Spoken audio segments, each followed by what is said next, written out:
The Economic Freedom Fighters is pleased to have launched a successful mass voter registration campaign at the Winnie-Madikizela Mandela House on the 21st of March 2026. The significance of launching this campaign on Sharpeville Day was a tribute to those whose lives were lost in the 1960s fighting for our liberation, a liberation which has since been betrayed. Voter registration is therefore a weapon in the hands of this generation to fulfill the dreams of our fallen leaders and vote for free education, quality health care, and 24-hour clinics, affordable electricity, affordable fuel and food, and a society free from crime, alcohol abuse, drug abuse, and gender-based violence. To achieve these objectives, we must ensure we are registered to vote, and it is for this reason that the EFF prioritized engagement with communities and the development of people-centered manifesto over and above the politics of personalities and individualism through mayoral candidates. The EFF says to South Africans ahead of these 2026 local government elections that service delivery and ideas must determine who we vote for, and not personality contests and cheap gimmicks. South Africa does not need pictures of illegal dumping sites. We need dumping sites to be cleaned. We do not need potholes to only be exposed, but we need them to also be fixed. We do not need the poverty of our children to be documented. We need our children to be fed. It is for this reason that the EFF's election campaign has played voter registration, building a solid organizational structure, and exposing and fixing community challenges first, and naming of mayoral candidates second. We will not be coerced by popular media and election polls developed by think tanks of right-wingers to change this as our election strategy. On the 27th of March 2026, the EFF held its fifth Central Command Team CCT meeting of the Third National People's Assembly NPA, which resolved to convert all constitutional structures of the EFF into election task force. The purpose of the election task force is to coordinate all election work ahead and during the 2026 local government election. The CCT has accordingly been converted into the election task force, which is convened by the President and Commander-in-Chief and coordinated by the Secretary-General. It is constituted by members of the CCT, conveners and coordinators of the provincial election task forces, and conveners and coordinators of the sub-regional election task forces, and any individual who are identified by the Central Election Task Force. The provincial command teams, sub-regional command teams, and branch command teams are also converted into provincial election task force, sub-regional election task force, and branch election task forces, with the additional including of voting districts election task forces, VDETFs, to coordinate elections work. The officials of the EFF are deployed to the following provinces. President and Commander-in-Chief is deployed to convene the province of Limpopo and Gauteng. Deputy President is deployed to convene the province of Mpumalanga and Free State. The Secretary General is deployed to convene the province of KwaZulu-Natal and Eastern Cape. Deputy Secretary General is deployed to convene the Johannesburg Metropolitan Municipality and is additionally the coordinator of the province of Gauteng. The National Chairperson is deployed to convene the Western Cape province. The Treasurer General is deployed to convene the province of Northwest and Northern Cape. Additionally, all CCT members are deployed to convene their home sub-regions as part of ensuring that electoral performance is measured according to one's ability to mobilize their constituencies. All CCT members, as conveners of sub-regions, are expected to lead the election machinery in their home sub-regions and home wards and deliver victory, and failure to do so will result in reconsideration of their role as CCT members and as public representatives. The CCT also resolved on the establishment of the Central Youth Election Task Force, which will be convened by the President and Commander-in-Chief and the Secretary General. The CYETF will coordinate all election work and mobilize the youth in townships, villages, suburbs, high schools, universities, and TVET colleges to register to vote. It will conduct its own program independent of the CETF and will be the backdrop of the victory of the EFF. The CCT has adopted the Victory or Death Manual, which deals with the prevailing political terrain ahead of elections, analysis of previous elections outcome, and the performance of the EFF compared to the other political parties, defines the purpose and role of all EFF election structures, provide guidelines and criteria for the nomination of ward and mayoral candidate, deals with the do's and don'ts of EFF volunteers, and outlines the election campaign phases of the EFF. The EFF will have 3 election phases, namely Maitlome phase, which will deal with conversion of EFF structures, establishment of elections committees, establishment of operation centers, voter registration, listening sessions, stakeholder submissions, and sacral meetings towards the creating of People's Manifesto. During this phase, the EFF will also deal with the nomination process of ward and mayoral candidate at branch and ward-based level. The Mamela phase, wherein the organization will intensify the campaign, including launching the 2026 local government election manifesto rallies, intensified door-to-door campaign meetings, and the unveiling of election branding and public publicity, including but not limited to billboards, TV and radio adverts, interviews, and participation in public debates. The final phase will be the Tela-Tupa phase, which is an aggressive final period where we host the Tela-Tupa rally and intensify all work related to door-to-door and community meetings until election day. The core strategy of this election is nothing other than face-to-face interaction with voters, to deliver the message of the EFF and secure support for the agenda of the economic freedom in our lifetime.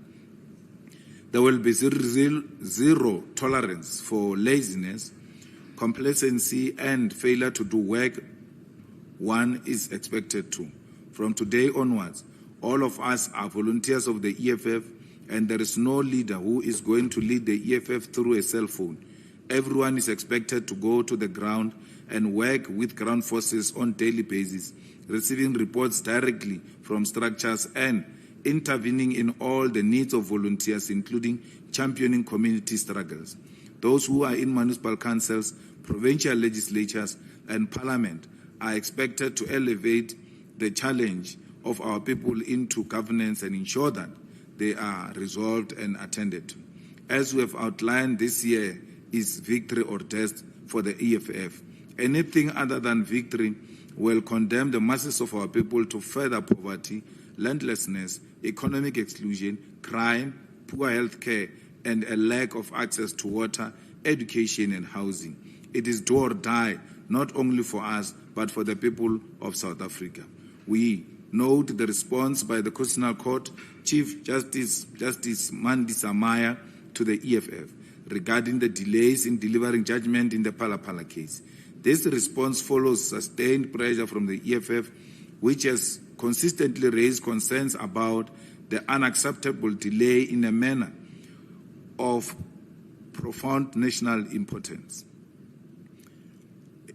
The EFF has been clear and consistent. This matter was heard in the Constitutional Court of South Africa in 2024, and by all reasonable standards, judgment should have been delivered within a matter of 3 months by their own standards. Instead, South Africans have been left waiting for 495 days without adequate explanation. This delay has created the impression that justice is being deferred because the matter concerns a sitting head of state. For months, the EFF has engaged in principled and peaceful civil action, including consistent pickets at the Constitutional Court, demanding that the Judiciary uphold its responsibility to deliver justice without delay. It is precisely this sustained mass pressure, not quite diplomacy or elite lobby, that has forced a response from the highest office of the Judicial. It is therefore not coincidental that only after direct correspondence from the EFF did the Chief Justice indicate that the judgment may be delivered within a month. This demonstrates that accountability in South Africa is not automatic but must be demanded through struggles. The silence of so-called civil society organizations that claim to stand against corruption has been deafening. Institutions such as Corruption Watch, Helen Suzman Foundation, Nelson Mandela Foundation, Thabo Mbeki Foundation, the South African Council of Churches, Freedom Under Law, OTA, and many more have failed to raise their voices on this matter, which the agency deserves. This inaction exposes a selection approach to accountability where issues are only pursued when politically convenient. The outbreak of foot and mouth disease across South Africa has devastated livestock producers, farm workers, and rural economies, with African farmers hit the highest.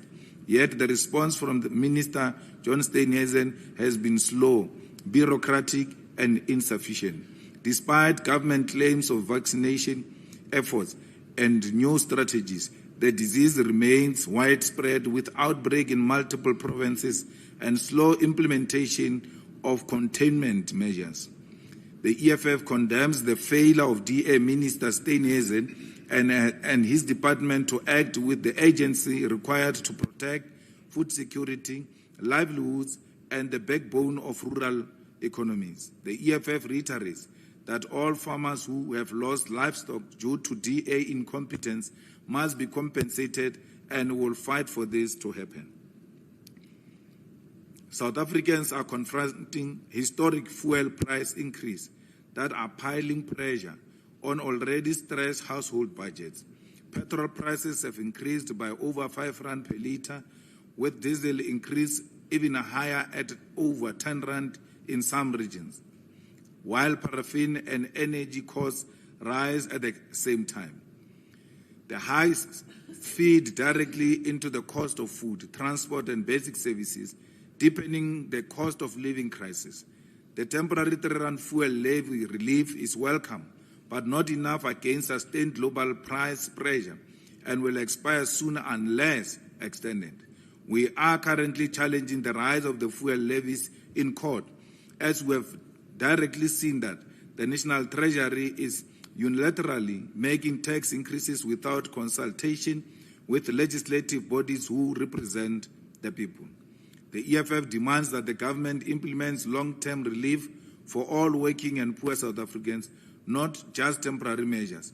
We demand that the fuel pricing mechanism are reviewed to protect consumers from exploitative pricing, and we demand that a comprehensive plan is developed to stop inflation pressure and safeguard jobs and livelihoods.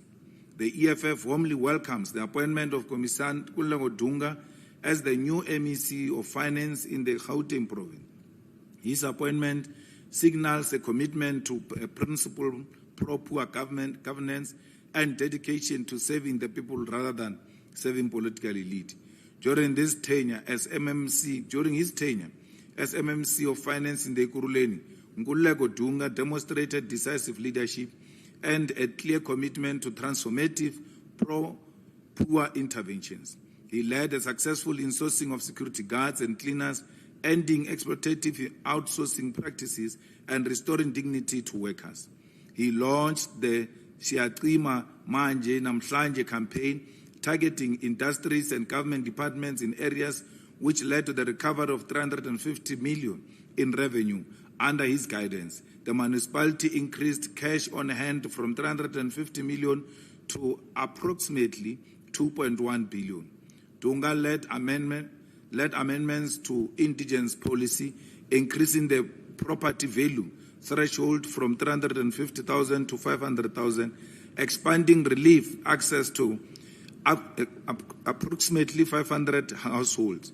He was recognized by the South African Local Government Association, SALGA, with 2 awards for reducing unauthorized, irregular, and wasteful expenditure, and for implementing robust consequence management during the 2023-2024 financial year.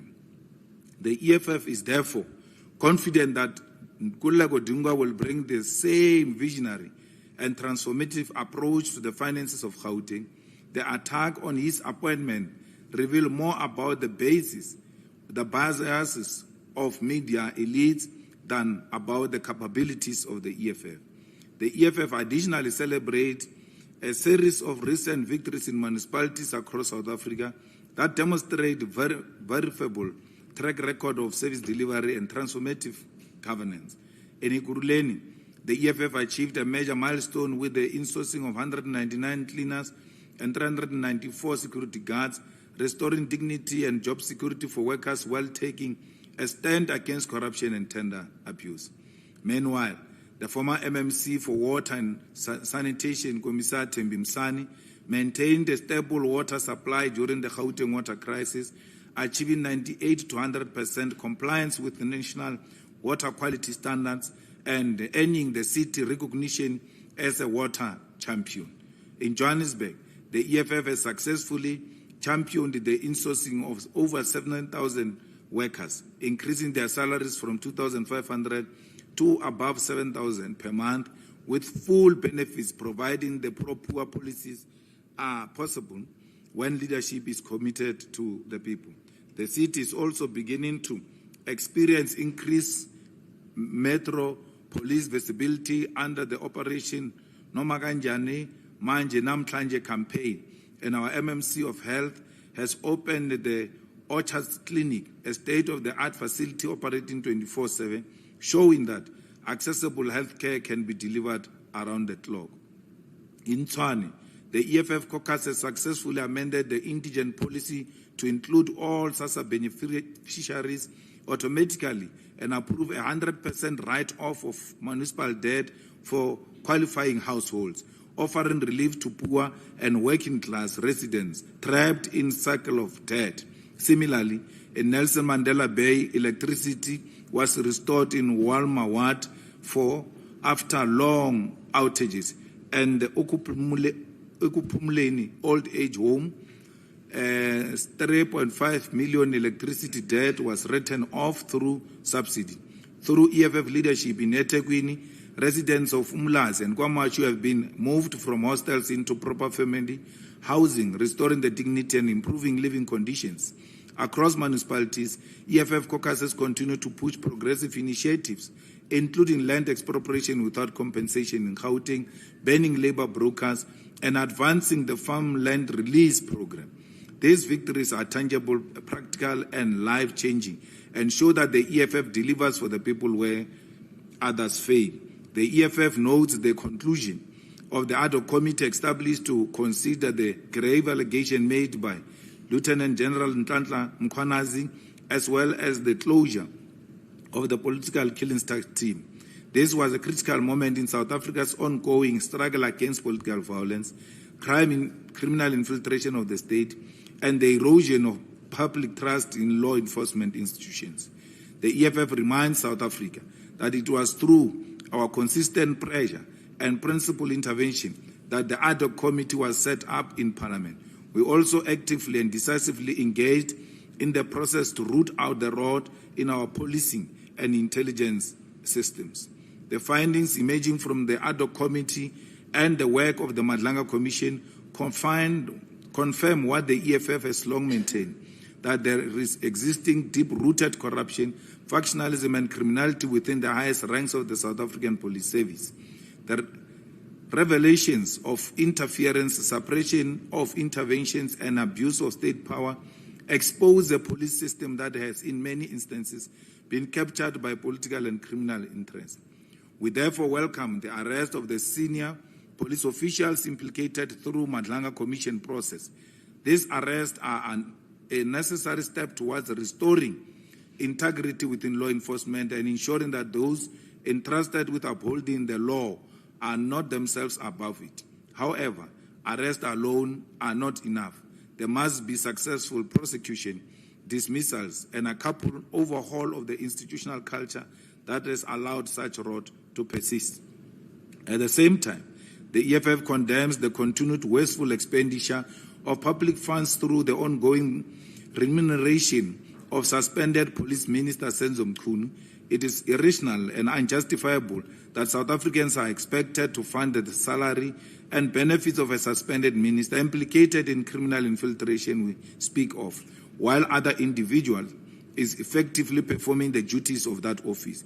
This is a gross abuse of public resources in a country where millions struggle to access basic services. The conclusion of the ad hoc committee and the Madlanga Commission must not gather dust like many reports before them. They must serve as a turning point that leads to a decisive action, institutional reform, and the rebuilding of police service that serves the people, not political factions or criminal networks. In Nelson Mandela Bay, the shocking reality that millions of rands have been paid to suspended city manager Notolo Ngwazi over the extended period reflects a municipality that has abandoned its responsibility to the people. She is suspended for crimes of corruption, yet she still has not been put through the necessary disciplinary hearing for years. The consequence of this failure go beyond wasteful expenditure. The invisibility caused by the absence of permanent leadership has resulted in a revolving door of acting officials. Further, draining resources while collapsing governance capacity. Even more concerning is the loss of critical funding amounting to 1.6 billion that could have been redirected to infrastructure and service delivery, simply because the municipality has failed to meet basic administrative requirements. This is a betrayal of the people of Nelson Mandela Bay. Equally concerning is the conduct of the Auditor General of South Africa, which has failed to meaningfully engage with legitimate oversight questions regarding the appointment and remuneration of the Secretary of Parliament. The Secretary, Olele George, receives larger salary hikes not in alignment with his position, as well as though recruitment process failed with irregularities. And yet the Speaker of Parliament refused to be held to account, and there has been a cover-up. This pattern of silence and delay compliance raises serious concerns about whether Auditor General is fulfilling its constitutional mandate without fear of favor. When a key oversight institutions appear reluctant to account for its own process, it weakens public confidence and emboldens those who seek to evade security. The EFF further calls for the immediate resignation of Princess Faku, the ANC deployed mayor of Buffalo City Metropolitan Municipality, who has serious allegations of fraudulent academic registration at University of Fort Hare. This forms part of a broader pattern in which politically connected individuals manipulated access to education for personal advancement, while deserving young people are excluded due to limited capacity. The University of Fort Hare has been crippled by ANC politicians who register fraudulently while not meeting the minimum requirements in order to meet education criteria to be deployed by their political party. It is unacceptable that public representatives who are entrusted with the responsibility of serving the people are abusing their positions to undermine institutions of higher learning. Such conduct not only erodes the credibility of universities, but also robs young people of opportunity that could change their lives. The EFF insists that all those implicated must step down and face the consequences of their action, and the University of Fort Hare must account for these suspicious degrees indiscriminately awarded to ANC top leaders, a list which includes the likes of Eastern Cape Premier Oscar Mabuyane. The EFF demands that, just as the Constitutional Court has outlined the period within which the Phala judgment will be released, the Special Investigating Unit must release its finding on allegations of degree fraud by ANC politicians such as Oscar Mabuyane, Prince Faku, Noxole Kivit, and many others. The EFF wishes to make it clear to South Africa that the court order handed down 2025, which set aside earlier investigation into Mabuyane's degree fraud and others, apply to an outdated SIU proclamation made in 2022. This means that the SIU continue to investigate these ANC officials implicated in degree fraud, and this has been confirmed by SIU. There is no court order which has suspended the SIU investigation, and the EFF demands the report now and the resignation of all those implicated in literally stealing education.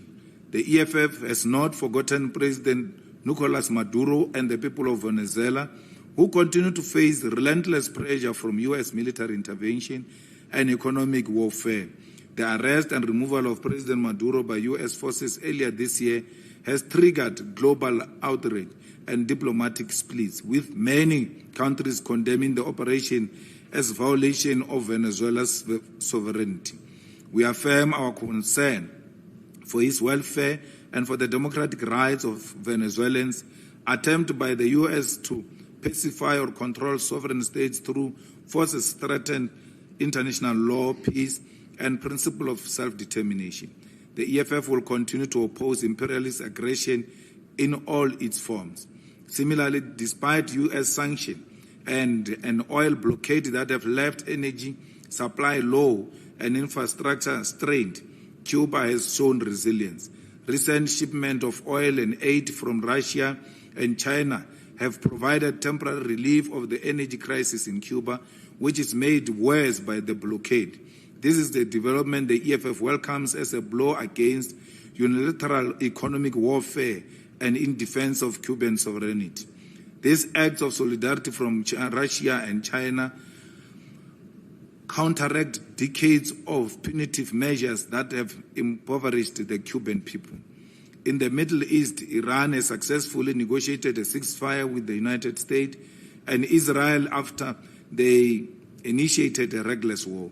A temporary ceasefire has been reached on the basis of 10-point plan, peace plan advanced by Iran and accepted as a framework for negotiations. Iran's willingness to stand firm for its national interest and sovereignty, even under immense pressure, has forced a pause in hostilities and secure a platform for diplomatic engagement. This outcome highlights a shift in global geopolitics. Key U.S. allies in Europe and elsewhere refuse to fully endorse the war and push for diplomacy instead. Their stance, when compared with unilateral U.S. and Israeli escalation, has destroyed the lie of unchallenged American dominance. The EFF continues to assert that the people's struggles are interconnected. Imperialist intervention and unjust economic policies must be opposed consistently. Sovereign nations have the right to self-determination and dignity without foreign military or economic coercion. We call on all people, especially the youth, to go out and register to vote EFF. Visit the EFF website and follow the easy steps to check your voter registration status, relocate or register to vote. The power is in your hands. Register to vote EFF in the 2026 local government elections. I thank you. Thank you very much, President and Commander-in-Chief. We will now take hands for questions. So we'll do 2 rounds. I'll take the first round of hands. You'll be number 1, you'll be number 2, you'll be number 3, you'll be number 4, and you'll be number 5. Number 1. This is from Africa. Mr. Malema, I would like to ask you to describe the character of an EFF candidate at a mayoral position, but at a local government as well, at a ward level. I'm asking this because we've seen how MMMCs have been implicated in wrongdoings in Tshwane, but also how municipalities have also been run, considering what is coming out of the Madlanga Commission, and also many other incidents that are coming out of these bodies that have been established to look at corruption and investigate these things. So give us an idea of how an EFF mayoral candidate or mayor would deal with these issues, but also the steps that the party would take in terms of addressing those issues. Thank you. Number 2. Good afternoon, CIC, and to the rest of the leadership. Brayton here from Netwerk 24. My first question is around this move in Gauteng joining the provincial government.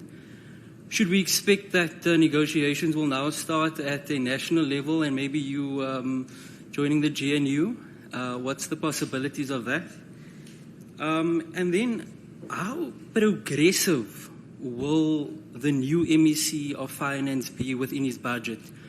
Because as I understood, the Premier will keep quite a watchful eye, if you can call it that, over budget allocation. So how progressive will he really be able to be? And then there's another matter that's also been in the public, and it's between this fight between you and the Deputy President of the Patriotic Alliance, Kenny Kunene.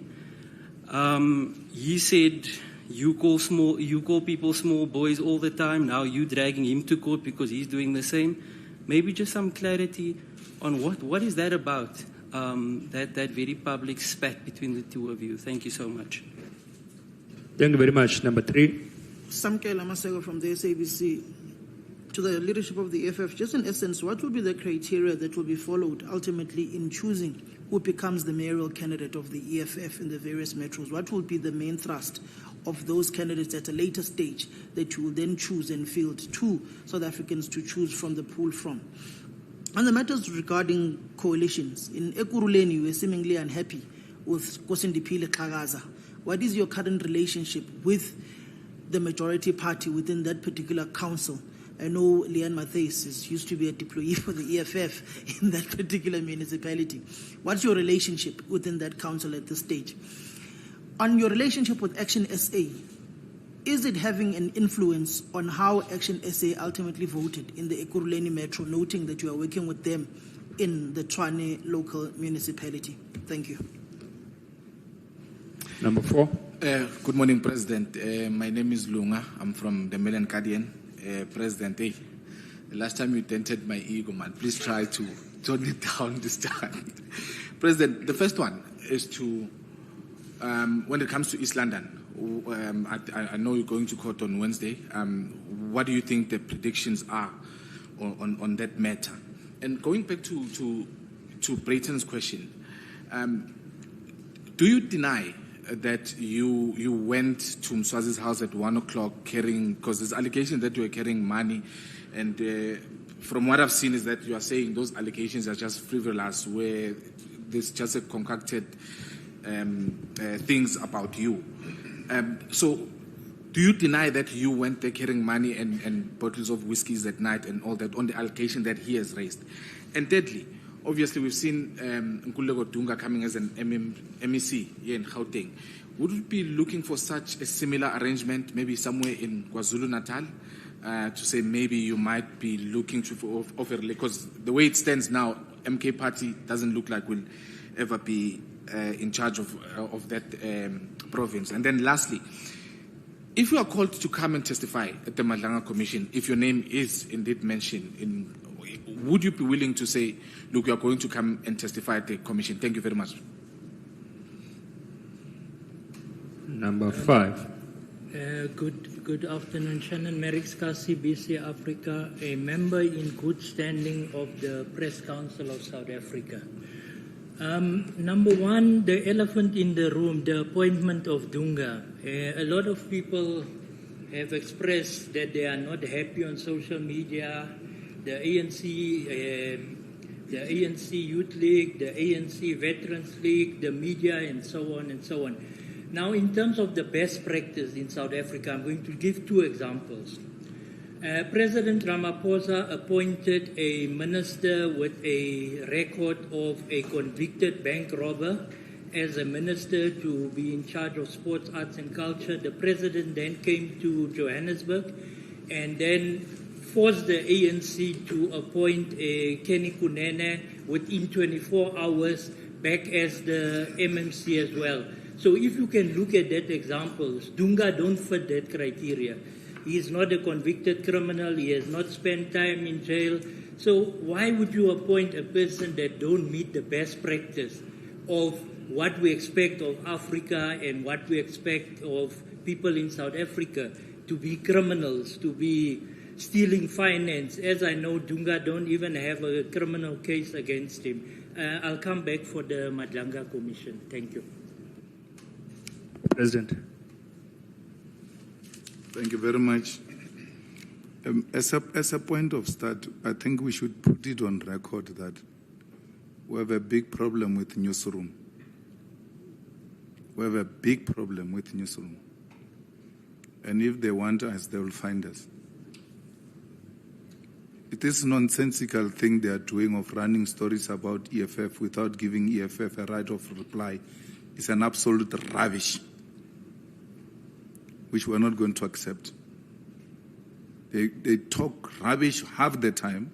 They don't call the EFF to come and reply.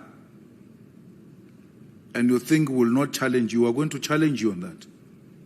Because we're not kids that you're just going to insult on your studios and then when we see you, we must be all nice. The newsroom has got an agenda against the EFF and will go after it. It will not be for the first time that we take a TV station head on. And coincidentally, the people who made us to make ENCA run are now in newsroom. Which means the problem is not necessarily the station, it's individuals. There are certain individuals who will list their names. If they don't change their attitude, we'll read out their names in one of these press conferences. The same way they read our names and talk about us. And don't call us. It's wrong. To a point where a party has to write a letter and say, guys, what is this now? This is unethical. It's unacceptable. The issue of the mayor and the what candidate, I think they are all the same question. So the criteria we are going to follow is that people are going to be elected as what candidates and will choose from amongst what candidate who's going to be a mayor. So you can't be a mayor if you are not a what candidate or if you are not a what candidate. So the council is constituted by what candidate and PR. We are not going to have a PR list. We are going to have one person on the PR. We call him a placeholder. Then when the results are out, we know how many wards we have won and then how many PR seats we have won. Then the placeholder will resign. When a placeholder resigns, the IEC says, guys, you've got so many seats, you've got so many days to fill in those vacancies. We go and take candidates who have failed to win a ward. And the ones with the highest votes will be the ones who will be taken to become PR. Because people have been becoming PR through factionalism. They are not even known in their wards. Yet people who worked very hard in their wards, they almost won. They lost with 2 votes. They don't get into the municipality. But a factionalist of note gets into a municipality without even moving their finger. So we are curbing favoritism and factionalism. And we want a reward that will be given to hard-working fighters. If you want to be a mayor in the EFF, go and become a ward councillor. Because a mayor is going to come from amongst the ward candidates. Whether you won a ward or not, if your ward is up there with those that have lost and you get into a PR, then we'll appoint you a mayor. So if you are not going to be a ward councillor and then you become a ward councillor and your ward, and then we appoint you a ward candidate and your ward still gets low marks, it's not in the 5 of the wards that we're going to take the PRs from, then you are automatically out. The fact that you're a mayor means nothing. You have to show strength that you are a community builder, you are a community activist, you resonate with the people where you come from, you have been working with communities, and you are disciplined. And that process starting on the 1st of May. So anyone who joins the EFF after the 1st of May will not qualify to be a candidate of the EFF. It will be clear you are joining to become a candidate. So after the 1st of May is closed, the candidate thing is closed. After voting for a councillor successfully, a councillor will be taken to community meeting and he will be introduced to community members, and a session will be opened where community members will make comments about that candidate of the EFF. If there are strong views that are legitimate, which have been raised by community members, upon finalizing the candidature of that particular candidate, those views are going to be taken into consideration. And you are most likely to be taken back to choose a different candidate because the community is not happy with the one that you have chosen. So in a way, we also give the community, without taking the organizational responsibility away from the organization, we're giving the community an opportunity to have a say. Last one, and I don't know if I heard properly. SG, he said EFF MMC are implicated. Did you say that? That's what we've been seeing. So how would an EFF? Yeah, where? In Tshwane. Where, who? No, I was not saying EFF. I'm saying we've seen MMMCs in other municipalities being implicated, such as in Tshwane. So how would an EFF mayor or MMC be dealt with by the party if she or he is found to be implicated in such acts? No, we'll deal with it. In the EFF, there is a code for revolutionary conduct where members deployed in government and ordinary members are subjected to that code of conduct. There's a code of conduct for public representatives as well. So they will be dealt with accordingly. But so far, there's no any MMC of the EFF who's implicated in anything. And there's no one in the Madlanga Commission who implicated the EFF or the EFF leadership. Because the thing of listening is very important. If you listen with excitement, you might miss a small detail. So let's take that clown called 007. What they call him? Nkosi. Nkosi says he received a list of companies from a deputy chief of police. And the deputy chief of police was asking Nkosi whether the list comes from the Red Beret. They never said Nkosi and the chief of police in the commission. They never said we got a list from the EFF. They say someone brought the list and said it's from the Red Beret.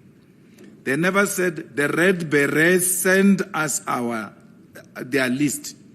There's a difference there. Someone sent us the list and said it's from the Red Beret. Can you please check with the CFO to check with the CIC? They never said the CFO checked with the CIC. They're saying the two crooks are talking on how they are going to steal. Then they put the EFF name and CIC and all of that. Then that's the end of the story. They just leave it hanging. They don't come back to us in that commission whether the CFO confirmed that that was the list of the Red Beret and that whether the CFO confirmed the list with the CIC or anything of that sort. If you call that implicated, then you have to go back to grade 1. We'll be patient with you. You'll find us here. There's nothing implicating there. People are robbing each other, throwing EFF's name inside. There's no one of the EFF who's a player in the whole nonsense. So the EFF or its CIC is not implicated in Mandlanga. No one brought any list to me to verify, because I would have asked, where did you get the list from? So no one came with any list to me to come and say, is it true this is an EFF list? They were asking, someone said it's an EFF list. They ask amongst themselves. And as to whether someone confirmed or did not confirm their story, they just leave it hanging there and then go to the next subject, because that's how they want to deal with the EFF. Don't say anything. I mean, there's nothing against them. But just in passing, you could see how that white leader of evidence was so excited when the EFF was mentioned. Every time the EFF gets mentioned, he thinks he's got something. And there's nothing he's going to get from anyone against the EFF. His agenda won't survive if he's got one against the EFF. They say some general, I'm forgetting the story, it's a bit old. Some general went to talk to witness what and said, Sibiya, you know Sibiya. Sibiya is a friend of Zeh. Zeh is a friend of Malema. Malema knows Sibiya. How do I not know Sibiya? And since when knowing Sibiya is a crime? They don't say I did any crime with Sibiya. I know Sibiya, he was working here in Johannesburg, where we were co-governing, where we helped Herman to become a mayor. We're here. So why would I know? Why would I not know Sibiya? So I've not done any business with Sibiya. And when Sibiya went to the police, I called him. I said, there's 2 cases of A.B. Khali. They kidnapped the wife and the child, and it's been dragging, and the family is concerned. No one is doing anything. I then made Sibiya to be in contact with the family of the Khali, and then I left it there because I was not personally interested in the matter. But a member of public brought the matter to my attention. As a public rep, I've got a duty to attend to it, and I did it, and I'll do it again. If someone says police are not acting on 1, 2, 3, I'll call the relevant people in the police and say, there is this thing, including Castle. I will call him, including the minister. I used to call Begitele about issues that get to be reported in my constituency about police not being helpful about this or that.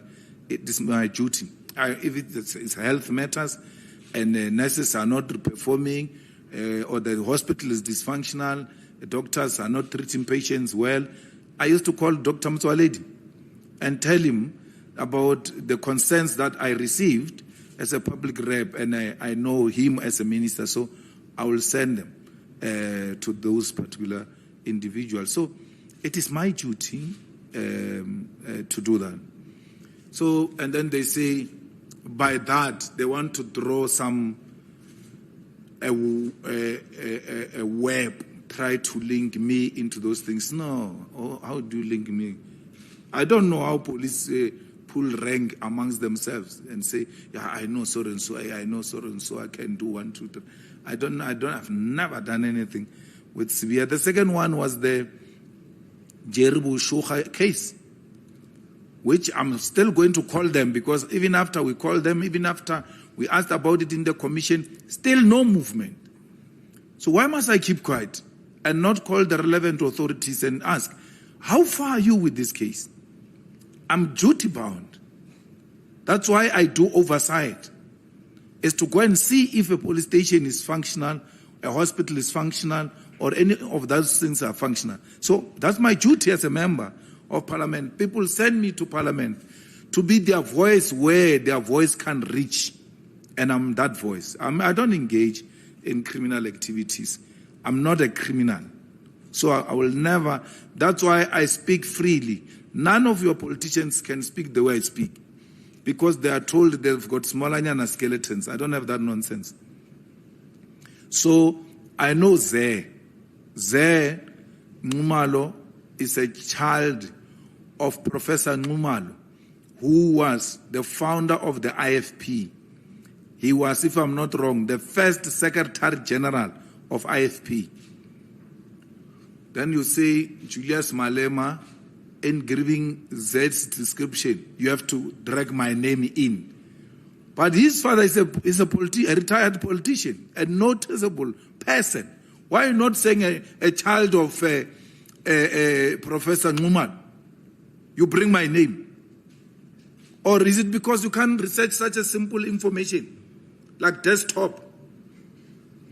For sure you are shocked wherever you are, all of you. Oh, is that so? Yo. It's not a big issue. How can someone being someone's child be a big issue? That's the father. Zeh is my friend. Zeh Nxumalo is my friend. And anyone who stays in the north knows Zay Numa, who grew up in the north, socialized in the north, northern suburbs, Sandton. You will know Zay was a big socialite there. But you know what is amazing, Samkel, about Zay? Is that Zay was best friend with the daughter of Rupert. You don't mention that. It's not like you don't know it. You don't mention that. You mention me because you are looking for me. You don't mention that at Zay's wedding, the groom's party was white people only. Because being Zay's friend is a crime. Mention his friends.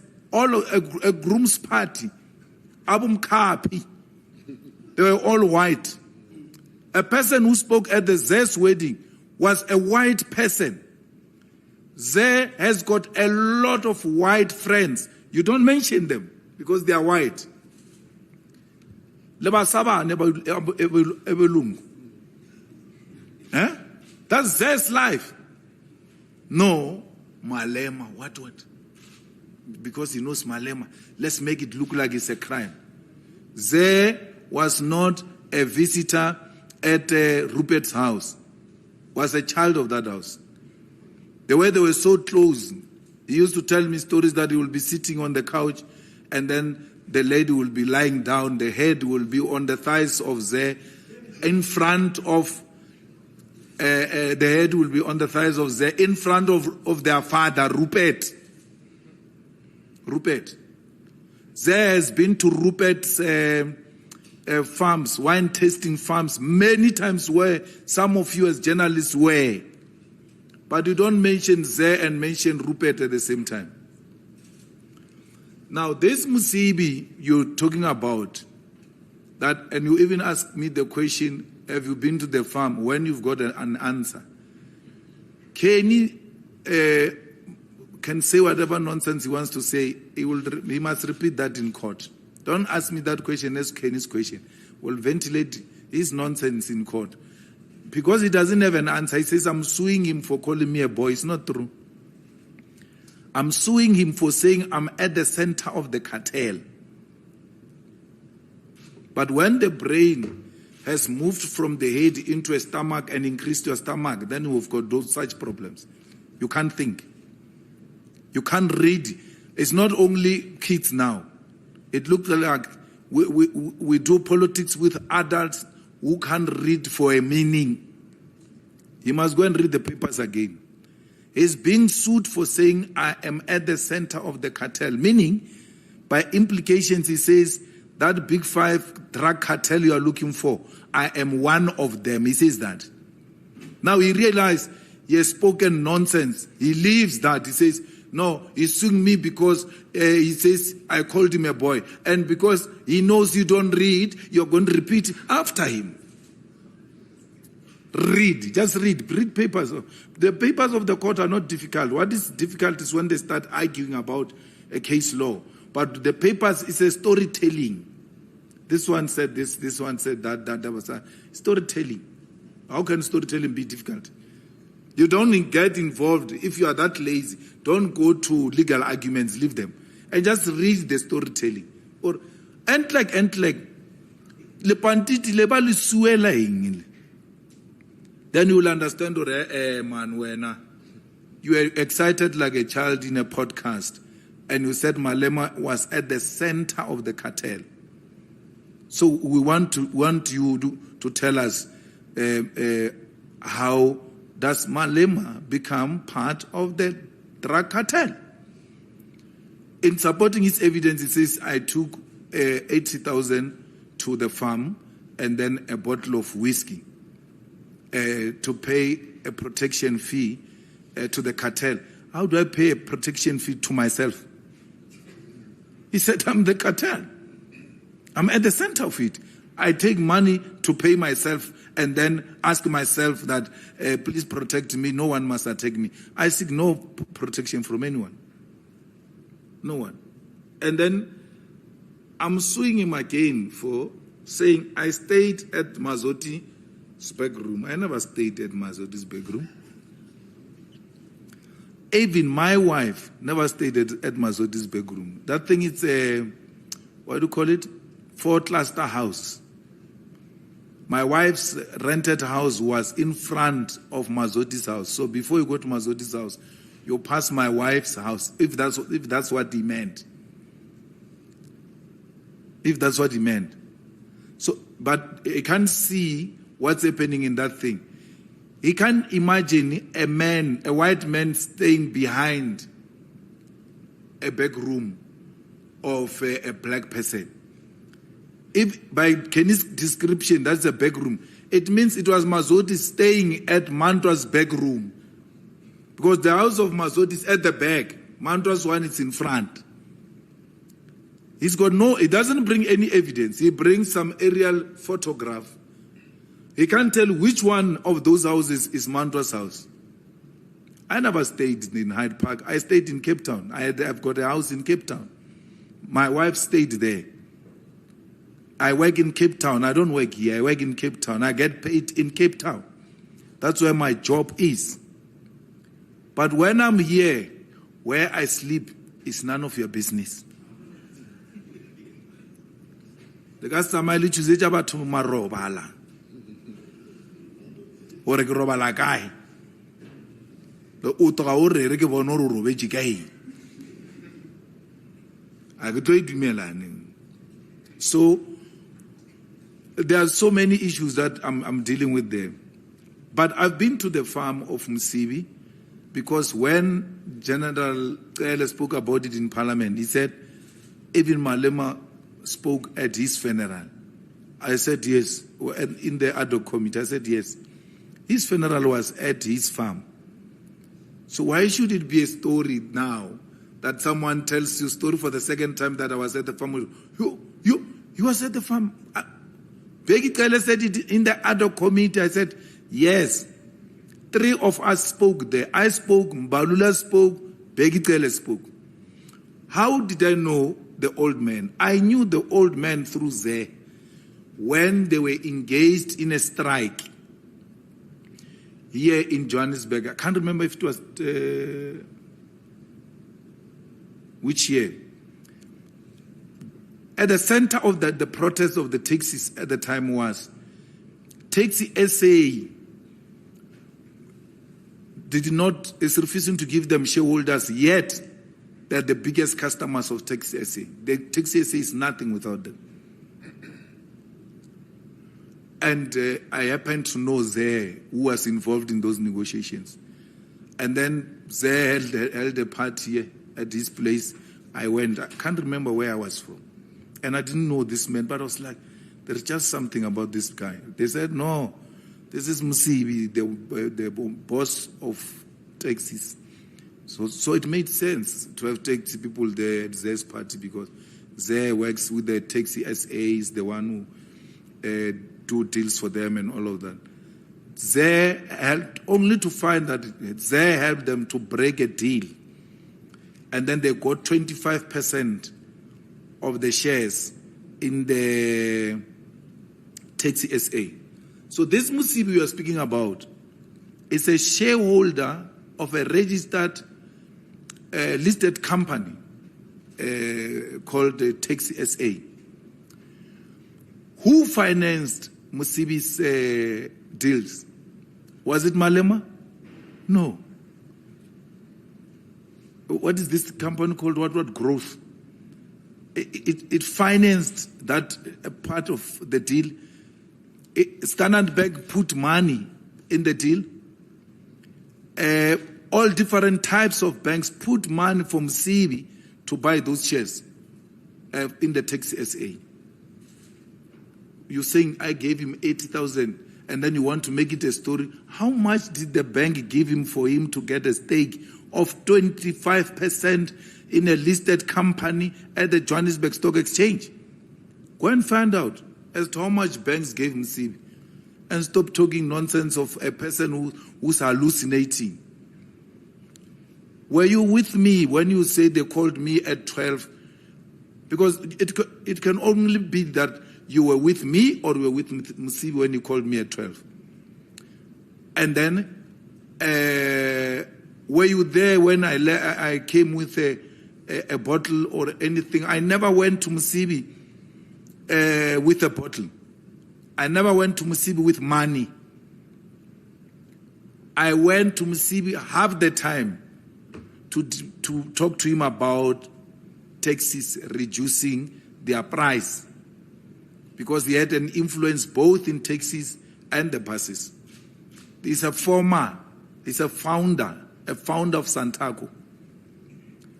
They deal with my constituency every day. Millions, they transport them every day. So I knew him, and then he said his business is taxis, and from time to time we'll negotiate with him at the farm, here in Santen at Z's office, sometimes at that Sixen Hotel, and so on and so forth. Anyway, when I call, I'll find him, and he's ready to meet me. I'll go and meet him and present my story. Say, even made me meet Patco people. That's how much he had influence in Patco, and how he has worked with them before. He knows them, and they will be saying they have buses. Sometimes they will want to drop us last minute. We'll ask him to intervene for us to get buses.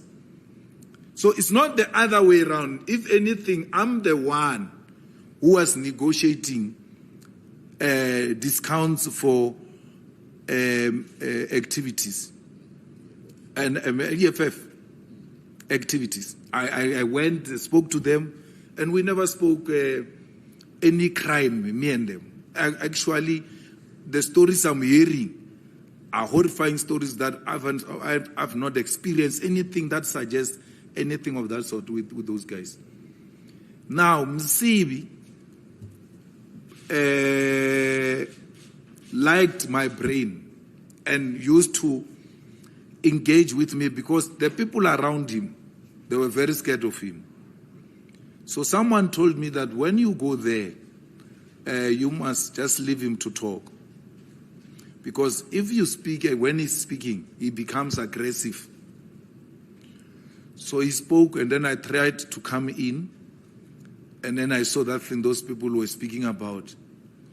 But the mistake he did was to put a bottle that was containing a very noisy water. And he kept on encouraging me to drink that water. After 2-3 glasses, I tried speaking. And then he said, no, I'm going to finish. I mean, this is like now, more than an hour. I said, look, no one told me I'm coming here to be addressed by you. No one. They said we're coming to have a meeting. And then the next thing, I can't speak. I'm going to speak. Otherwise, this meeting must finish. Then he stopped and looked at me when I was speaking. Then he said, hey, I see that thing of parliament in real life here. Get exactly that. We can't do that. Then from there, I became used to him. This is what I said at his funeral. If there's a video, they can play it for you. And that's how we debated. He was not just a taxi man. A man will read, a man will argue, a man will analyze society and try to give ideas on where he thinks. And one of the things he did was he had too much time on his plate. So you could just call for you for an hour, and then you end up spending a day together because we're engaging at that time and no one is retreating. He knows Chairman Mao from A to Z, and he knows him without reading anything. He was fascinated by Chinese politics. So that's what made me to engage him, as it were. But unlike the people I've known, he has never spoken tenders. He has never spoken business with me. If there is business, it will be me talking about the buses, the taxis, and then he will assign someone, talk to this guy in this area, I'll collect all of those people and give them to DSG. How they finishes is none of my business, but I'm certain that transport is well secured. And till this day, I'm not convinced he was involved in tenders. Because, the tender dudes, you can't speak with them for more than 30 minutes and they don't speak tenders. He was not the kind to speak to you about tenders, unless he had his own people they speak tenders about. So, that's far we can take it. If this story is juicy to an extent that Madlanga wants that juice, I'm well prepared to go. Why would I be scared to go to Madlanga? I'm not scared of anything. So why would I be? Why would the question even be, will you go to Madlanga if they call me? They call me for what? For discussing politics with Msibi. I mean, all of those supplementary affidavits, it's a nonsense. It's rubbish. It's not even worth the paper written on. Because the confirmatory affidavit means you must confirm that this happened. No, the fools being fools say in the papers, the ones that are confirming, the main applicant said, yeah, they called me and said, what we were saying in the podcast, it is true, it's true. Meaning, you said it without being told by these ones. And therefore, these ones can't be the ones that informed you about it because they came after. How can they be witness of something that happened after? Someone told you about this before. Who's that person? Who's that? These ones just heard you and the fanatics and they say, it's true, it's true. But that's after. That's after. You must look at my affidavit and supplementary, confirmatory affidavit. We speak about something we were together. We don't say we heard, we saw, we were there. No, the papers are there. Get them where you got them. They are there. Ikuruleni was still fighting with the ANC about Ikuruleni. And we hope to find a solution very soon because that budget was passed illegal. And if they are not going to move, we're going to take them to court for that budget to be declared invalid. So that can be avoided by political engagements. So they must give us to what belongs to us. Give Caesar what belongs to Caesar. They took our speaker, they took our MMCs, we want them back. You give us, let's go, let's work. It's as simple as that. The hatred was Dunga. Dunga is no more. Why did we hate Dunga so much? Because Dunga was smarter than you in all respect. He couldn't match Dunga. No, that mayor, he couldn't stand Dunga because he couldn't match Dunga. Got brains, thinking capacity, charisma, handsomeness, everything.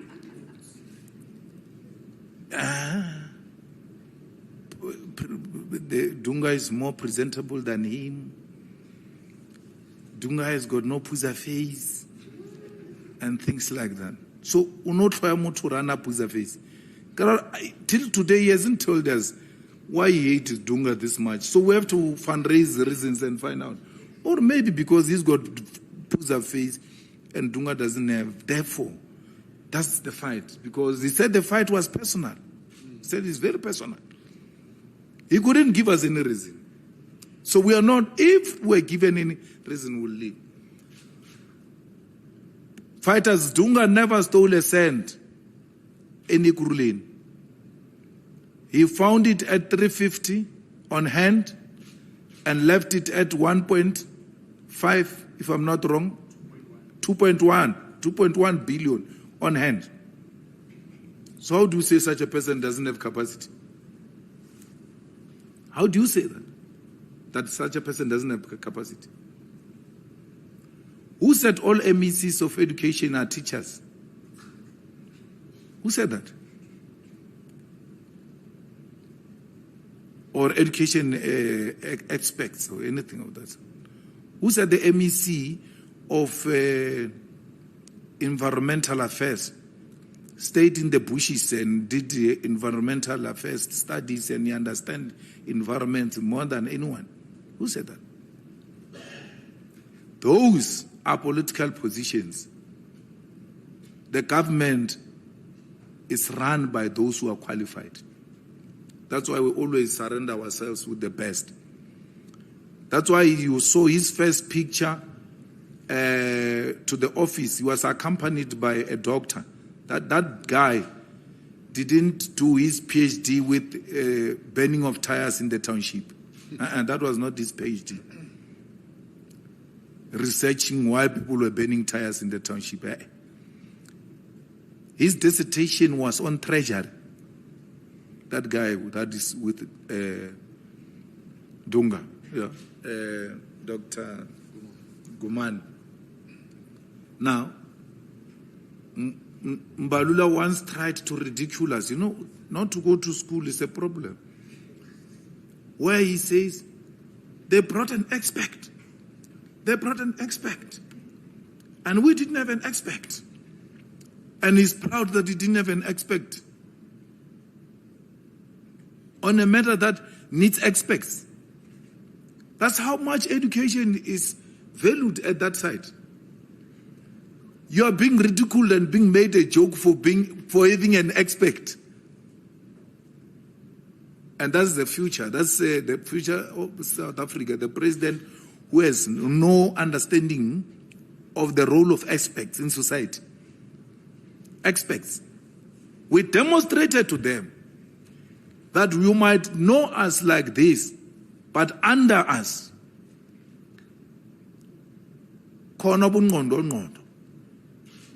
real thinkers are there to sharpen this tool called the EFF.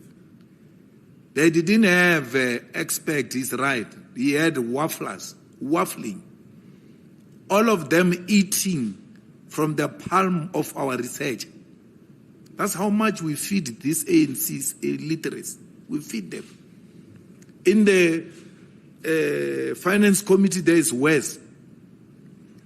It was this expert who made the ANC through our public reps to know that there is a law called money bill.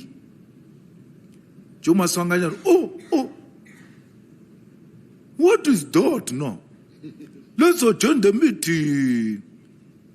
And then he adjourned the meeting and he ran because he was still getting a crash course on money bill.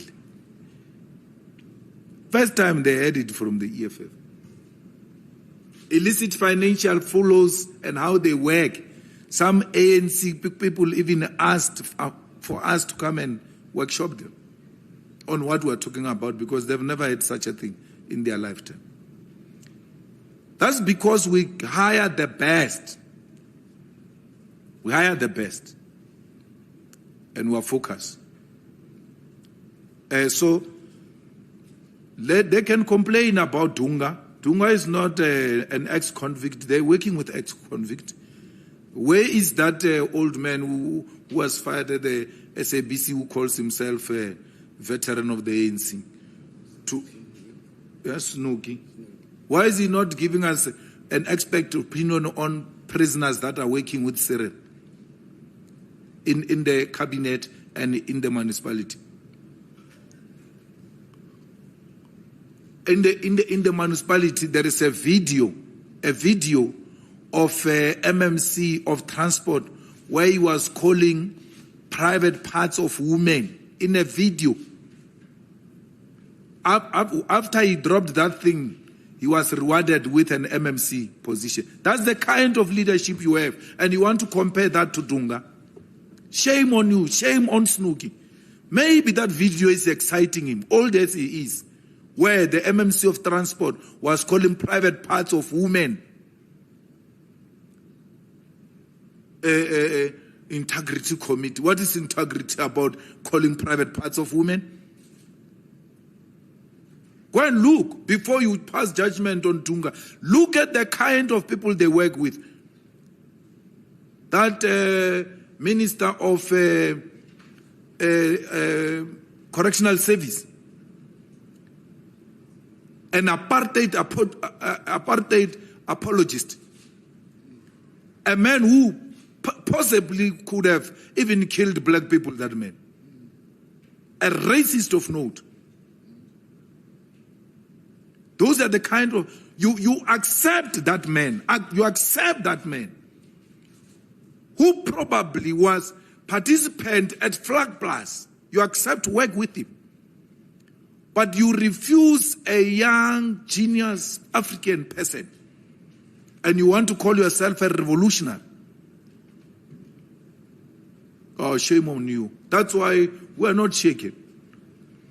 If Sanko wants Dunga out, let Sanko can go in and let it give the ANC the vote it wants after going in. What is Sanko going to give the ANC?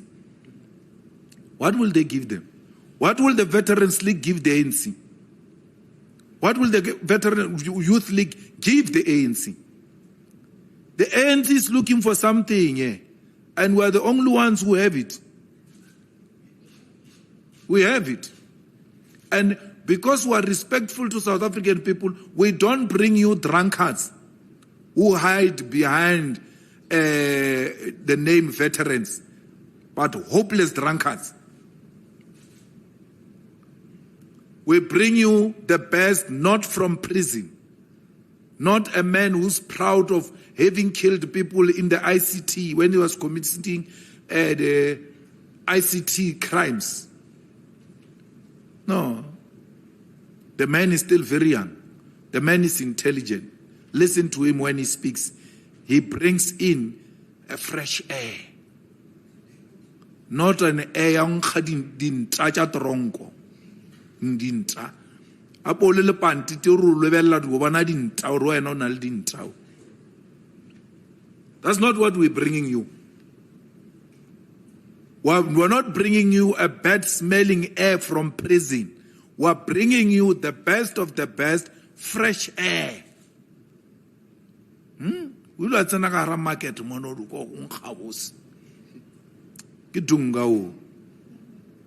bringing you fresh air, not recycled thugs.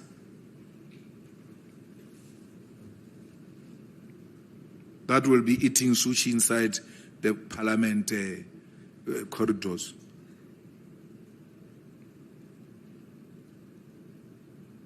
No, we're going to East London, 15, 16.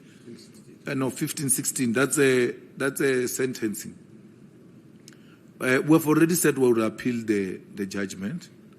The state has already put in the heads of argument. They are calling for direct imprisonment of 15 years. Yeah, so you can see that someone is doing everything in its power to get me into jail. So I have no problem with that. It's legal battles that we'll fight. Here in South Africa, you don't use the courts to fight political battles. So we are going there ready and knowing what the other side wants us. They are coming for a kill, but we'll meet at the court floor. We're not in any alliance with Action SA because we voted for them in Tshwane. We speak to them from issue to issue. You know, we are the only ones in South Africa. Banyaza comes after us, by the way. We are the only ones who can run successfully a coalition government because we don't suffer from any egoistic politics. We negotiate all the time. We don't throw weights around. Coalition means permanent negotiations. It's permanent. At 12 o'clock, you can be called that we just finished our meeting. Can we please urgently talk to you? Midnight, tomorrow the council is sitting. You can't say, no, guys, can't we do it in the morning? I'm sleeping. No, you have to wake up. You don't have numbers. You have to wake up because you might be shocked when you wake up in the morning. So Coalitions means permanent engagements, and that's what the EFF does with the Action SA from issue to issue. We talk to them. We don't agree ideologically on many issues, but when it comes to service delivery and running clean cities and making sure that our people receive service delivery, they will tell you we're the best. You know, you all run around here and say, these people are corrupt and all of that. You can ask all of these mayors, all of them. I never asked to meet a mayor. Never met any mayor. I never met any city manager, asked for this or that favor or anything. That's not my space. I don't engage in those politics. I mean, as you're speaking now that, oh, you and Action SA in Ikuruleni, you're voting together because you voted for them in Tshwane. I have to pause a bit and think, who's the mayor in Tshwane, by the way? Because I've got no obsession with those things. Once they were agreed, they get assigned to relevant people, I move to the next assignment. That's my job. So you can go to where, you can go to anyone who knows her. She will tell you, I've never met her. So I don't seek any favor. I vote on the basis of what is to be achieved in the immediate for people while we are fighting for the strategic objective of the EFF. We will be MECs in KZN under MK government.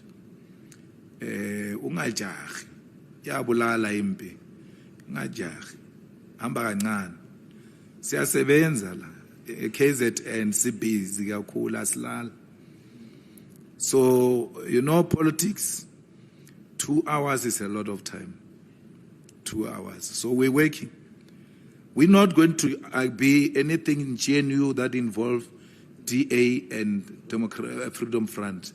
You can be rest assured. That's why our appetite when Banyaza called has always been there. We said, no, we're fine. The struggle is the struggle to capture the state and use the state to deliver a political agenda as a political party.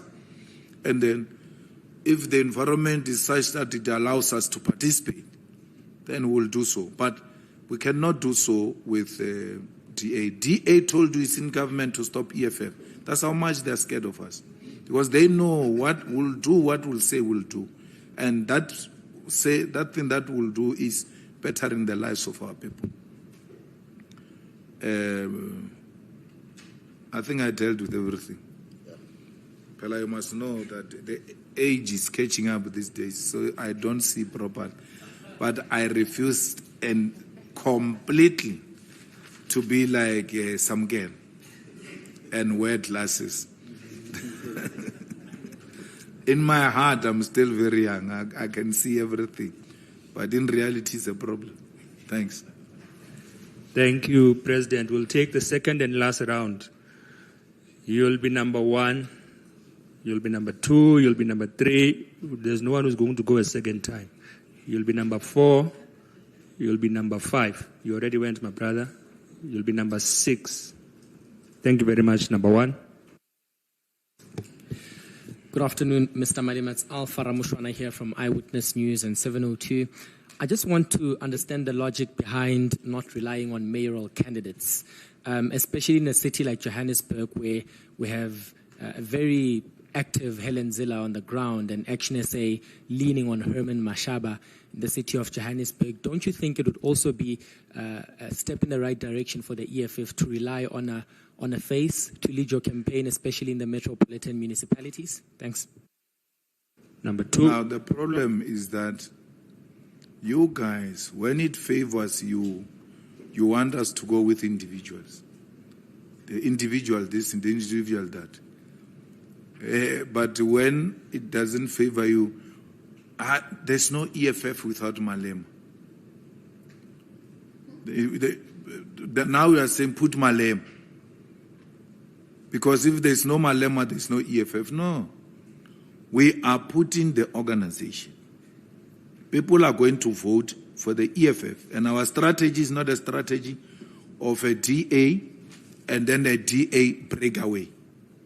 Mashaba is a DA breakaway.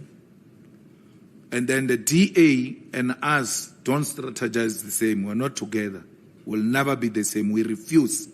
We're not going to put any mayoral candidate pushed by the neoliberal media or DA or any other political party. We do things according to how we see them fit. We put first a manifesto, and then we'll put a consolidated list of candidates, ward candidates. From that list, we'll choose those that we think are in a better place to be mayoral candidates. That's how it's going to work. So any other question outside that doesn't belong to us. Go and ask them. We don't work with individuals here. We work with the organization. What comes first is the organization and its ideas. And once we have ideas of the organization, we look from amongst ourselves who is better suited to can pursue these ideas we sold to the people of South Africa. Yes, sir. Thank you. Number 2. Oh, thank you. Silver Sibia from UFM. To the EFF, do you still have confidence on the judiciary, considering how they dealt with the Phala matter, on how the parliament handled it? And secondly, what is your message to supporters if the sentencing next week in East London, it happens to be what they may seem unfair to you? As we have seen in the past, things can easily go out of hand, as we have seen in the July riots. Thank you. Well, we don't have any message to our supporters. Our supporters are guided by the leadership and it's the discipline of the organization. So we don't expect anything unusual. We are going to court, and that's how we'll deal with it. What was the first one? Judiciary. No, we can't use one case to throw the baby with the water away. It's a one case. And we're dealing with it. We're not folding our arms. No one is going to destroy our constitution and destroy the judiciary in our presence. We will do everything in our power to defend it. They said the case will be out in a month's time. As long as the case is not out, every month the EFF is going to march at the Constitutional Court. We're not stopping. If that letters thought it will make us go easy on the matter, we're not going easy on the matter. And they must know we're highly disappointed in them. We're highly disappointed in them.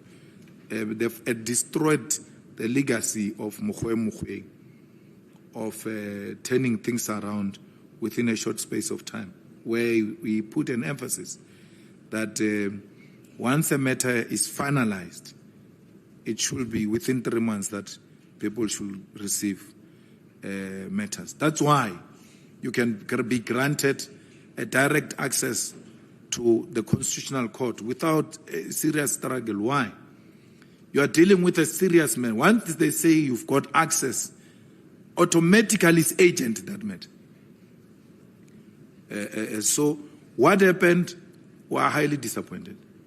But we are highly disappointed in you also, because none of you goes to ask those NGOs, why are you so quiet when a matter like this is taking forever?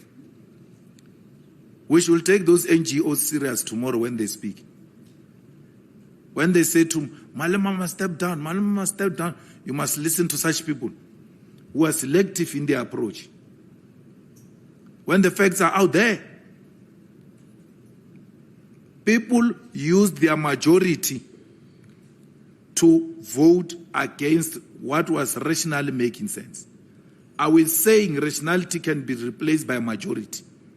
That court needs to answer that, because no one has provided any reasonable assertion which made Parliament to arrive at the decision they arrived at. They just used majority to undermine rationality, and we're not going to sit back and allow that. So let the court come out. Let's hear what the court says, that if you have a majority, you can always find your way. You can always use the majority to take unconstitutional decision, because that's what happened there. Thanks. Number 3. Hi everyone and to our leadership.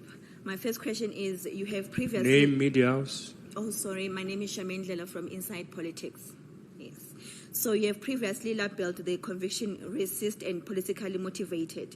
If the court delivers a custodial sentence next week, will the EFF continue its campaign of public picket, or will the party strictly limit its response to the formal appeal process we have already vowed to pursue? My second question, which municipalities do you think will do well and why? And also, lastly, how are the preparations for the upcoming joint conference of the left organized by the party and the SACP? Is the party planning to work together with the SACP during the local government elections, and whether you will form coalitions with the SACP? Thank you. What was the first one? If the court delivers a custodial sentence next week, will the EFF continue its campaign, its public picket, or you will strictly limit the response?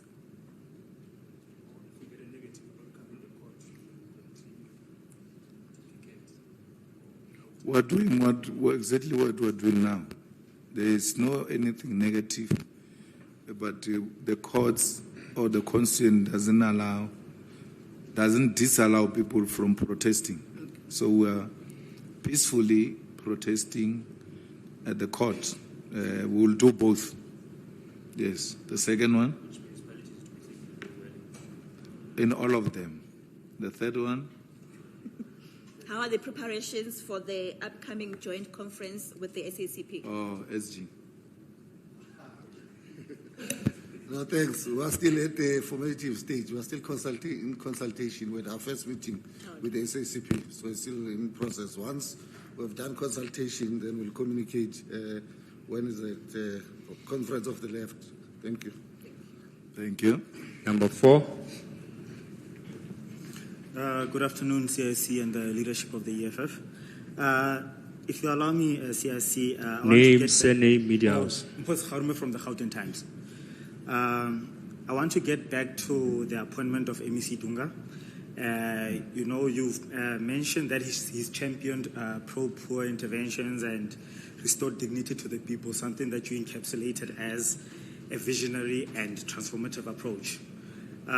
So now I want to know, now that the scope is bigger, which areas do we expect him to champion this time, especially when you mention jobs, that jobs were created in Ekurhuleni? Should more particularly young people hold their breath and say, wow, jobs are coming? And secondly, I want to ask, if I captured you correctly, you mentioned or you remarked that right-wing parties are using political surveys as instruments. And we've seen that the DA actually relies heavily on these polls, and they actually keep on publishing them. Do you think these polls are actually misleading, and would the EFF actually try to use these surveys to actually test the waters and find out where you are standing leading up to the elections? We only rely on Ipsos. We found it to be credible and unbiased. And Ipsos also comes from time to time to brief the EFF leadership per invitation. I think there are financial implications. Yeah, they don't work for us.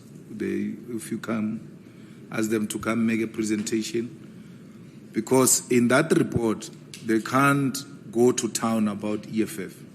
So you want them to go to detail, you have to call them, and then they take you through. We're supposed to meet them yesterday. They are not around, so a proper date will be arranged.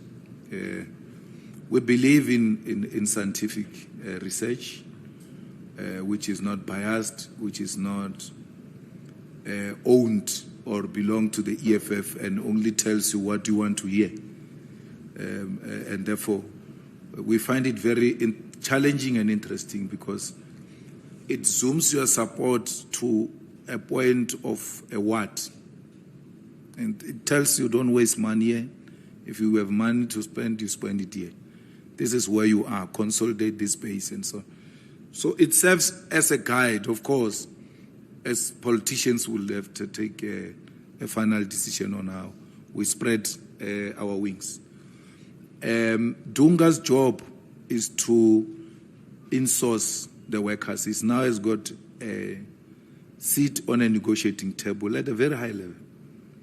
There is a bill in Parliament on insourcing of workers tabled by the EFF, supported by President Ramaphosa. I don't know how far the discussions are with the ANC, but we're not far apart. Unless there are developments I do not know about. So we're fine. That's the first thing. He needs to stabilize the finances of the province and get a clean audit and never steal a cent from the government of Gauteng. He must make sure that all the departments, because Dunga in the main is a distributor. He gets the money distributed to the department and make sure they are properly spent. And if they're not properly spent, he must use the law to intervene. And that law, if it empowers him, not even the Premier can stop him from intervening, because laws are very clear on how the MEC of Finance should monitor the expenditure of the resources of the province. He must make sure that those departments spend money, not footless expenditure, but a spend that will go to have an impact directly in the lives of our people. So we hope that they'll come to the party. They will work well with the Premier, because they engage. There's no any arrogance coming from anywhere. The problem there at Ikuruleni was the arrogance of the mayor. Not only to Dunga, to the ANC. You will agree with the ANC at this level, and the guy will just disregard them. We saw the arrogance of that municipality yesterday at the grave of Krisani. If they can do that to the dead, who are we? Treat Krisani's family like that. At the center of Mam Dimpo's complaint is the arrogance of the municipality. And we know the arrogance of the municipality is the arrogance of the mayor. They are not going to tell us what to do. You want to do as if the family is not there. You want to disrespect them. For the first time, that commemoration gets to be postponed under his leadership. His arrogance is up to here. Yeah. I don't know why they still tolerate him. He should have been fired long time ago, because he's not only costing them relationships with the EFF, it's now causing internal conflicts that are coming out in public because of his arrogance. So, if it was the ANC that we know in the olden past, he would have long been told, Chief, you have to create a space now. It's not only us. You will say Julius is fighting with him. He's got his own secretary resigned. His own secretary resigned. MMC of Finance. Because he said, I can't be part of this wrongdoing. The ANC overruled him, and as a disciplined member of the ANC, he listened. But he couldn't take it anymore. So you will think the EFF is crazy. ANC internally is tired of the guy. What he has on them, I don't know. What was the last one? It's number 5. Good afternoon, leadership. My name is Refilo Muchwari from Journal News. My first question would go is regarding the new MEC of Finance in Gauteng. What are the strategies that the EFF is going to use to fight especially tender irregularities?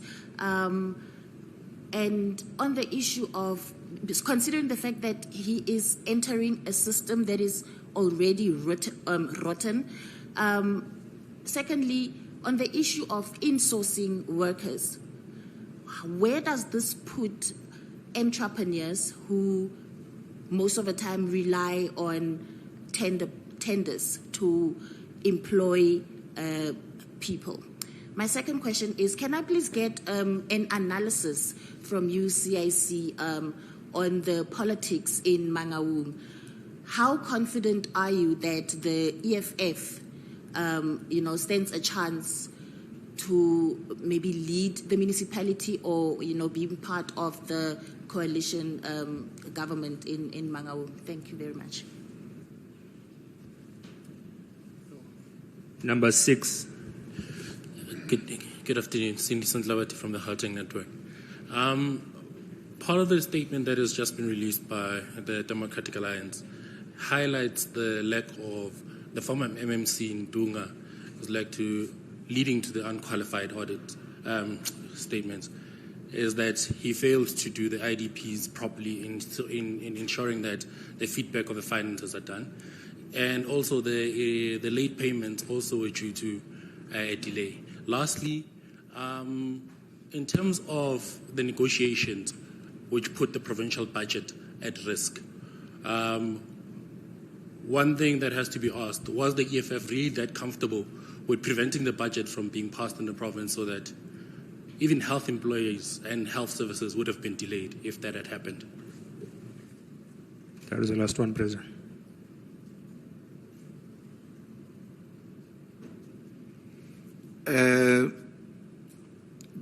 If Dunga delayed or didn't handle IDPs properly, they were not going to be approved because the budget needed an IDP process before, so that allocations are based on the IDPs. So we've never seen any budget not being passed because IDPs were not handled properly. And the DA it litigates a lot.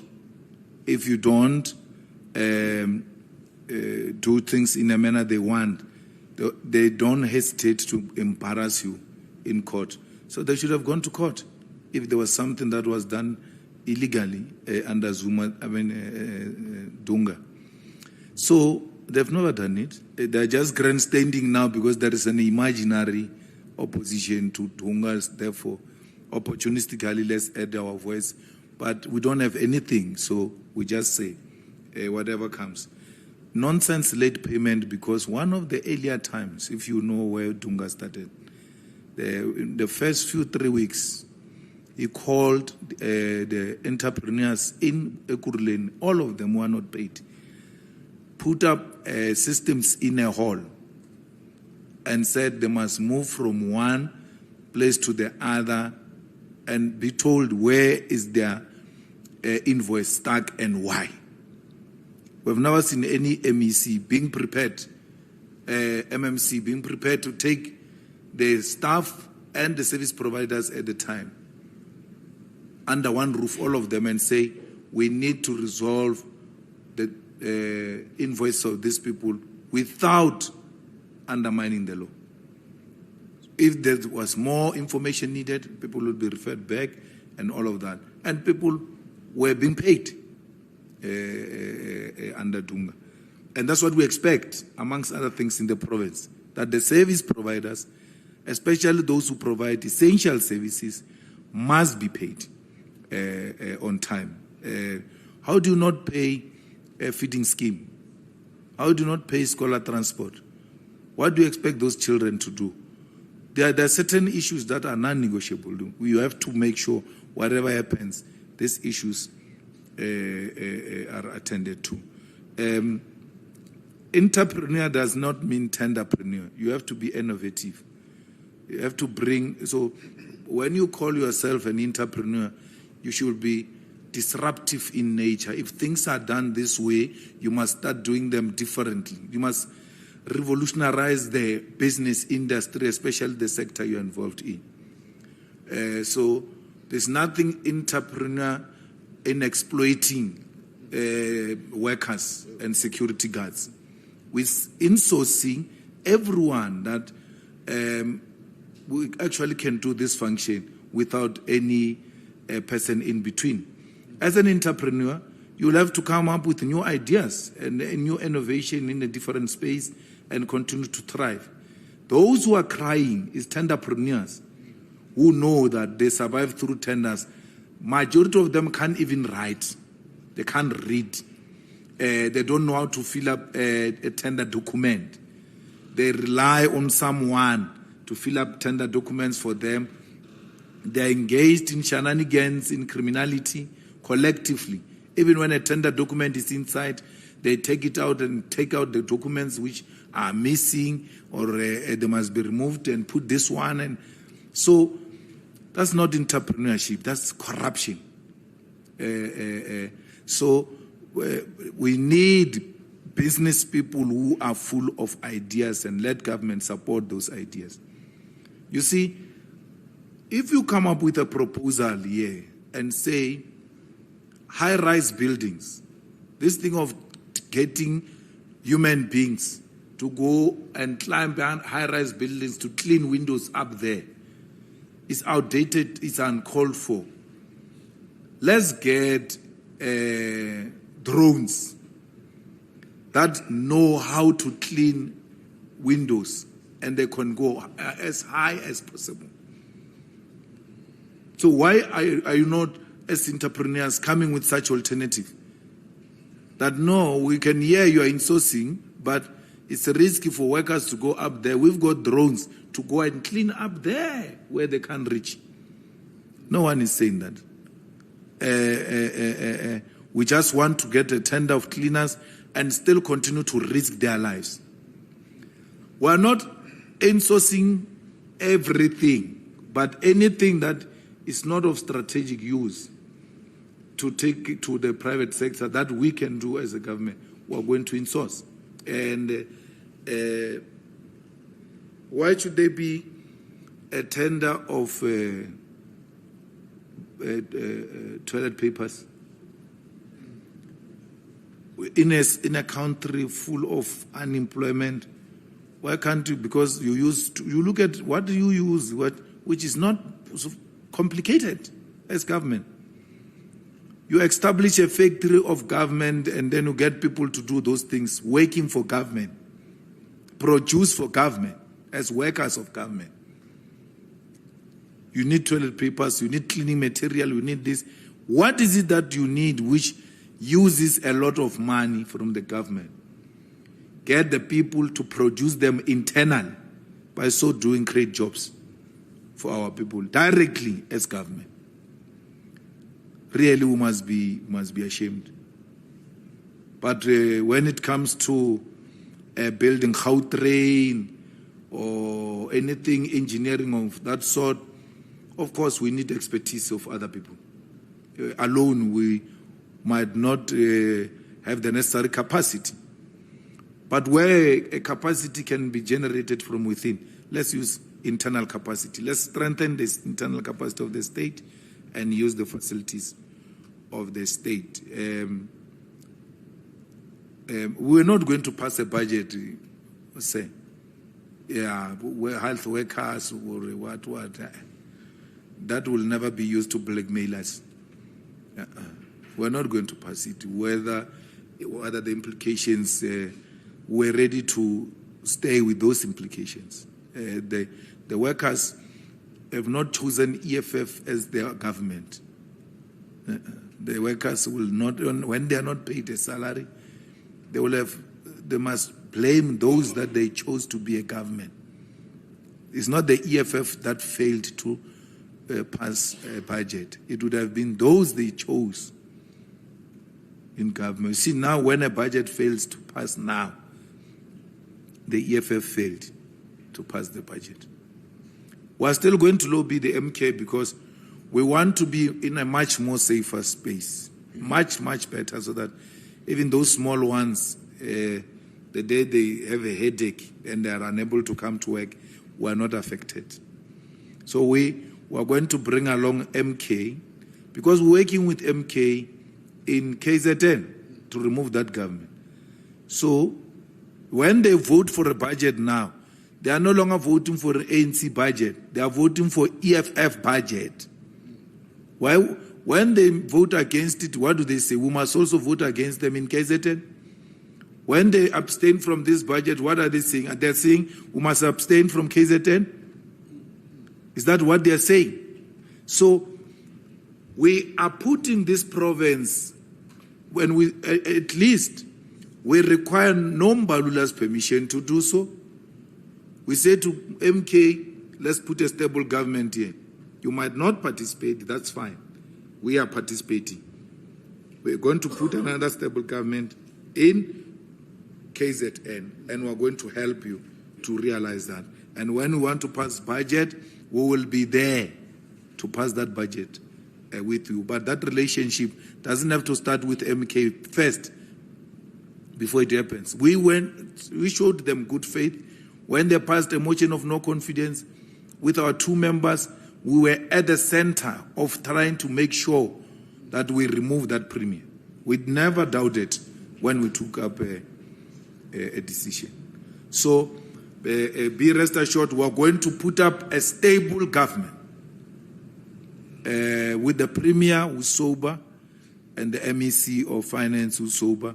Be rest assured, the irritations will be there as political parties from time to time, but with no intention, none whatsoever, to disrupt this government. That's why every little opportunity we get with MK, we mobilize them to come. When they say, no, we can't vote for this, ANC is voting against us in KZN, we say, at least vote for us because we vote for you in KZN. Dynamics might not be the same, we agree, but let's give and take. We are in a situation where we have to meet each other halfway. Mangaung, there will never be an outright winner of any municipality, any metro. No one, no one.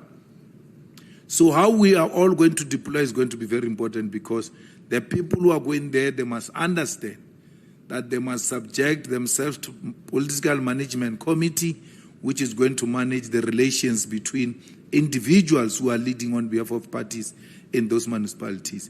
No outright winner in all the metros, except in Cape Town. But even there, we're going to put up a fight. Yeah, there's no. So once we successfully make sure there is no outright winner in all the metros, you are guaranteed in 2009, no one, 2029, no one is guaranteed. Without metros, no one can govern this country. It's guaranteed. So you choose wisely now for the future. It's important that the ANC knows that not in the foreseeable future will they ever win elections. Never, never, never, ever win elections outrightly. They are going to win elections working together with EFF and MK, reclaiming this country back to the rightful owners. So that's the only solution. The only solution to this country is MK, EFF, ANC. That is the future of South Africa. Unless you choose those things of DA and the Freedom Front and what, I'm not part of that. Political convenience, I will never agree to that. There's nothing DA is going to do to put us where we are. The DA works with AfriForum. AfriForum that went to discredit our country in America has got no respect for this country. That's why AfriForum is able to tell the DA, this leader of the DA is going to make you lose votes. This one. More than anyone, John's gate was opened by AfriForum. John Vuli Gate. Instead of John opening it, AfriForum opened it. Hambakaya. So there's nothing we can do about it. We will never be part of that. We will never be part of any white capital. We are not part of any brief by white people. And we don't receive any funding from white people. So we survive with the little we get from the government. And we negotiate the best prices ever. And that's how we move forward as the EFF. Lastly, there will be slight changes here in Joburg. where the provincial secretary will become the MMC of safety and security, and the MMC will go to the legislature because he's a head of elections. We can't confine him to a municipality. For instance, yesterday he was at East London doing the election work, and a wall fell here, and the MMC was nowhere to be found. So as a head of elections, he can't be head of elections being in a local municipality. He has to be all over South Africa. Those are the EFF decisions which will be communicated to the ANC and the mayor of the ANC. Don't look shocked. Those are politics. Enjoy. Bye. Sure.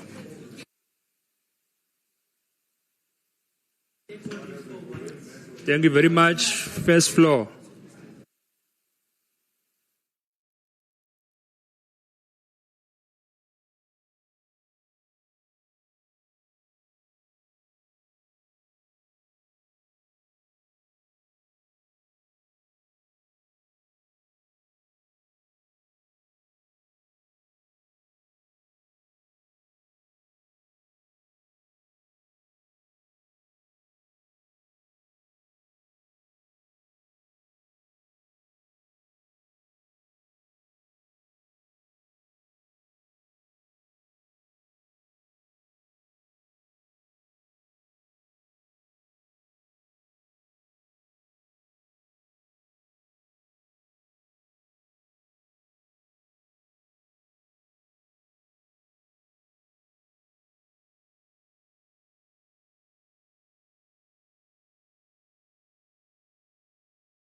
In the National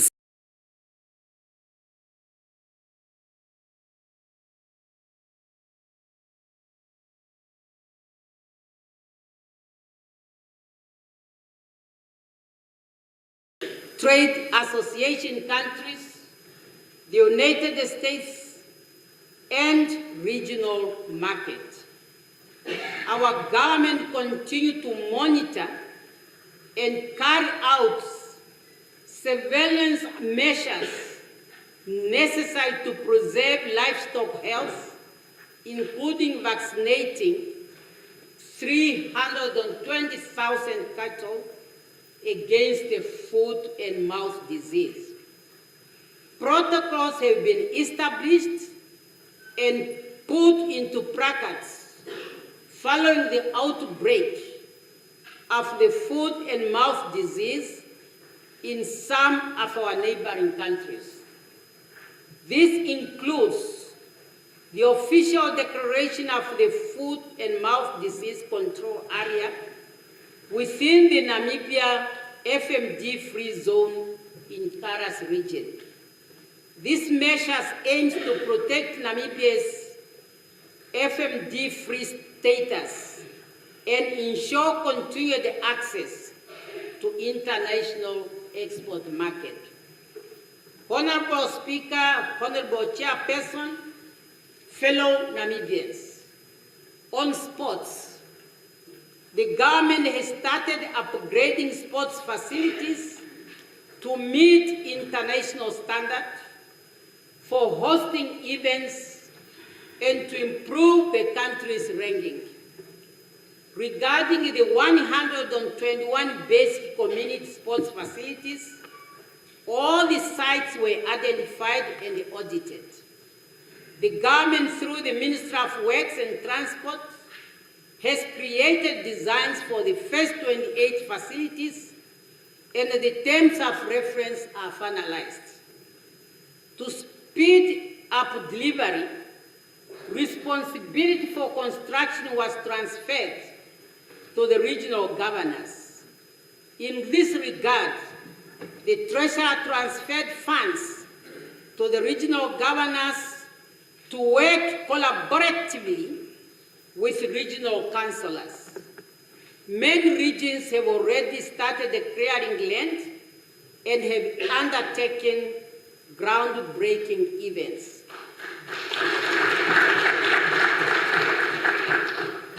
Under the regional sports facilities, most regional stadium sites have been identified, except Omphia and Hobabes.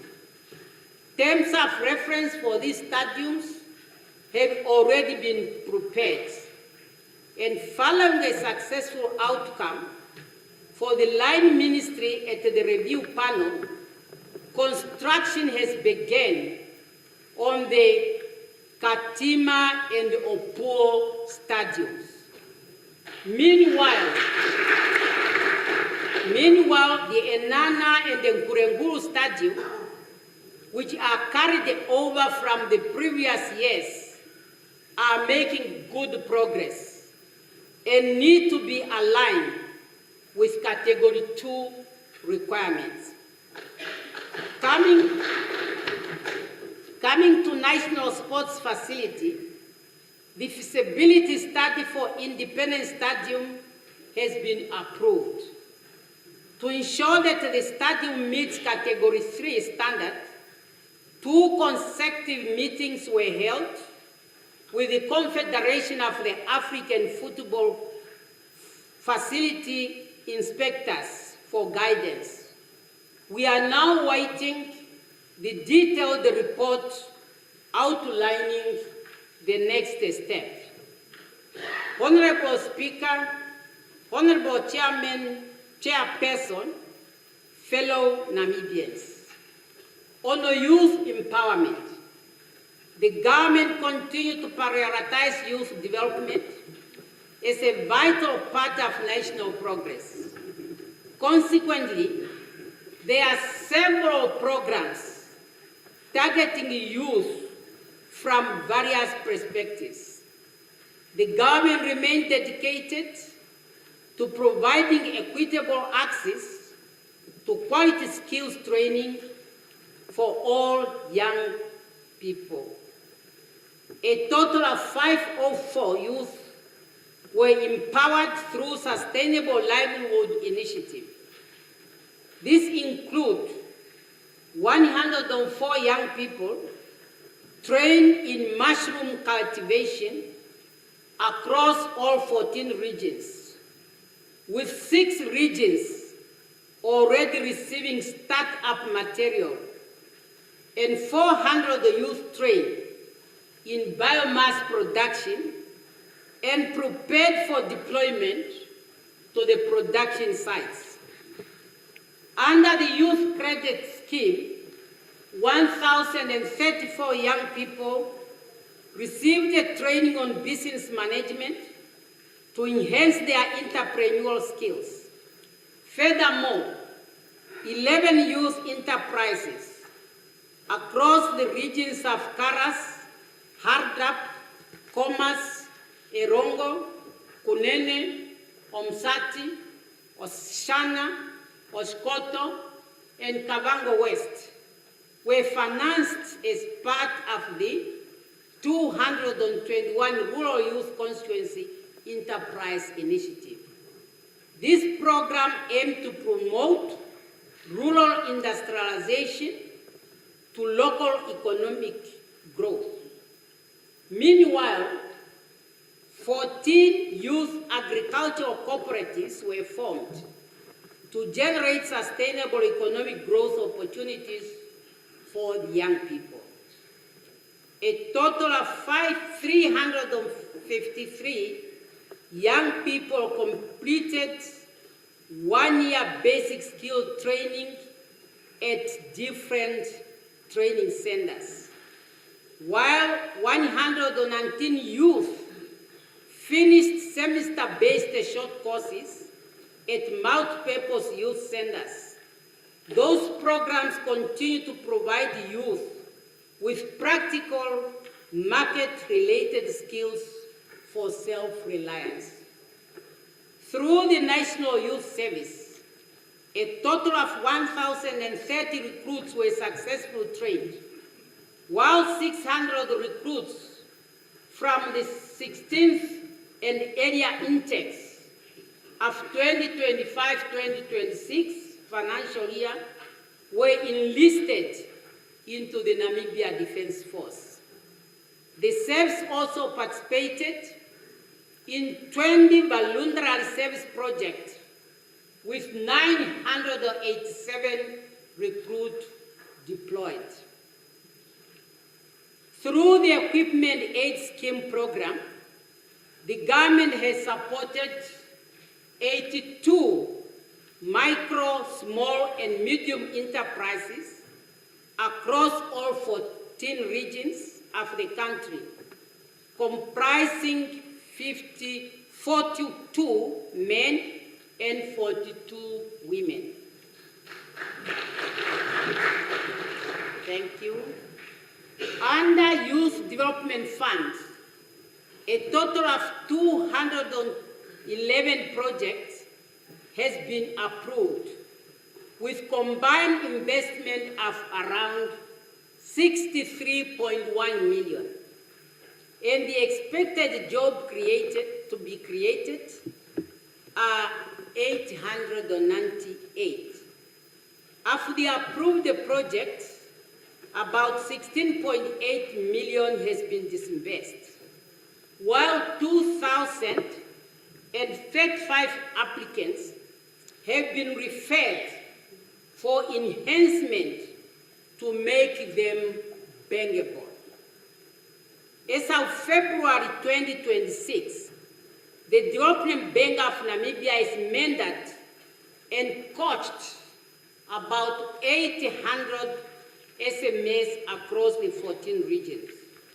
This mentoring and coaching strategy aims to build the capacity of SMEs with skill to access capital. Honorable Speaker, Honorable Chairperson, fellow Namibians, moving to the fourth priority area, quality education and training, the government prioritized the continued expansion and upgrading of education infrastructures. Subsequently, 237 primary classrooms, 172 pre-primary classrooms, 40 administrative offices, 39 science laboratories, 37 computer laboratories, 36 school libraries, 51 abolition blocks, and some community hospitals, hostels, and community learning development centers were constructed in different regions during the period under review. The aim is to improve access to education and the living condition of the learners. In higher education, the government implemented a full subsidized 100% tertiary education funding model covering registration and tuition fees for eligible undergraduates at all public and private institutions of higher learning, as well as technical vocational training centers. This reform was supported by an initial allocation of 663 million Namibian dollars.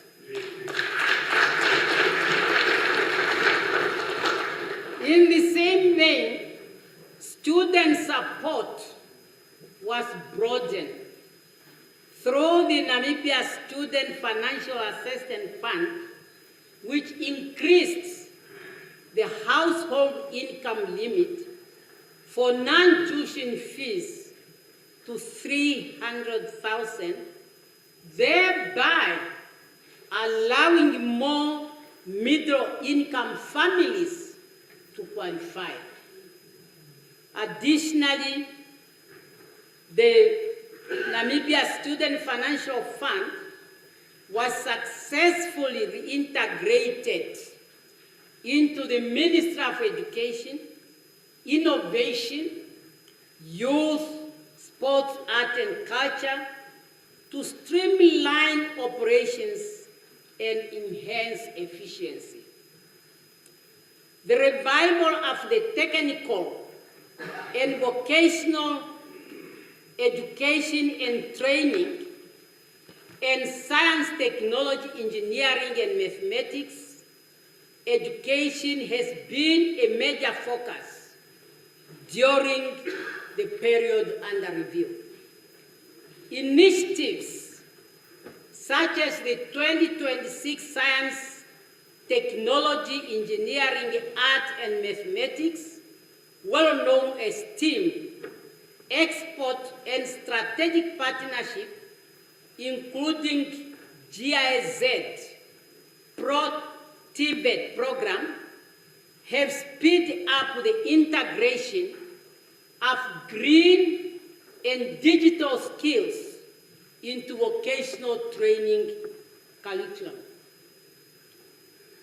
As a result, Tibet enrollment rose to 13,512 trainees, a growth mainly due to the completion and operationalization of facilities like Kurenkuru and Caitman's vocational education and training centers.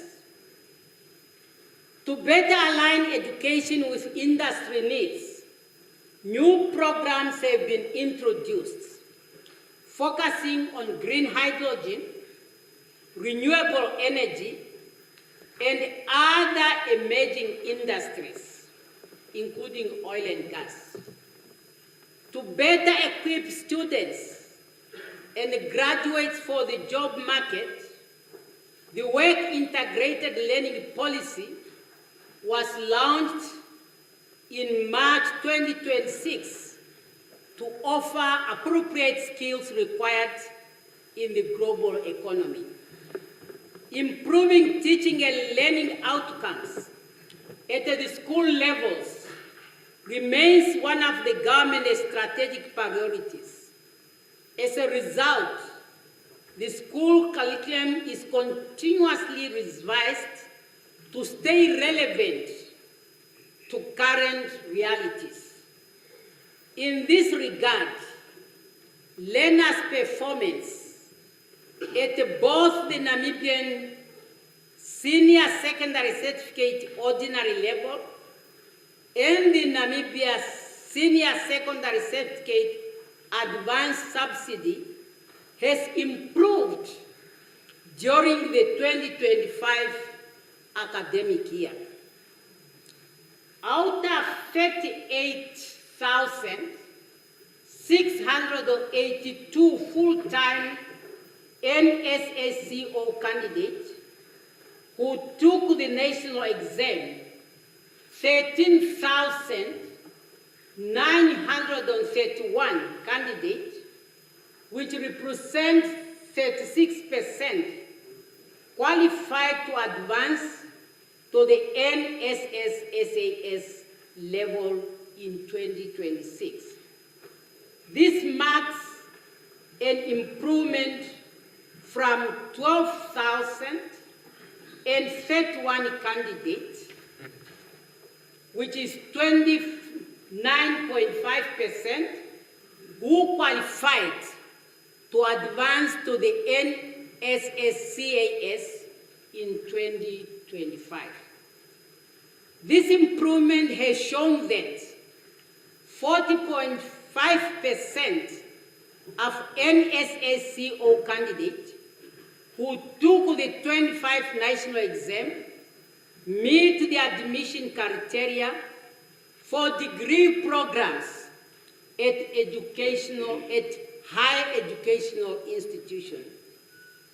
Achievement under the 20-point target, which includes certificate, diploma and TVET-related studies rose from 53.7% to 60.2%, reflecting a 6.5 increase compared to the 2024 cohort. At the NCCSA level, a total of 11,968 full-time candidates took the 2025 national exam. The percentage of candidates achieving a required symbol in 3 subjects for university admission is 70%. Honorable Speaker, Honorable Chairperson, fellow Namibians.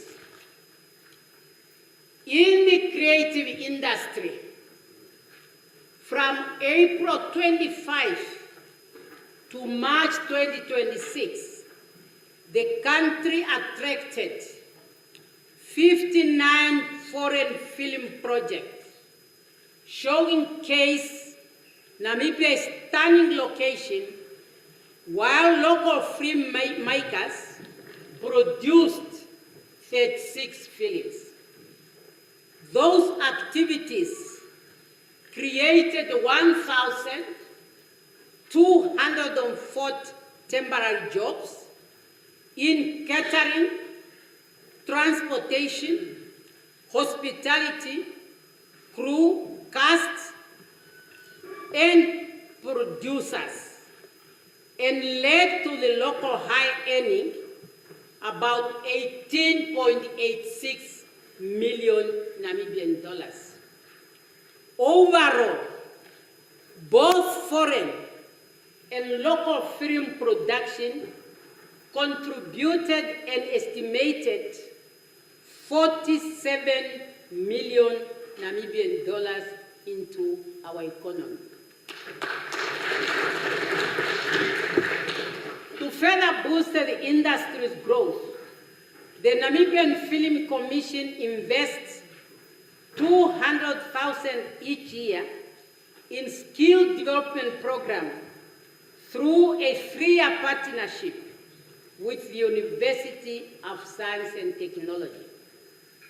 This investment aims at upskilling, enhancing local talent, and positioning Namibia as a competitive player in the global film industry and in job creation. Honorable Speaker, Honorable Chairperson, fellow Namibians, under the quality of health and social welfare, the government has successfully implemented the Vision April 2026. The vision urged senior government officials, including political office bearers, to potentially use public health facilities starting from the 1st April 2026. It emphasized prioritizing dignity in health care, raising standards at public health facilities to match the private care, and ensuring equitable access to quality health care for all citizens. The directives also aims to strengthen the healthcare sector by ensuring that funds from medical aid claim for using state facilities are invested to improve healthcare infrastructure, staffing, and the availability of equipment and medicine. Subsequently, 7 public health facilities have been improved as a test case to enhance treatment capability across public health facilities and they are ready for use and for the state to claim from your medical aid. Use them, we will claim from your medical aid. These facilities are Windhoek Central Hospital, Katutura Intermediary Hospital, Oshakati Intermediary Hospital, Rundu Intermediary Hospital, Swakopmund Wolf's Bay Hospital Complex, Onanjokwe Intermediary Hospital, and Caitmans District Hospital. Under clinical health care services, direct procurement of pharmaceuticals and clinical supply from manufacturers resulted in positive outcome and cost-saving efficiency. By directly procuring medicine from manufacturer, the medicine service level has increased to 57% across the system, up from 49% before those efforts began. Savings from the procurement method have been redirected and reinvested into the system by buying more medicine. The government continues to promote this procurement approach to increase stock levels towards the minimum required minimum target of 80% across the system, which is the minimum acceptable for quality health services in all health facilities. The government has also extended this procurement dispensation to include medical equipment. This cost-effective model aims to fulfill significant gaps in equipment supply at the state facilities.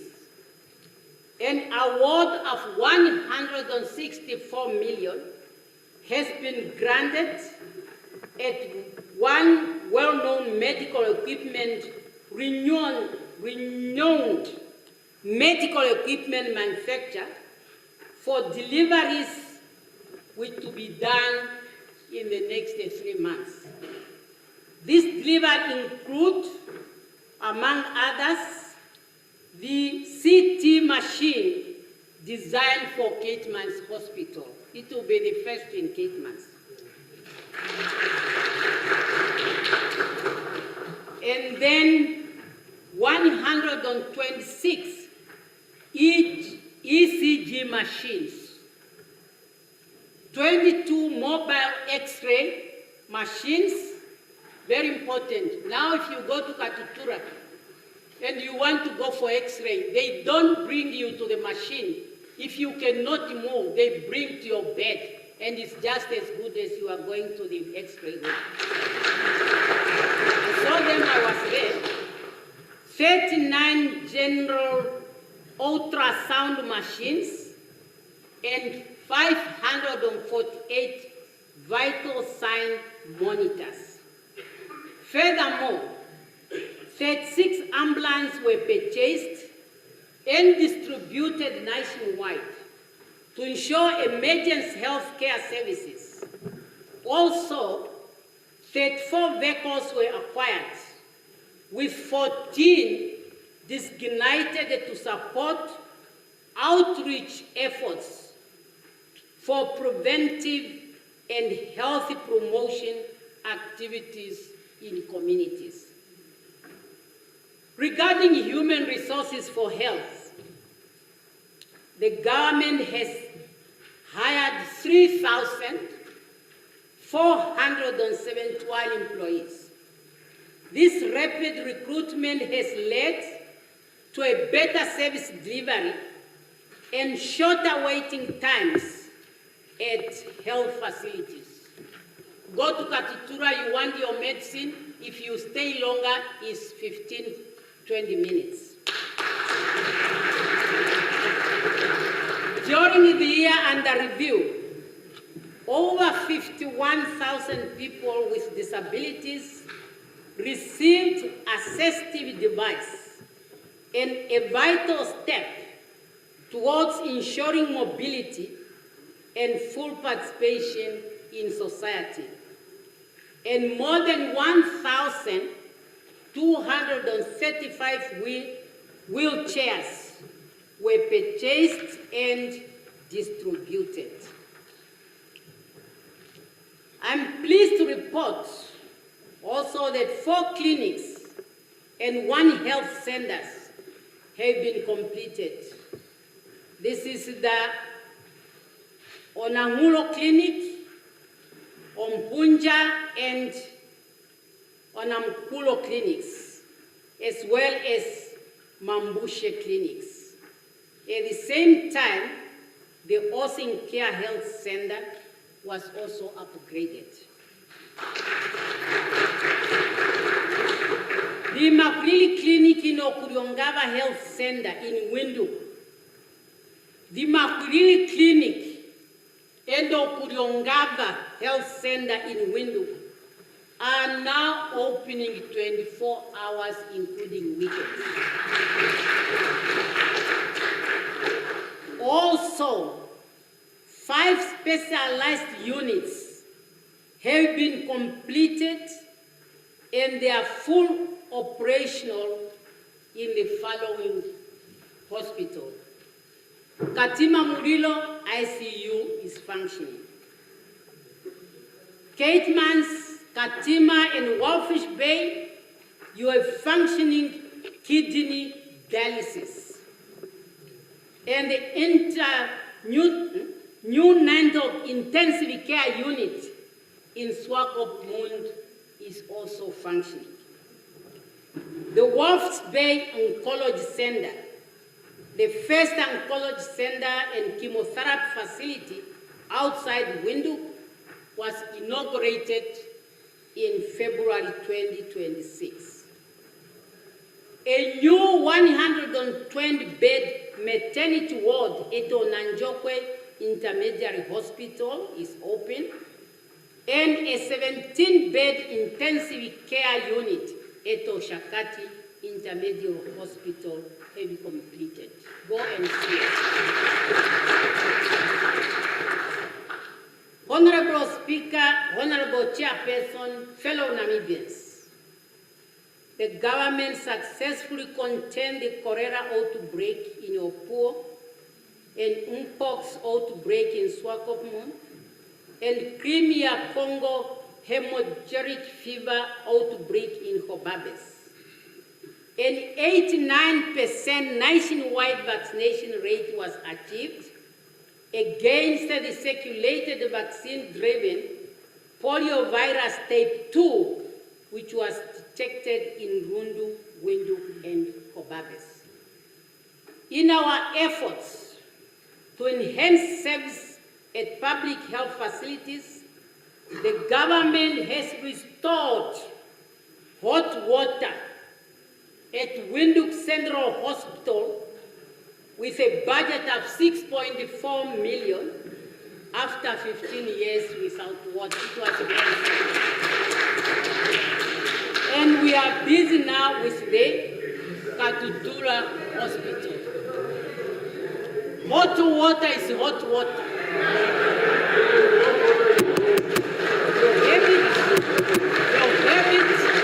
Everywhere you go. How do you want it? Just go there, it's there. Hot water is hot water all over the world. How you heat it, it's hot water. I'm sure you are enjoying it and you know it's a big success. Thank you very much. Honorable Speaker, Honorable Chairperson, fellow Namibians, under land, housing, and sanitation, a total of 14 townships were approved and proclaimed as now towns. This is the Brock Horus, and Kate Mansop, they were proclaimed. Marinda Extension 5, and many others. You will see them also in the books. Other newly proclaimed towns include Onipa, Utapi, Extension 20. Similarly, development occurred in informal settlement areas such as Okanjegedi, South Extension 2 in Oshakati, as well as the greenfield areas like Etati in Opuo, Block D in Rebot, and the Rundu Extension 44. Progress has also made in servicing plots, including providing water, sewage, roads, and electricity. About 604 service events were delivered in Ochuarongo and Omaruru through partnership with community-based organizations.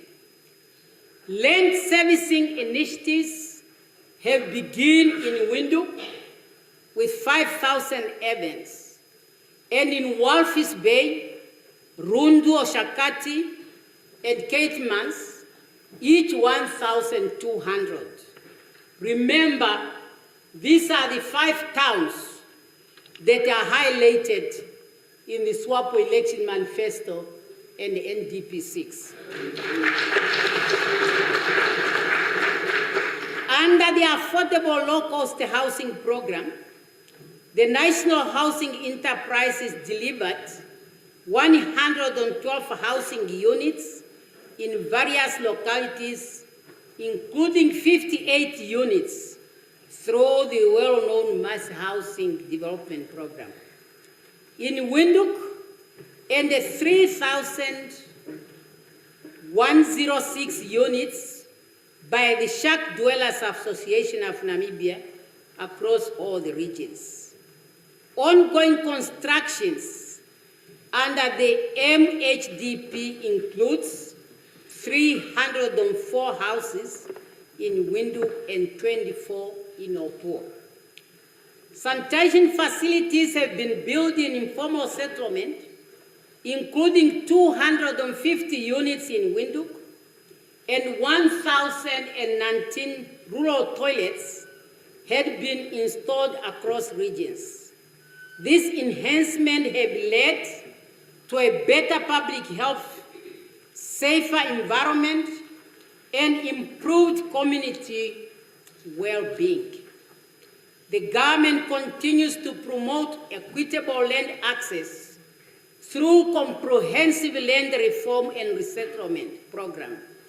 In this regard, 24 farms were purchased in 2025-2026 financial year at a cost of 238 million.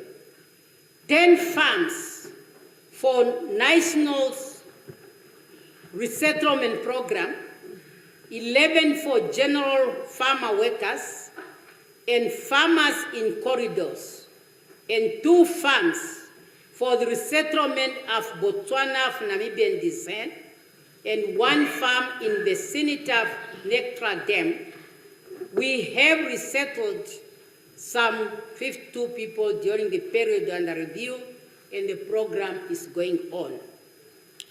Honorable Speaker, Honorable Chairperson, fellow Namibians, as I reflect on the government's performance during the year under review, I'm pleased to note that the 8th administration's policy intervention through the 8 critical economic enablers are also producing promising results.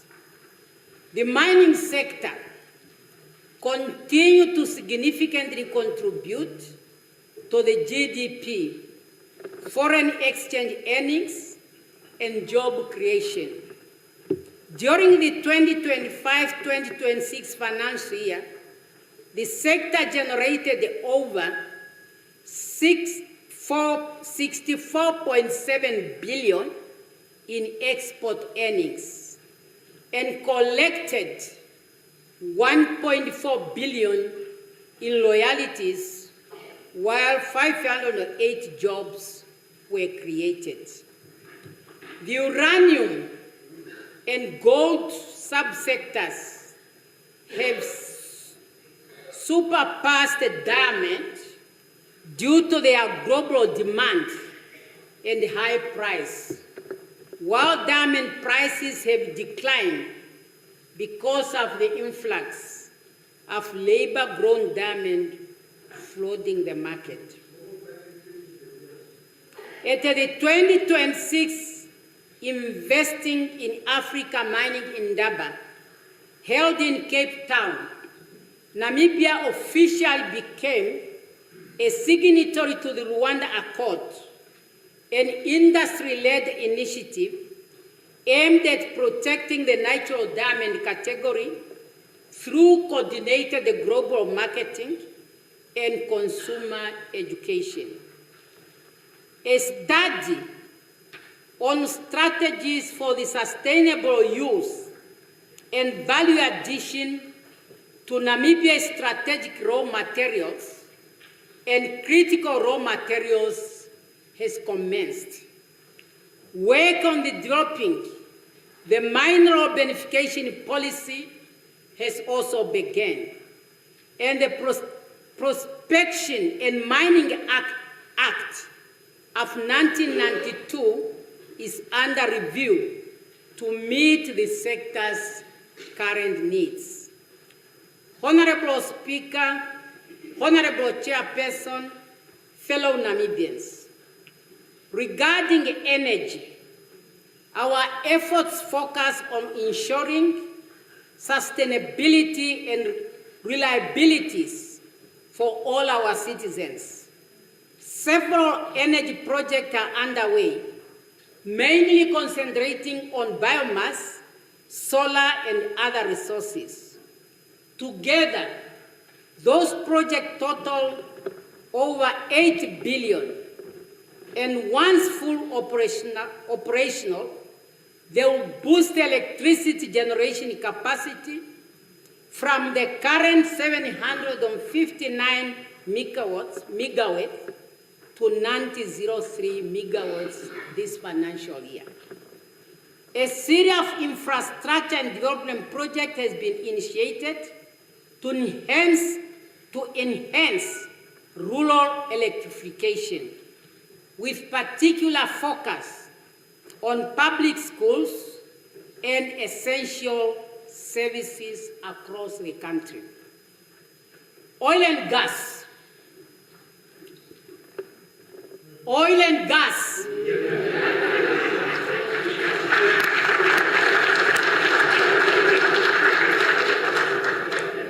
I want to emphasize that this is a strategic sector worldwide. If it is not properly managed from the beginning, it could become a curse for our country, as we have seen in some nations around the globe. That's why I have, as your president, decided to oversee it directly under the presidency.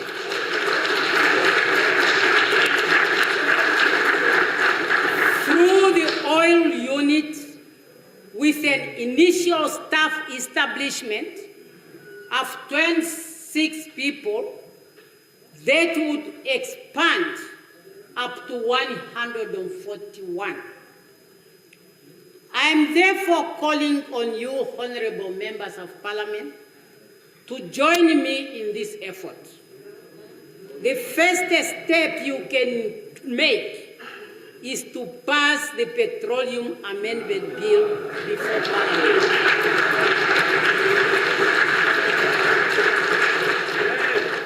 As 1 year is already lost, since its establishment, the oil unit has conducted successful benchmarking visits to Guyana, Angola, Norway, and Algeria. a government technical committee guided by the high-level team of ministers has been established, and the work has begun on the first phase of reviewing and providing input on the field development plan bench submitted by Total Energy, marking an important initiative step towards formal negotiation and final investment decision. At my request, the government of Norway has agreed to provide us with technical support.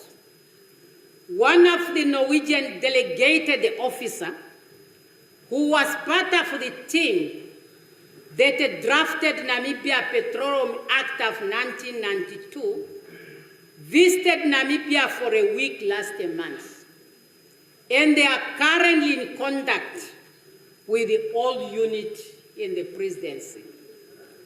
Honorable members, if need, the old unit is ready to engage the relevant parliamentarian committee for more information, as negotiations are not conducted in the chamber. I really ask you for that. Moving forward, the government has completed the regional consultations on local content policy to gather public inputs and prepare a comprehensive legislative review before presenting it to this House.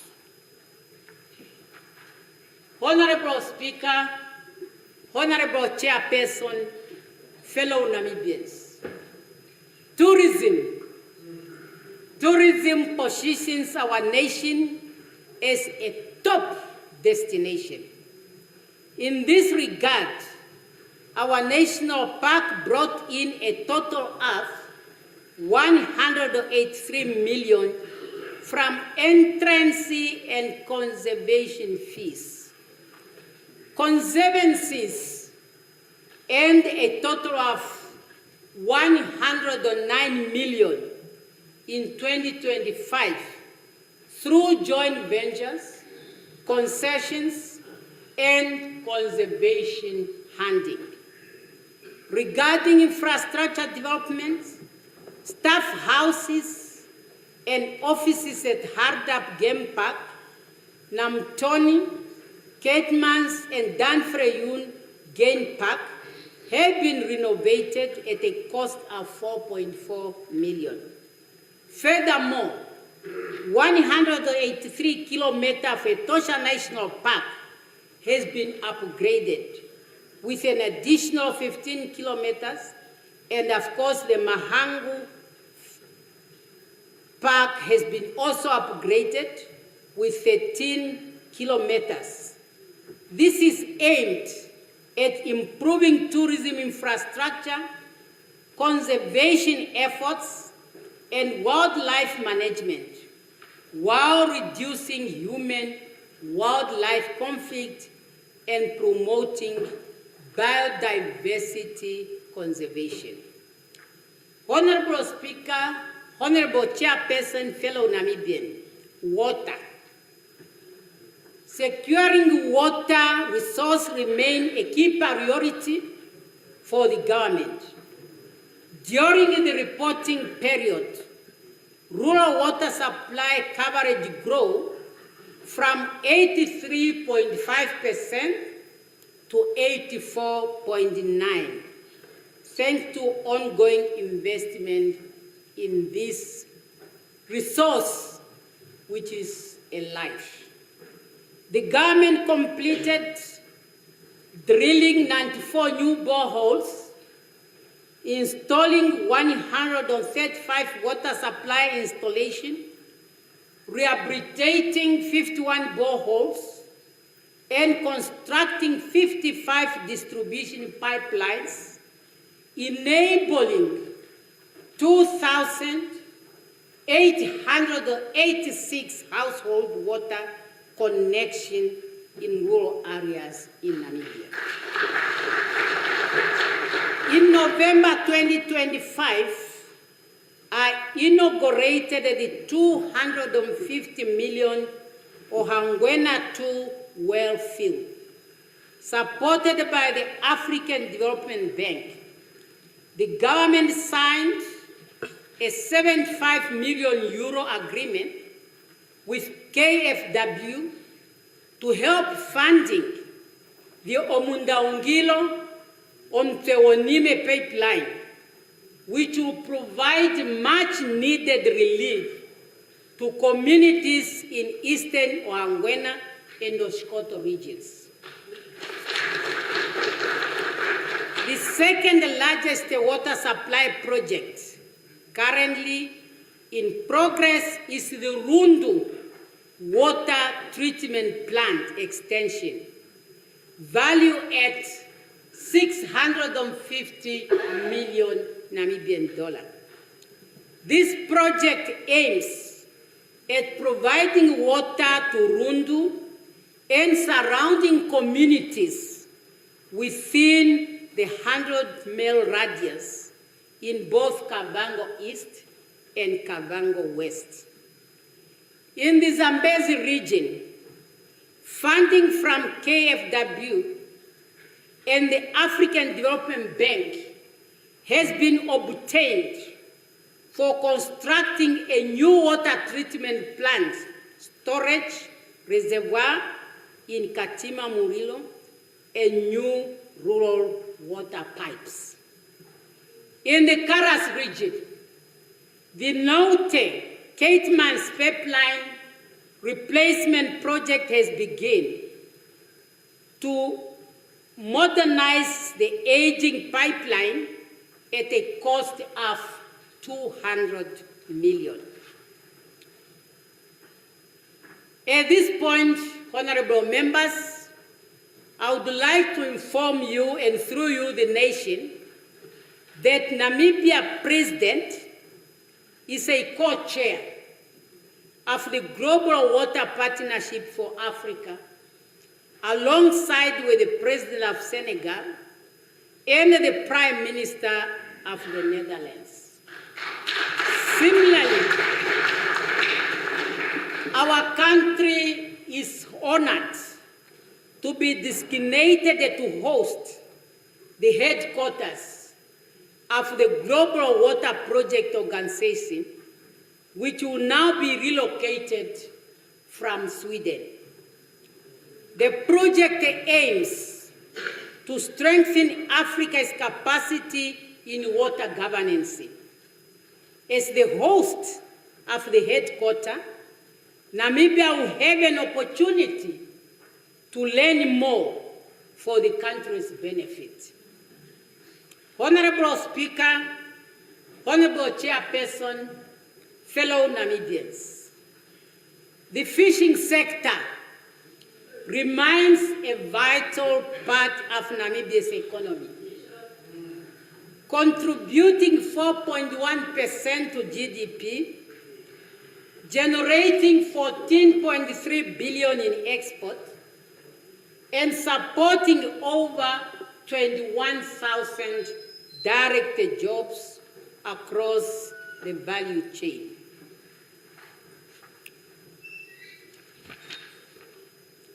The government promotes local value addition through the 70-30 policy ratio, which requires that fish quotas be processed on shore to maximize employment opportunity. We are currently at 100% for Mong and 80% for hake. And sooner, the latter will also be processed locally at 100%. However, there's a general downward trend in the main regulated species for total allowable catch, raising serious concerns about the sector's long-term sustainability and productivity. While the country continues with science-based fishery management, recent stock assessment reveals that several key commercial species are under increasing pressure. This highlights the urgency of adaptive management and strengthen conservation efforts to safeguard the future of Namibia's fisheries and the livelihood they support. Accordingly, a review of harvesting control rules for all subsectors has begun. And also, we are working on developing management plans for all TSE-regulated species.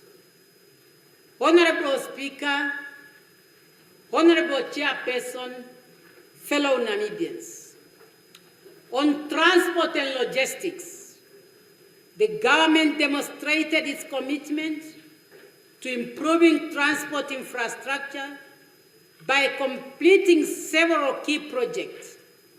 This included the construction and completion of the RT9/1 dual carriageway from Windhoek to Hosea Kutako International Airport, covering over 48.5 kilometers, a D4119 gravel road of 23 kilometers from Omlondo to Oshuli in Ohangwena region. The upgrading and maintenance of railway infrastructure across the country is ongoing, and 98 young people were trained in railway maintenance.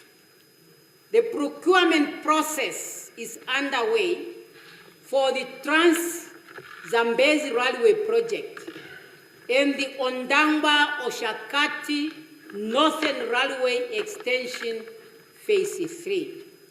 Meanwhile, the Trans-Kalahari Railway project is at feasibility study stage. To strengthen this sector, 137 new recruits and 57 interns in engineering, quality surveying, and meteorologics have joined the Ministry of Works and Transport. Honorable Speaker, Honorable Chairperson, fellow Namibians, in our efforts to enhance safety and security in our country, a total of 1,779 cadet constable graduate from the police basic training courses intake of 2024-2025 fiscal year and were deployed countrywide. Additionally, 426 officers were appointed to the Namibian Correctional Services, while 404 recruits are currently undergoing basic training. A total of 2,419 Namibian Defense Force members were trained in combat and academic skills, providing them with necessary abilities to operate effectively in digital era as per NDP 6. Meanwhile, 1,704 youth in the 18th recruit intake are undergoing basic training and are expected to graduate in May this year. The next intake of 1,500 will also include the 600 graduates from the National Youth Service. The idea is to strengthen and rejuvenate the force while integrating youth talent from all regions. Support during national disaster, such as floods, drought, and field fire, among others, remain a secondary role of the Namibian Defence Force. Also, self-sustained initiatives like uniform production, infrastructure development, logistics services, and technology innovation operated by August 26 continue to add the value to the work of the Defence Force. The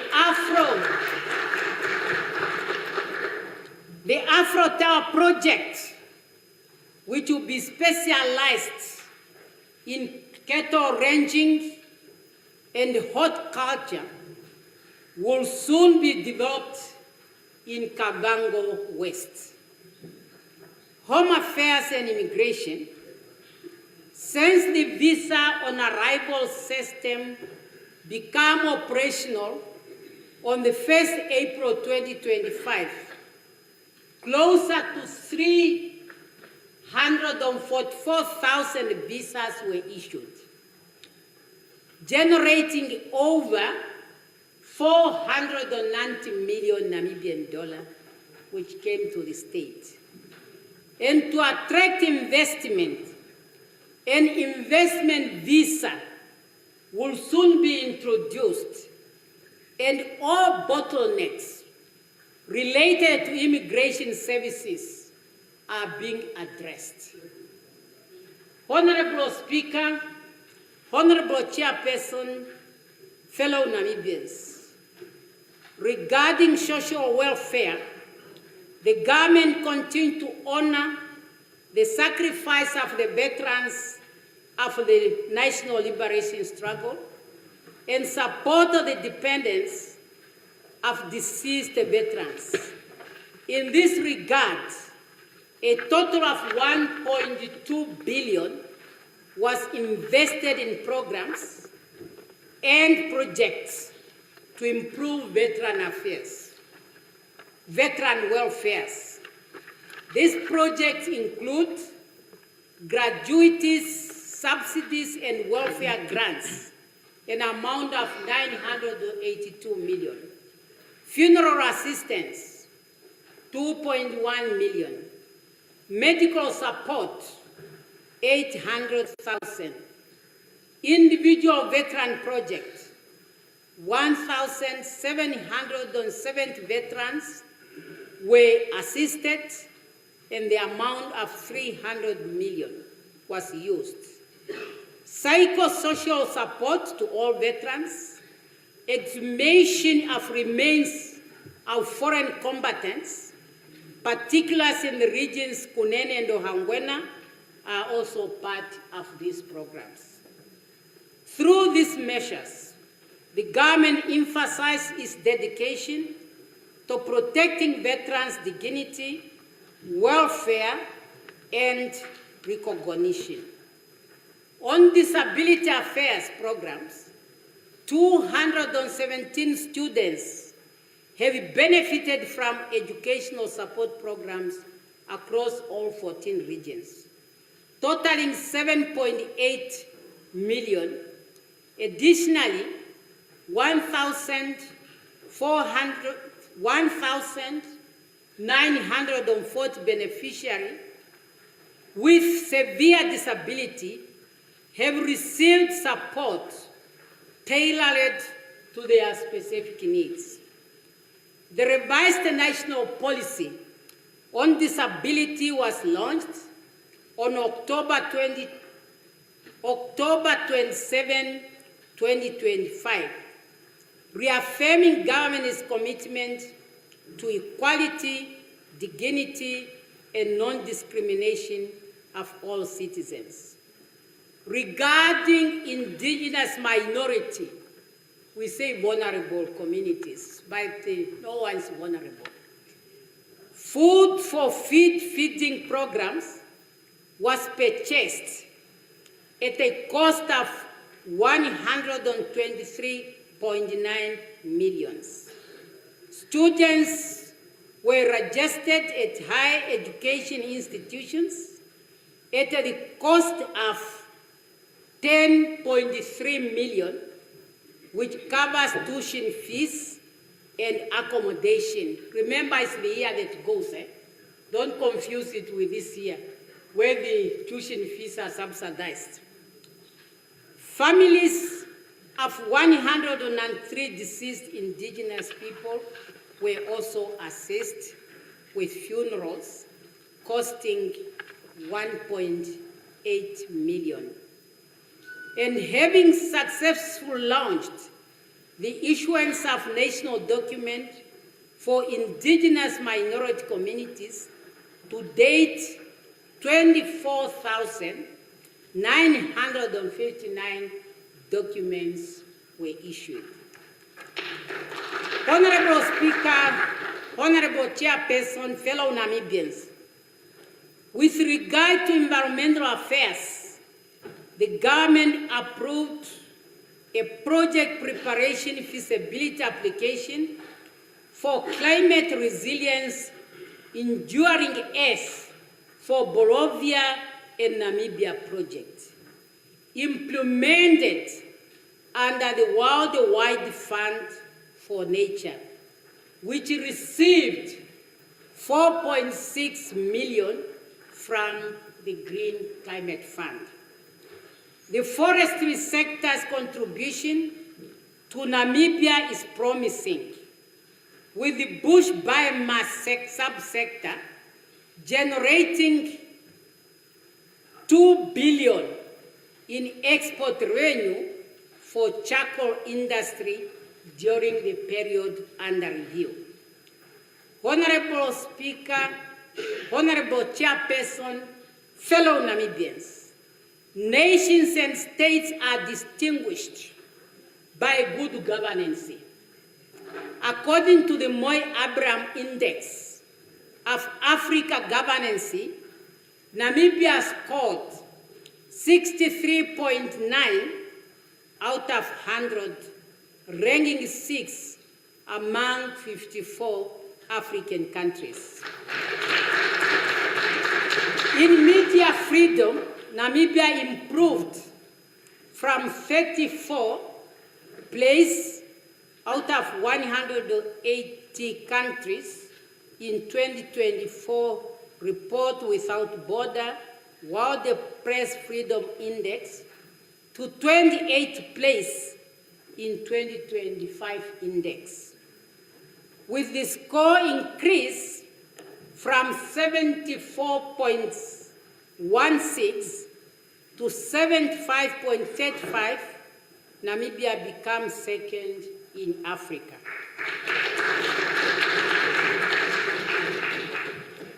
Now, in terms of corruption perception, the Transparent International Index ranked Namibia with a score. Namibians, we must listen here already. With a score of 46 out of 100. 46 out of 100. At a position 65 out of 182 countries in 2025. A decline of 3 points from the previous year. A decline going down.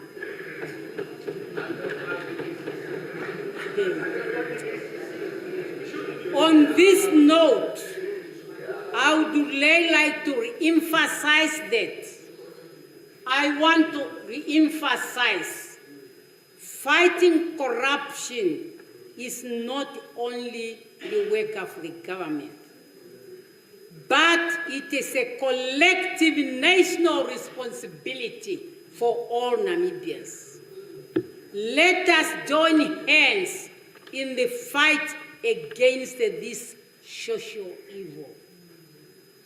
As I always say, corruption must be treated as treason because it undermines our development, It threatens our peace and stability.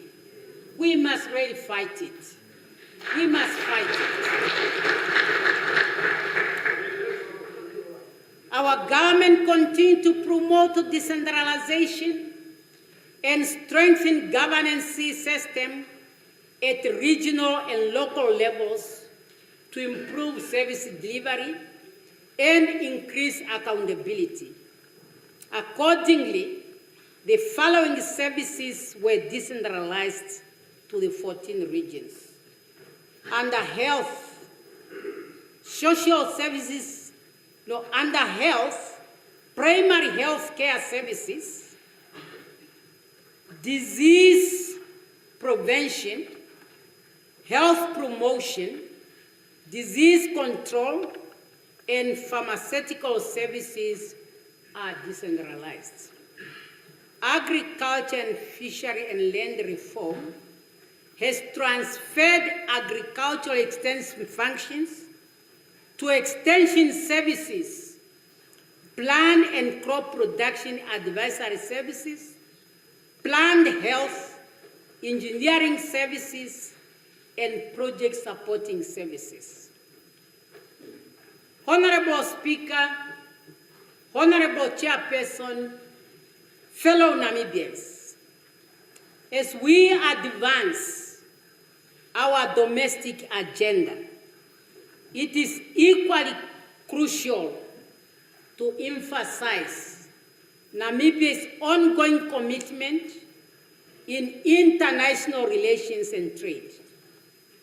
Our strategies remain rooted in fostering peaceful coexistence within the SADC region, across Africa, and around the world, promoting multilateralism and support international order and stability, strengthening trade partnership, and attracting foreign direct investment to promote inclusive growth for all Namibians.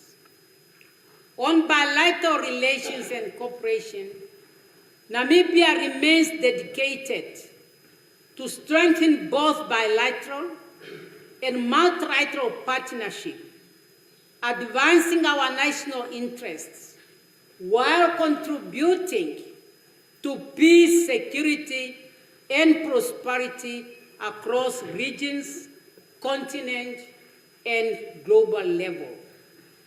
Our principles stand on solidarity with Cuba remains steadfast.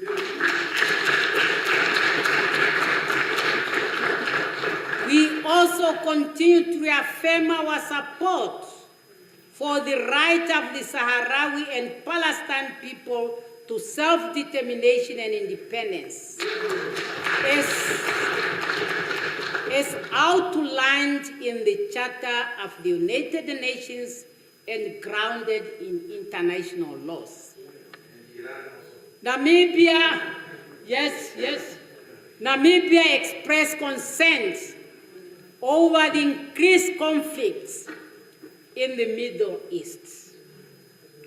We reaffirm our support to the sovereignty and territorial integrity of all states and uphold the principles of non-interference in their internal affairs. You must have observed our voting at the UN and other forums. We welcome the just announced ceasefire in the Middle East. We are encouraging all parties to continue engage in dialogue without preconditions so that this ceasefire become a permanent solution to ensure that peace is back in that region and stability generally is retained in the world. We are all affected That's not a secret.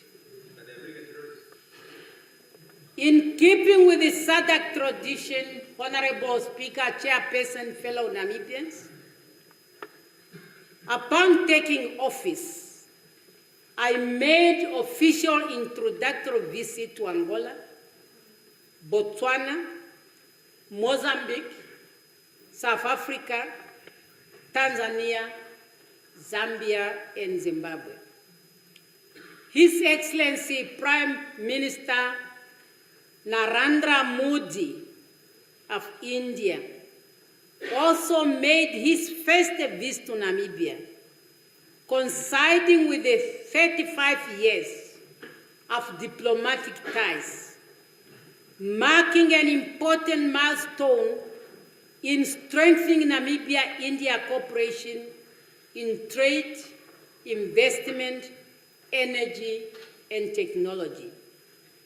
Equally important, I hosted the President Duma Bok of Botswana during the second session of the Namibia-Botswana Binational Commission in Windhoek, where we reaffirmed the deep historical, cultural, and socio-economic ties between our countries and emphasized the importance of regional connectivity, trade facilitation, and coordinated development within the Southern Africa Development Commission and community and the African Continental Free Trade Area framework.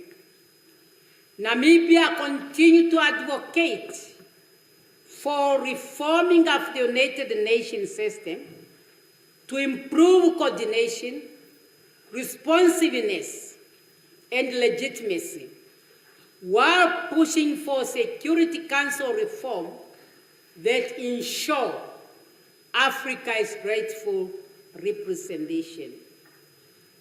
During the year under review, the government carried out extensive national outreach program across all 14 regions to boost Namibia's involvement in the Africa Continental Free Trade Area.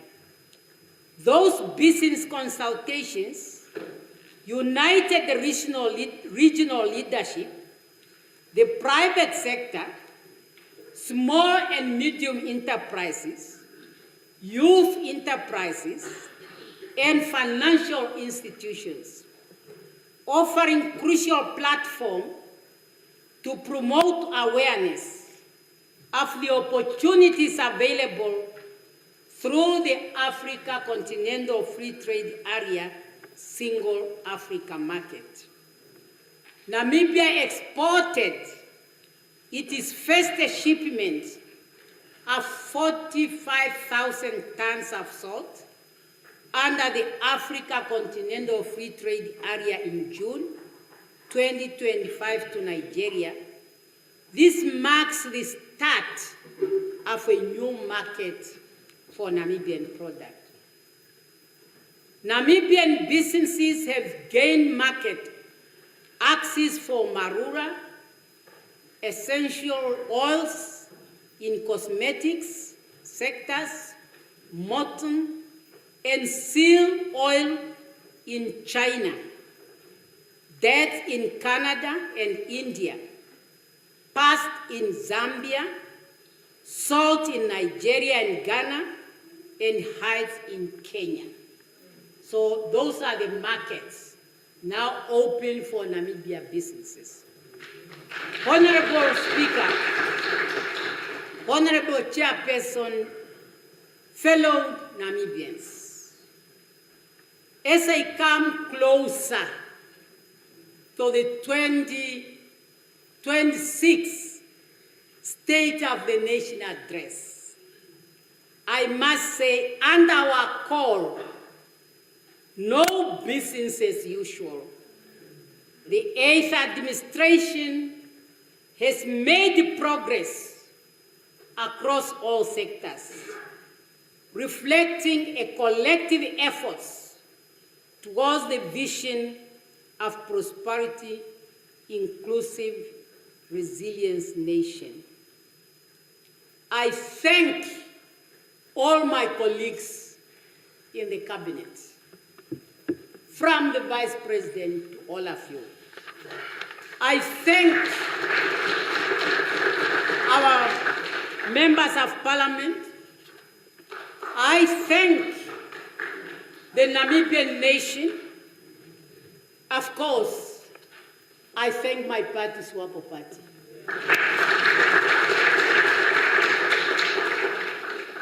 In all what we have done, thank you. And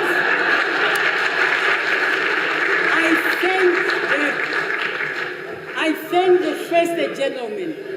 He is doing a commendable job. That's why this year the boy child become on top in schools. Thank you, first gentleman.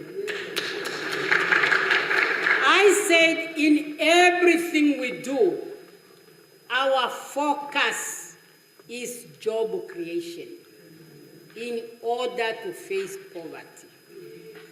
I'm glad to inform the nation that according to the records of the Social Security Commission, over 130,000 people were registered as new employees. It's their record. It's their record which is saying that. During the period under review, that's why they say, those achievements are noteworthy, but really the journey towards true national development remains ongoing and requires continued engagement. We must continue to engage as a nation. At this point, I truly want to tell you how much I value the engagement I have had with most of the political parties represented in this parliament. Some of the proposals you brought to the table are really helping us to move forward with our developmental agenda as a nation. As elected leaders, we must always find time for face-to-face talk outside the chamber. We need that. As we approach the conclusion of Vision 2030, Honorable Speaker, Honorable Chairperson, fellow Namibians, let us work diligently together with one purpose and a shared vision to build the Namibia we desire. A nation characterized by opportunities, fairness, and progress for all, with one heart and one mind. Truly, we are too few to be poor. Long live the Republic of Namibia. I thank you for your kind attention.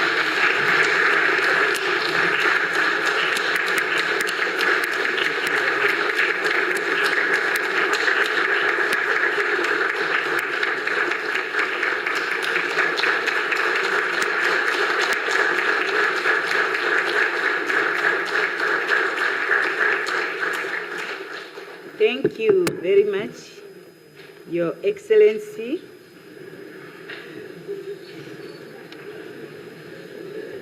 On behalf of the Chairperson of the National Council, and indeed on behalf of all parliamentarians, I wish to convey our heartfelt gratitude for the comprehensive enlightening and inspiring address Your Excellency has delivered. The address has provided valuable direction and a clear articulation of the government's priorities and commitment. Honourable Members of Parliament, Her Excellency the President is now prepared to receive questions from the floor, and I wish to draw the attention of the Honourable Members to the fact that during the interactive session with the President, the proceedings shall be governed by Rule 199 of our standing rules and orders. I believe we all have brought our standing rules book. I will, as per tradition, allow a set of questions to Her Excellency at a time, and today the questions will be 4 at a time, after which Her Excellency shall be accorded an opportunity to answer those questions before another set of questions is put. Now I invite questions, honourable members, and I would like to encourage us for the sake of equity that we allow the leaders of different political parties to come first to make sure that every party has an opportunity to pose questions, and please indicate what political party you are representing so that we are able to keep record. Now I start with the Leader of Official Opposition in Parliament, Honourable Nashinge. Thank you very much, Honourable Speaker. Your Excellency, thank you very much for coming, and thank you very much for the comprehensive State of the Nation address. Very well done. Clarity provided in certain areas. We truly appreciate that.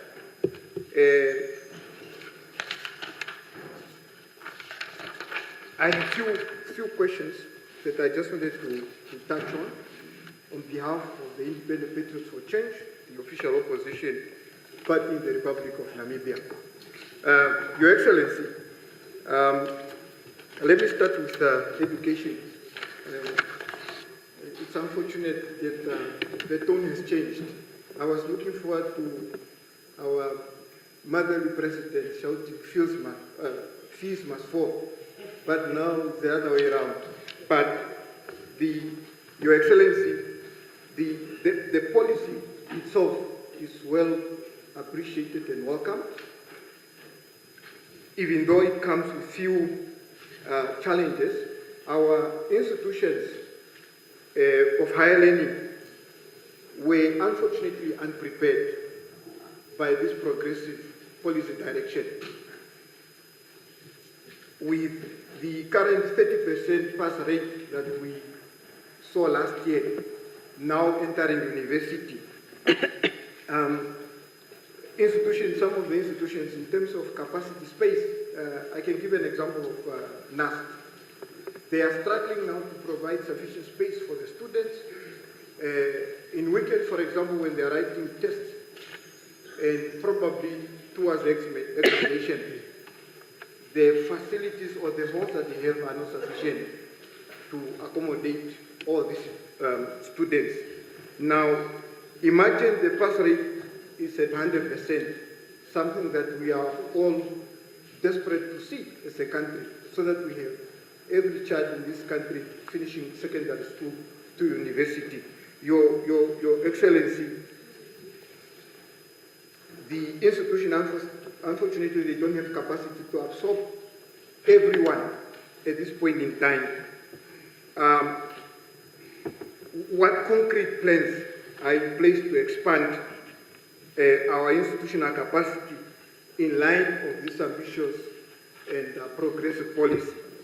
The other one will touch on a very important issue of corruption. Yes, agreed, all of us must fight corruption. But Your Excellency, unfortunately, and we are in agreement with you that corruption should be treated as treason.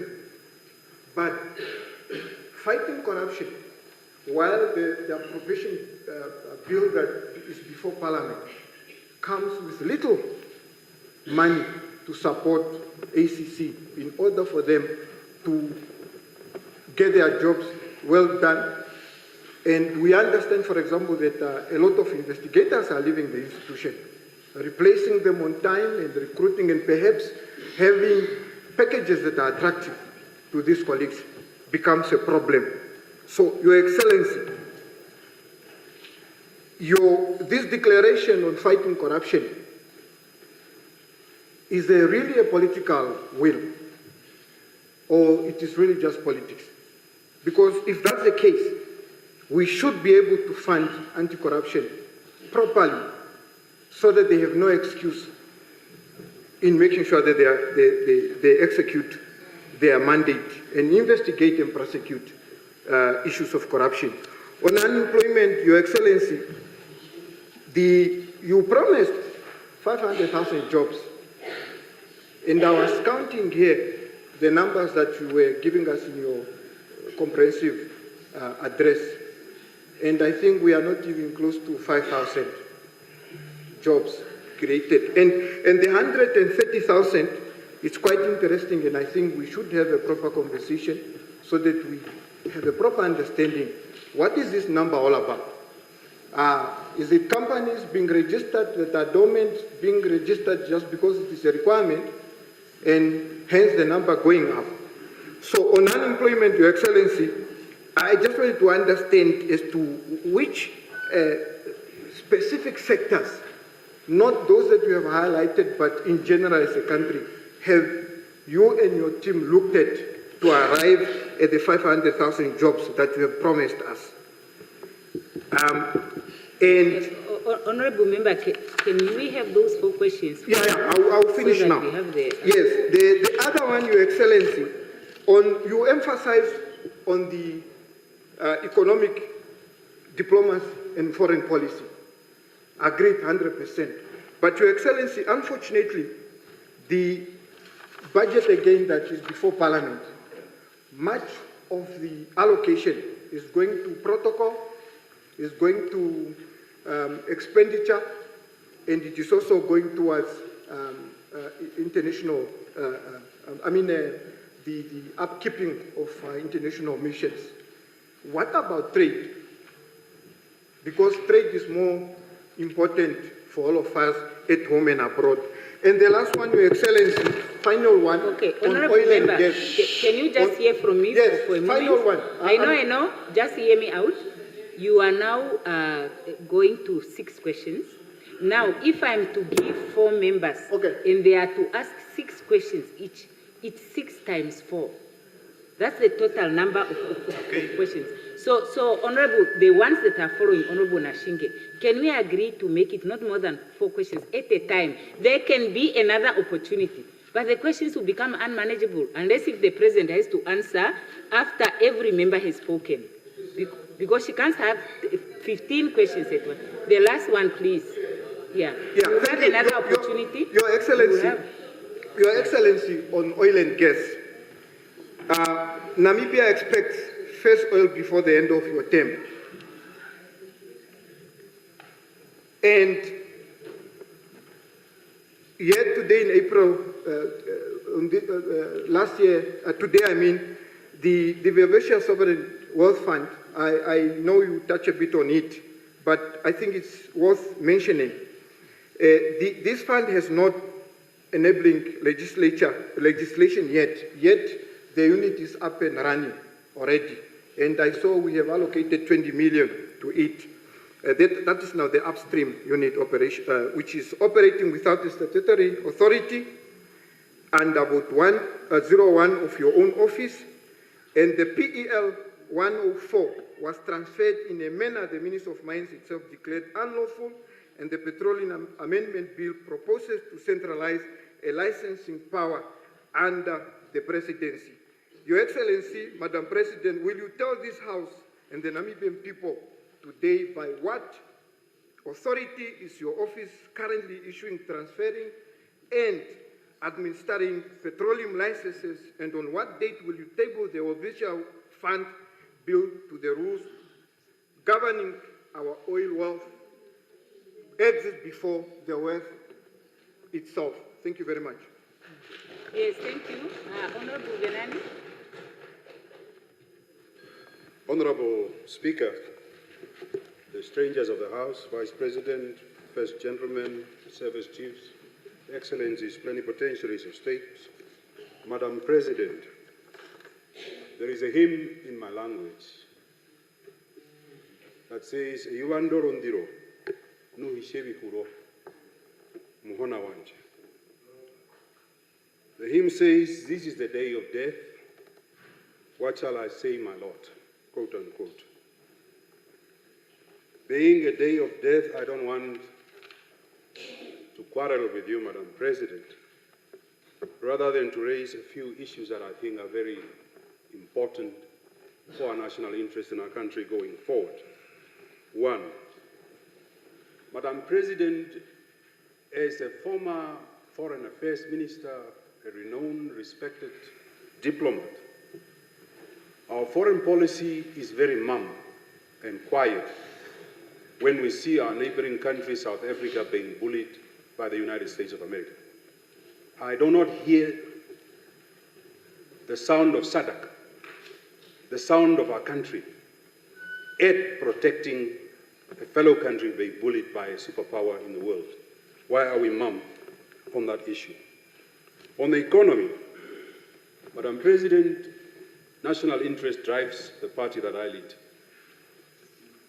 We can not push this economy forward if we are not bringing around transformational leadership in the economy. Uganda is growing at 8% this year. We are growing at 3%, 1.13%. What are you going to do with stimulation of rural economy by making sure that the properties that are in the rural areas also join the property regime to double the output of our economy? Is it something that your government is ready to engage in order to double the output of our economy? Jobs. Madam President, if there is something that gives me sleepless nights in this country, is youth unemployment that is hovering at 47 to 50%.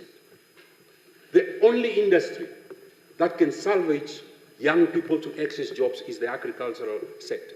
And I've been lamenting this issue in private and in the open with you. The agricultural drive that this country is pushing is not to deliver the jobs that we need for our young people in this country. We are the less users of our perennial rivers. We don't have an irrigation policy at this point in time. Madam President, will you be able to call your Brazilian ambassador in Brazil and tell him to give you a quote of 200 cattle, dairy cows, so that we open Vungu Dairy Center? Will you be ready to tell tomatoes farmers we have built a plant in Umsati under NIDA? Nothing is happening there. So can we drive youth unemployment in this country without really industrializing and revolutionizing agriculture? Third, joint declaration. The UN has declared a resolution on slavery, demanding trillions of dollars. As a person of your political acumen and record that has fought apartheid, why are you allowing Germany to practice apartheid atonement to the genocide victims of the Hereros and the Namas? The Germans are paying the Jewish every year 1 billion for the last 80 years. They have paid 90 billion. Every year they pay $1 billion to Jews, but they want to pay Namibians 1 billion in the next 25 years. And how do you want us to accept the joint declaration if the Germans themselves are practicing atonement and reparation apartheid? And why is your government accepting that kind of apartheid that we have? At least 10% of that amount that they have paid to the Jews. Because more Namibians died than the Jews. Jews died in numbers, 67 million. But in terms of percentage, 60% of Namas were wiped out. 80% of Hereros were wiped out. So is the government ready to really position the negotiations so that we get a fair deal for these communities and that we don't allow apartheid atonement and reparation to be given? Lastly, Madam President, one of the things that worries me is housing, sanitation. Madam President, this is a country that has a square kilometer of over 845,000 square kilometers, with a population of 3 million. Namibians don't lack the capacity to build homes. Namibia lacks the access to land. How are you going to revolutionize access to land in a country where we have a biggest landmass? This country is 8 times bigger than Germany, but yet we cannot give land to our people. How are we going to expedite land availability to the people of this country? That's my first round. Thank you very much. Yes, Honorable Ampanda. Thank you, Honorable Speaker. Your Excellency, a few days ago, I sat at the table with colleagues from the German embassy, and a heated argument emerged between those colleagues and some members of parliament. One of the members who was leading the conversation was Honorable Werikwa, and James and Honorable Venani were really taking it out on this German diplomat, and he felt attacked. So I had to intervene and say, no, that's how they speak. I think Honorable Werikwa, if he was here to hear that the joint declaration had been reviewed, he would welcome that. I'm not his spokesperson, but knowing him in the conversation that we have had. But it's unfortunate that he would not be here when it eventually comes for it to be reviewed. But I guess that's our responsibility now. There was another aspect that Honorable Werikwa was quite passionate about. I don't know how we discovered it. Your chief of defense, if there's a visitor from another country and the chief of defense wants to give a gift of a pen to another chief of defense, that chief of defense must go and ask for permission from a civilian. We are the only country in SADC where the chief of defense doesn't have a budget. Principals of school have budget. Councillors that are sitting next to you now want constituency development budget for them to manage. But the chief of defense of the country don't have that. Honorable Werikwa was championing this. I don't know how we're going to, but I think in his honor, I must put this in your hands and see what you could do. Once you manage to do that, I'm sure he will be very happy. There are just a few things that I wanted to get out of the way, Honorable Speaker and Your Excellency. President, we see your government. We see it. Optimistically and hopefully we see it. But it's still not clear. You can see a person is coming, but you can't really determine, but you can see at least somebody is coming. In that, there have been some good progress that your government have made, and we must record this, particularly in financial sector reform. For the first time, we are now going to require banks and executive and boards of banks to be 70% Namibians. We were run by foreign banks. So when we saw those regulations, we were very happy, and we want to thank you and your government for that as a step towards fiscal sovereignty. We also saw that the regulation with regard to the building society, we've been agitating for some of these things, particularly on housing. And you know the consequences of our activism when it comes to some of these things, but we're very happy that we see now those regulations that are being passed. We also saw that gold, you already mentioned it, I don't need to go in details about it. So these are radical interventions that we haven't done in 30-something years. Despite the zigzagging and changing of goalposts, we see that really the number of students that are enrolled in higher institutions is increasing. And why? It can only be that policy of free education. We see and we support what is happening with NAMPOST. We see what is happening with RCC, and we support that type of institution. So on the aspect of financial sector reform, we are together and we appreciate those interventions. That's why we are saying we see where we are going. The other aspect is effective governance. Honorable Ampanda, are you going to Yes, ask absolutely, questions? yes. Yes, can you? Your Excellency, please try? this is how I get abused. Yeah, no, I have demonstrated patience. Yeah. I just want to draw your attention to the fact that you have to pose questions. Yes, I know, Your Excellency, Speaker. So on the other aspect, I only have 3 questions, Speaker, anyway. They are not 7. So on effective governance, President, we welcome the appointment of the minister in the presidency, Dr. Charles Mubita. We see him, I was very disappointed. He was telling the journalists that no, he's going to use his experience in exile so we hope it's not true, because there was no oil and gas in exile. So we welcome the appointment of the minister in the presidency, because that appointment solved 30% of our concern with this petroleum thing. By that appointment, so we no longer have 100% problem, we have 70%. So hopefully we will find each other on that. We also see that some other things I'll jump to them in the interest of time.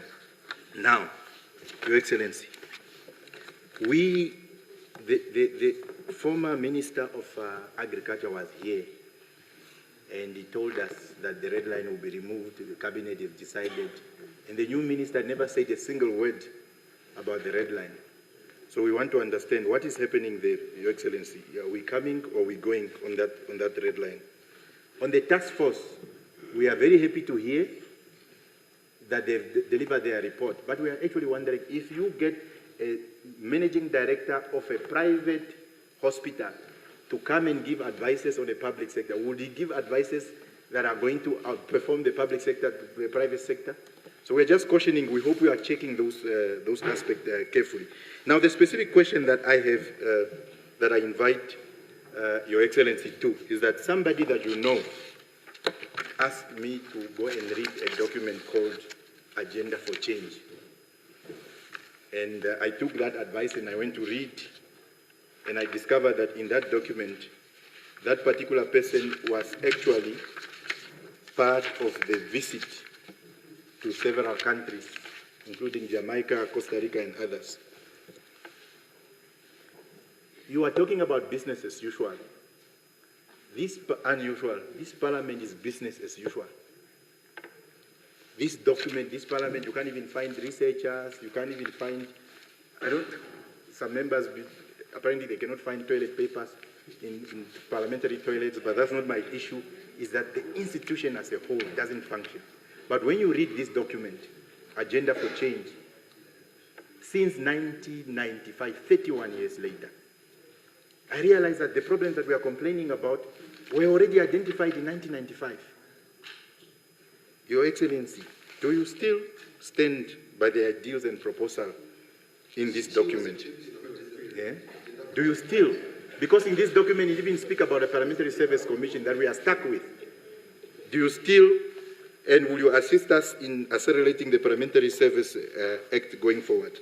The second aspect that I invite your input, Your Excellency, and this is a very serious thing, and this is a test whether we are going to work together on corruption as treason. Your Excellency, the contract of the Director General of the ACC and Deputy are coming to an end in June. There is no process. Apparently, President nominates, following what procedure we don't know, and Parliament appoints. So let's assume Your Excellency brings the name of Ndeli Ndeitwa, very competent, very qualified, and the name comes to the floor. Yeah, very competent young person, and that's the name for Director General. What is going to happen? Are we going to approve or are we not going to approve? Because there's no framework. The President can get any name from anywhere. But there is a solution in line with your PME, one of the interventions that we can explore. Because Article 63(2)(h), Honorable Speaker, says that Parliament can debate and advise the President with regards to matters that the Constitution allows the President to.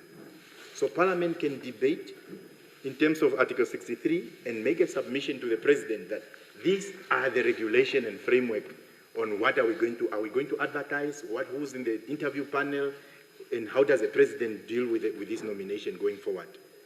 Then, once that has happened, Article 32(5)(a) says that the President by proclamation can, what is the word wise? By proclamation, you can legislate, and those framework and regulation can become law. Is the President amenable to those options? Of course, the other option includes Section 30 of the ACC Act, where Prime Minister can draft regulation. Because this can't continue. We will come and fight each other again. And your PME says pragmatism, integrity, accountability, meritocracy, and inclusivity. The current process of appointing ACC Director General is not pragmatic, doesn't have integrity, doesn't have accountability, doesn't carry any iota of meritocracy, and is not inclusive. Is a president amenable to those ones? The last one that I'm submitting, Your Excellency, we care very much about our president. And because we care about our president, we also do a lot of investigation. And there's a lot of people out there who do things in the name of the president. And second last, I want to ask, is the president perhaps aware of a company called Vena Jamestones and Mining Pty Ltd or Petron Vena Energy Pty Ltd? The last one is that what is the president's view on extending SONA question and answer from a 1 day to a week, perhaps, so that we can have robust conversation and clear out all these things? Because the Constitution and the rules actually doesn't say what we are doing. We are just trying to accommodate. It doesn't say party leaders. It says members of parliament. Yeah, and I know in 30 years, the other side doesn't ask the question from the president, including those that have never seen the president. But we could open up an opportunity for them to also articulate and engage and congratulate their president on the good work where the president is doing very well. So we are not asking for perfectionists, but we just want to understand where are we going, what procedures for meritocracy are we doing. Other than that, we wish you all the best. We wish you a good health, and we want you to be in good health. That's why we were asking the Prime Minister about those diplomats when they were giving you glasses. We thought it's alcohol. So because we care about you and we wish you all the best, and thank you very much. Yes, honorable members.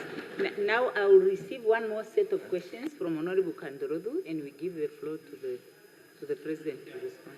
Thank you so much, Speaker. Your Excellency, thank you and welcome to the House. At least for the first time I'm seeing the other side of the House is full. I hope every day was a SONA day. Yeah, Your Excellency, last year you relieved our youthful Deputy Prime Minister, and up until now you did not brief the nation why did you relieve him from his duty. I thought you will bring it up today because I know the prerogative is yours to hire and fire, but you have to do that and brief us as the nation. And also, we still want to know the issue of the oil or EPL 37, oil block 37. What is the situation about it as we stand right now? The next one is on AgriBank. Agriculture is a very important sector of our community. Now we have these banks created by the state, run by ourselves, it's a national bank, however with limited mandate in terms of assisting previously disadvantaged community. However, the issue of affordability due to natural phenomena, it cannot help them to prosper. So why can your administration help to create a certain leg within AgriBank, which is a commercial part, where we can start trade money to the farmers and to any other person, because all the other banks are foreign owned. We try to have our SME, but that's another story of another SONA. However, what we want is AgriBank to have two legs so that it can make more money in order to have lower interest rates for the affirmative action loan beneficiaries. And also to minimize subsidies from the government. And the money that you use to subsidize Agribank can be diverted to other needs. The other issue on agriculture, we have a very institution called MIDCO. And recently we saw a very moving business deal of 3,000 cattle exported to Mauritius. It's an opportunity cost. However, in terms of the size of the cattle that were exported on hoof, at the end of the day, if these transactions continue, it will also affect MIDCO, which is value addition and job creation within Namibia. But farmers also need to benefit from this transaction. What is your take with regard to these opportunities that have been created due to the FMT in South Africa? There was an issue of Cape Frere and Kauko Frere Smart City. People have been registered. Over 100,000 people have registered across the country to participate in job opportunities of this very important project. But we haven't had any position of the government with regard to this Cape Frere or Kauko Frere Smart City. So we want to hear from our mother.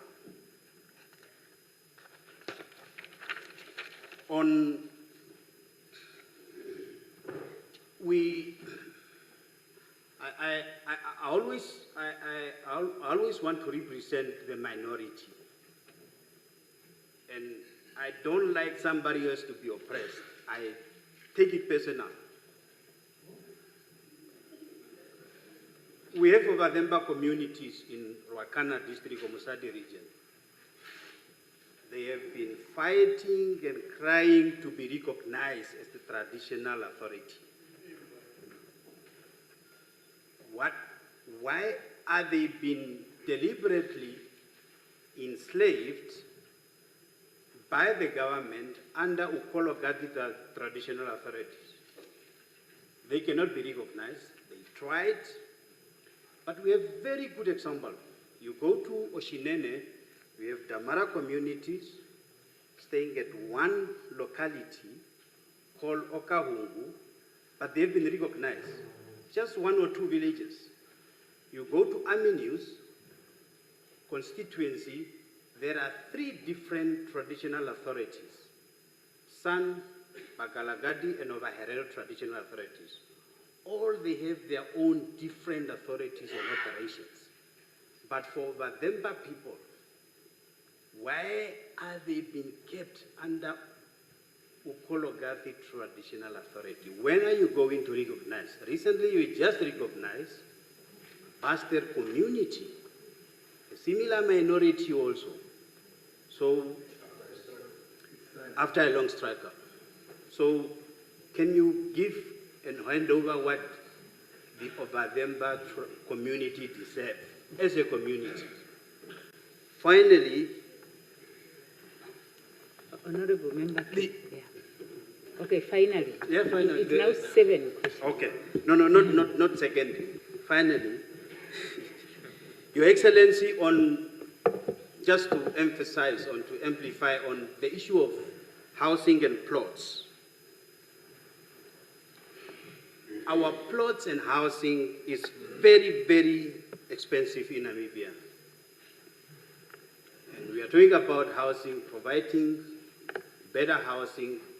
Then, in addition to that, we have to pay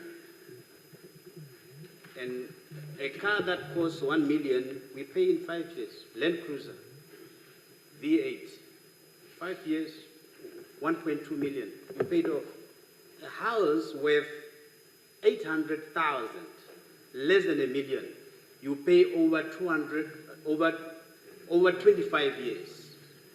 What will your government do to make land and housing affordable and also to shorten the monthly payment or the agreement for owning a housing bond with the commercial banks?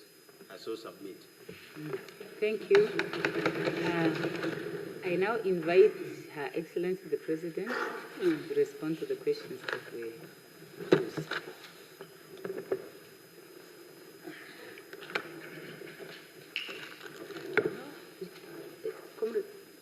I sit. You can do that for the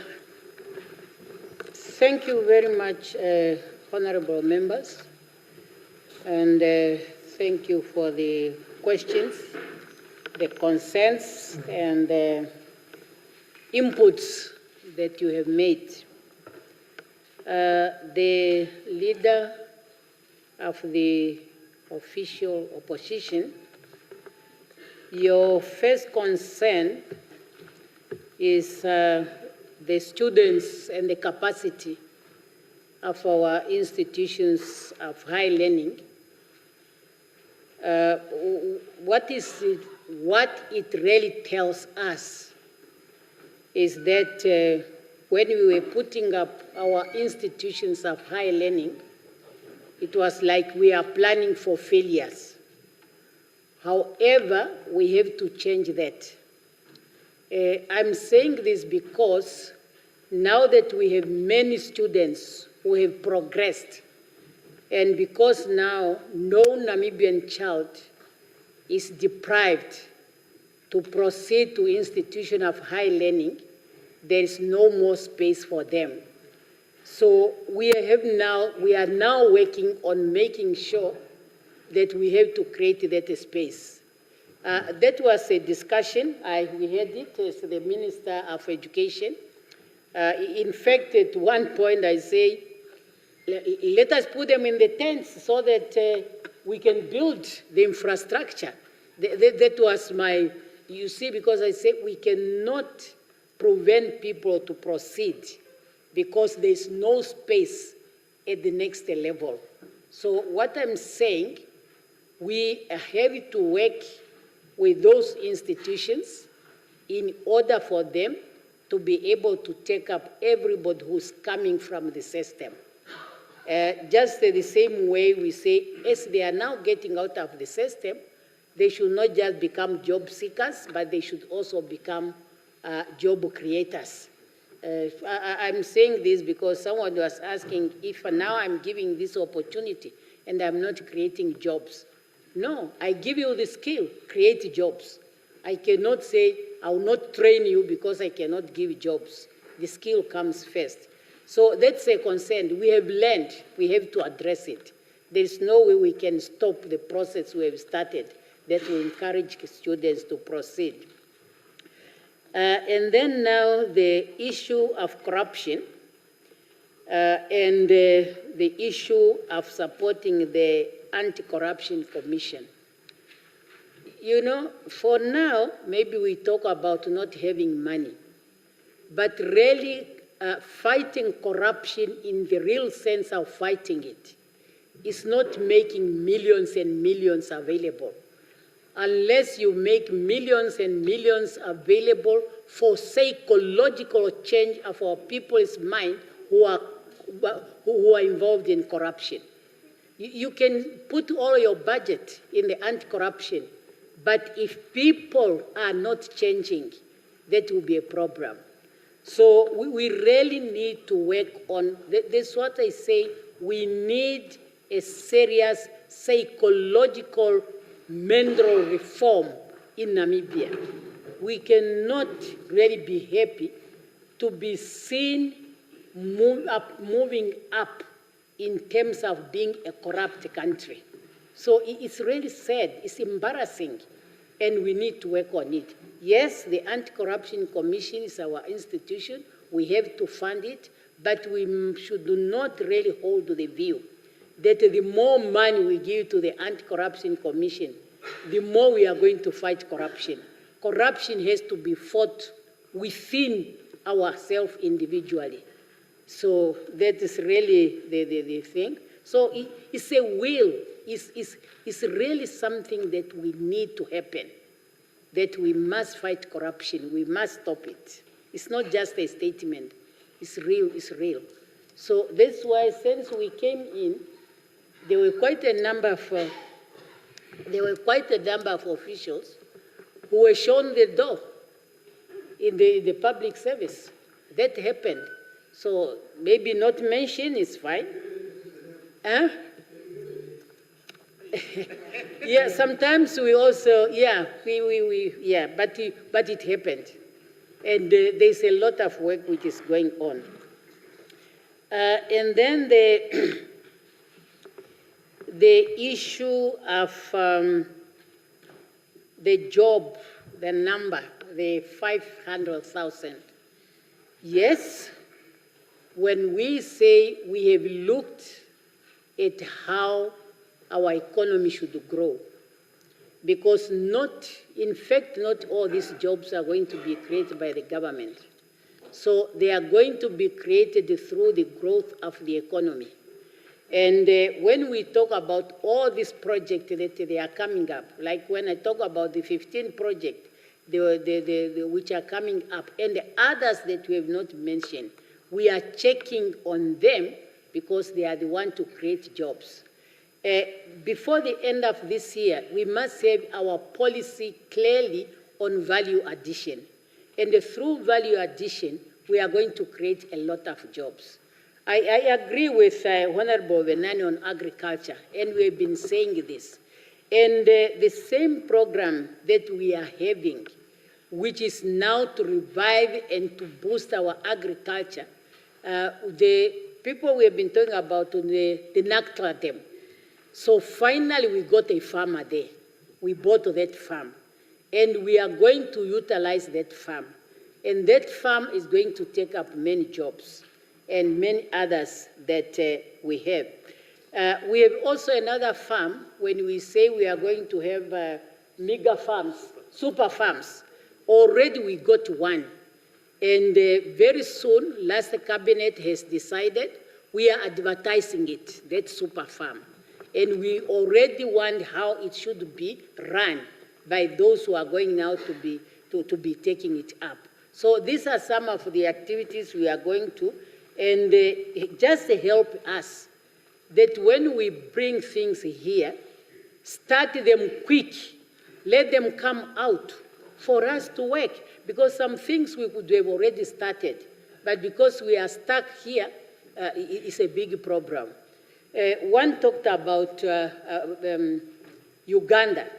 Yes, they are doing things because their laws are not like our laws. Our laws are real inhibiting. There you got it. The example I always give, you cannot develop a country when you are working 8 hours a day. You cannot. But in Namibia, it's by law. You have to work 8 hours a day. After 5, you have to pay extra. So we have so many of these laws that are really a handcut. And you do it, somebody goes to court and all these things. It's a problem. And then you start spending more. But we will. That's our idea. Just give us that space so that you'll be able to deliver the 500,000 jobs come 2030. And then the budget for the Ministry of International Relations and Trade. You see, you are saying much is spent on diplomatic missions, while the president has decided to put trade to the international relations, because trade promotion is part of economic diplomacy. And who are the people who are doing that? It's those who are in diplomatic missions. So they are doing exactly that. However, now at the diplomatic missions, that's where you can attach a trade attaché. And when there's a trade attaché, now with a deep understanding of trade, their work is to attract investment into the country. So you will not get outside Namibia to say a trade whatever. They are going to be part and parcel of diplomatic staff. Even now they are. It's only they were maybe attached by the Minister of Trade and Industry and so on. So that is really why we have put it together, so that they can all market our country. And then now the issue of the fund. I think here it was not clear, because you were at one point you are talking about the oil and gas, at the other you are talking about the Vervicia fund, and you say that the law is not yet there, but the fund is there. You are right, the fund is there. The fund was established, I think, 3 or 2 years ago, but there is no instrument. So that's why now we have started to develop the instrument that is going to oversee or to manage the fund. The possibility you and me who are here might not even benefit from that fund unless some terrible disaster happens or whatever. It's a sovereign fund that can even be opened 50 or 100 years from now when the country is in a serious crisis and you want to save your nation. So that is how the funds are run. It's not a normal fund that when you feel you want to build a road here, you go and withdraw. You want to build a school here, you go and withdraw. That's not how they work. Yeah?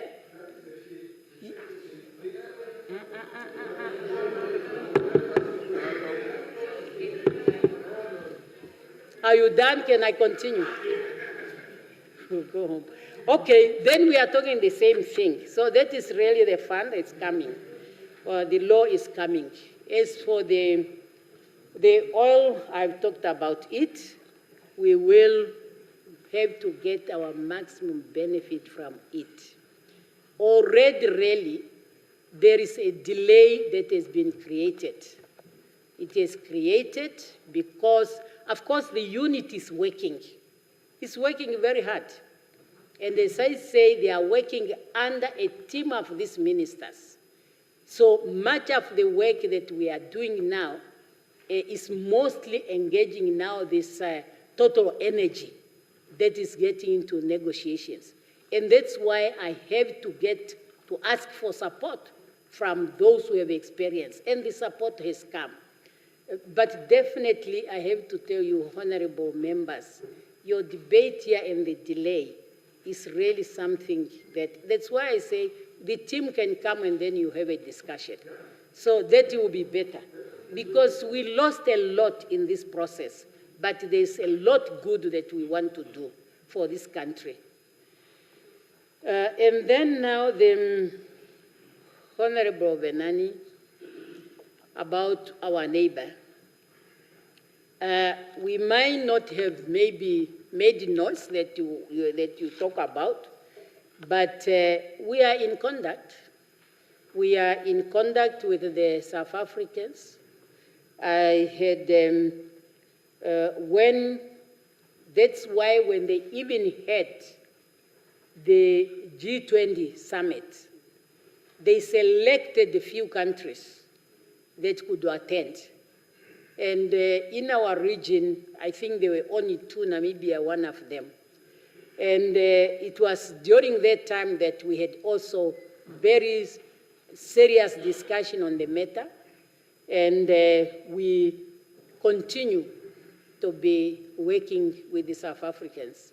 It's our big neighbor across, and our 2 economies are really interlinked, and we cannot afford not to be following what is happening. And then the economic transformation that you are talking about, with particular reference now how we can, if I understood you, how we can add the value to the properties outside the towns. The whole of Namibia to have a value so that the transformation of the economy can take place. You are very much right. The problem we have to do it slow because that communal areas can end up in the hands of the foreigners using the indigenous people. It's quite possible because they will go in, because now it's getting that value. Next time you hear, they have given their shares or whatever to the foreigners. And what is going to happen is like our fishing industry. But it's something that we are discussing how we can put value.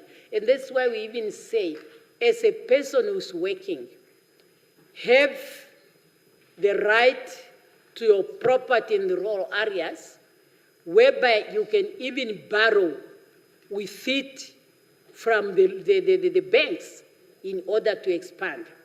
But currently, there are also some who are finding it easy that when their economy starts to be difficult, they can quickly rush to rural areas because there could be no attachments.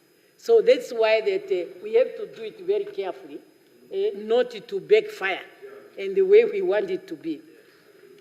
And then agriculture, we talked about it.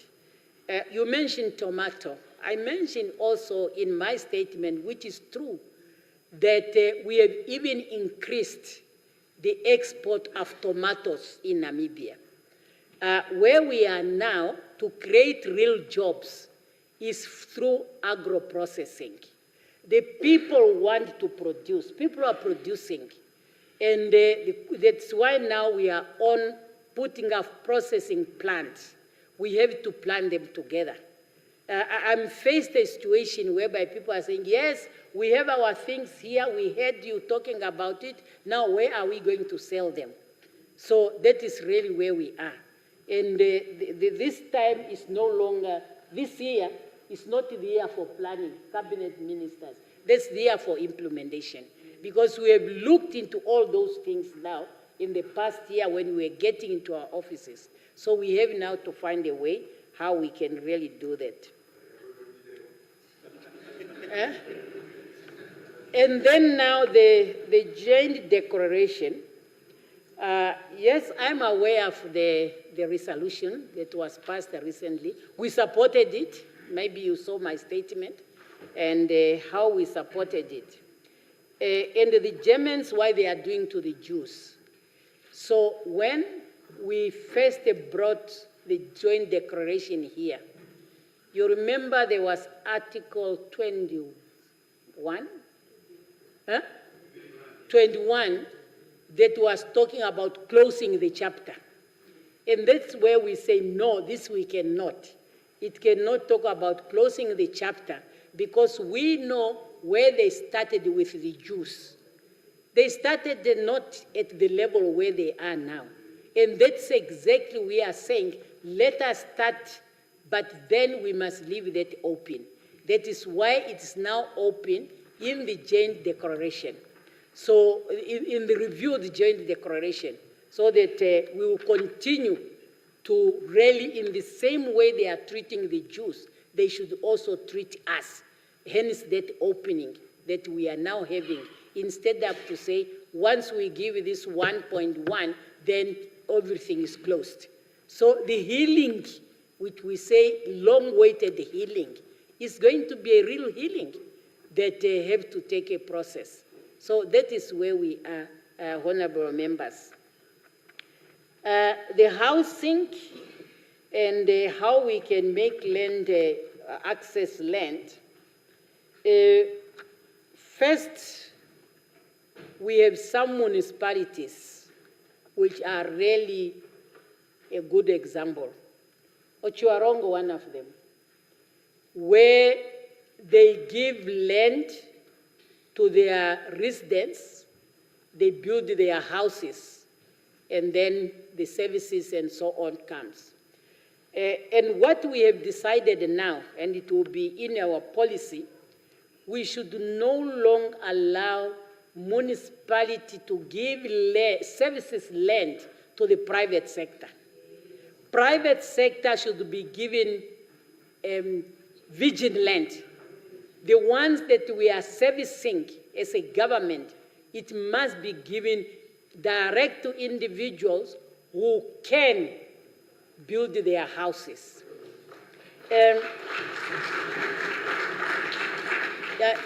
In fact, it's a pity in Namibia we don't have a housing, snabokol, what do you call it? Nasbokol. Nasbokol. We are thinking of that at the government level, that we need an institution or even a window that is specifically to fund those who want to build their houses. We are also looking at the alternative, affordable, alternative housing building material. Yes, there is that one I saw in Katutura. Maybe you saw me on the screen.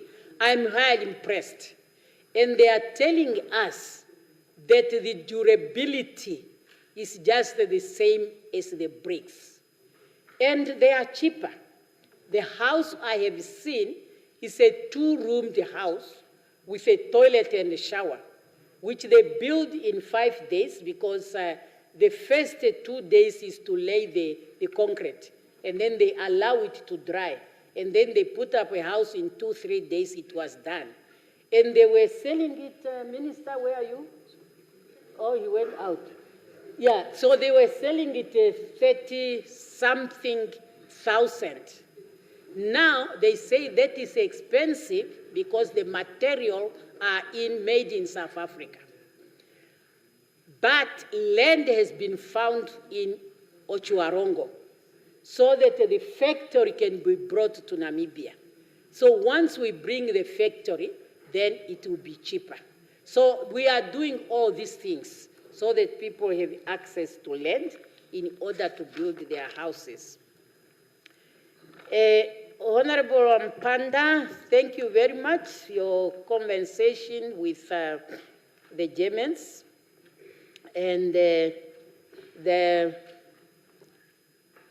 our departed comrade who was leading there. We all know that. But I don't, some of the things really might be. The Minister of Defense says, you said no budget for corporate gifts. No. Corporate gift for when we have them in our institution. If it's for the office of the president, it's the office of the president. If it's for whatever, for whatever.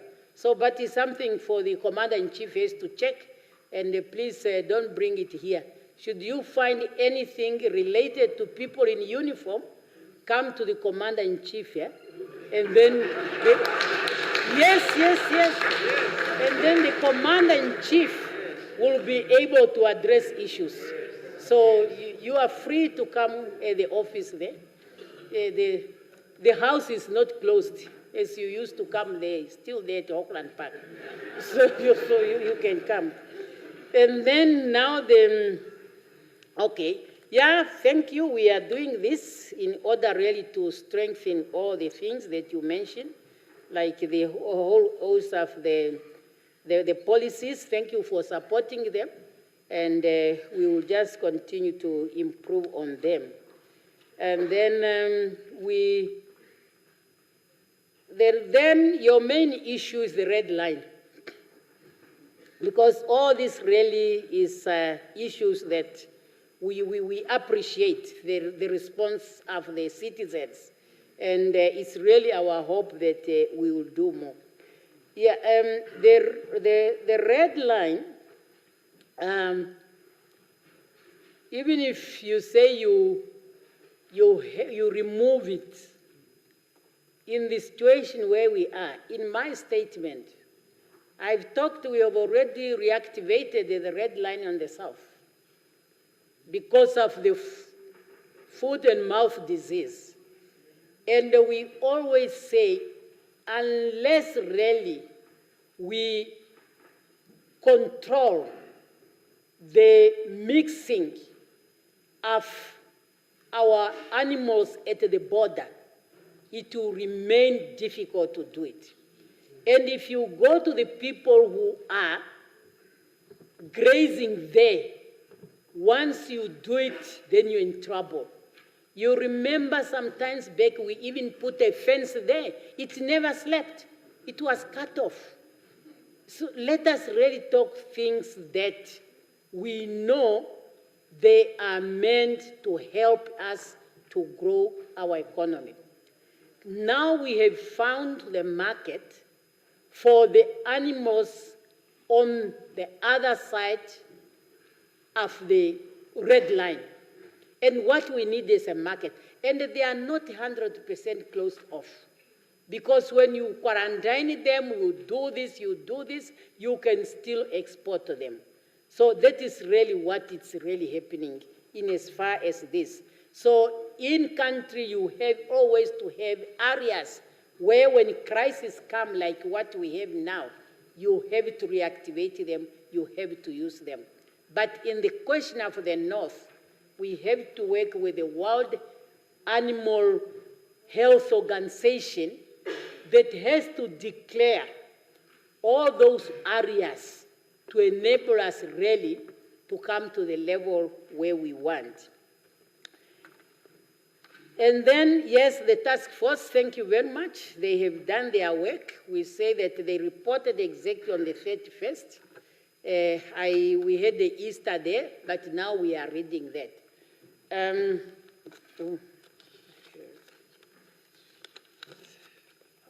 being helpful. Yeah. Oh, okay. I have to check.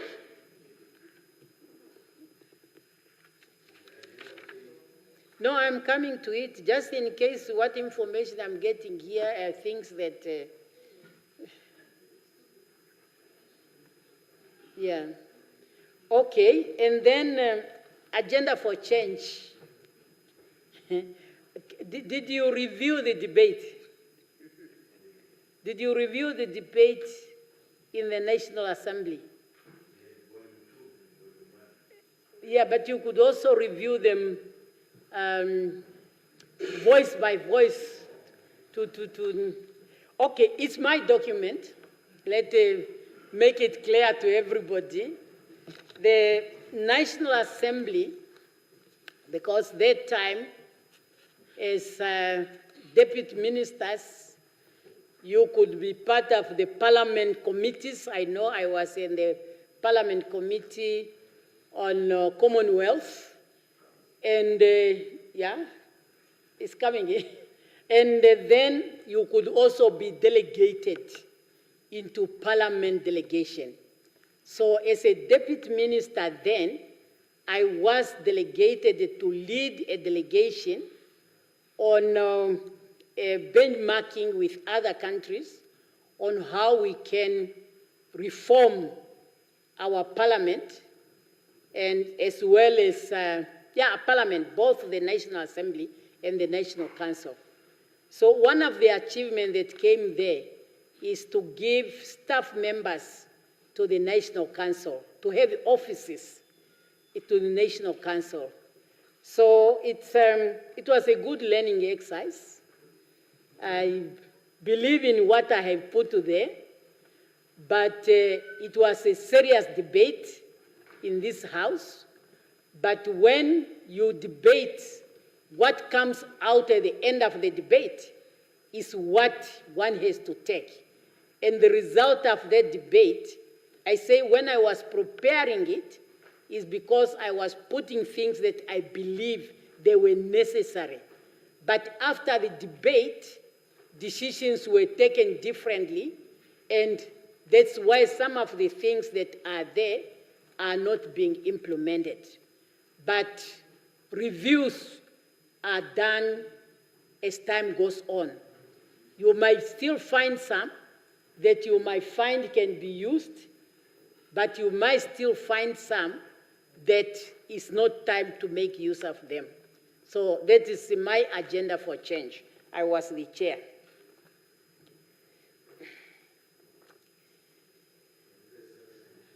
Yeah?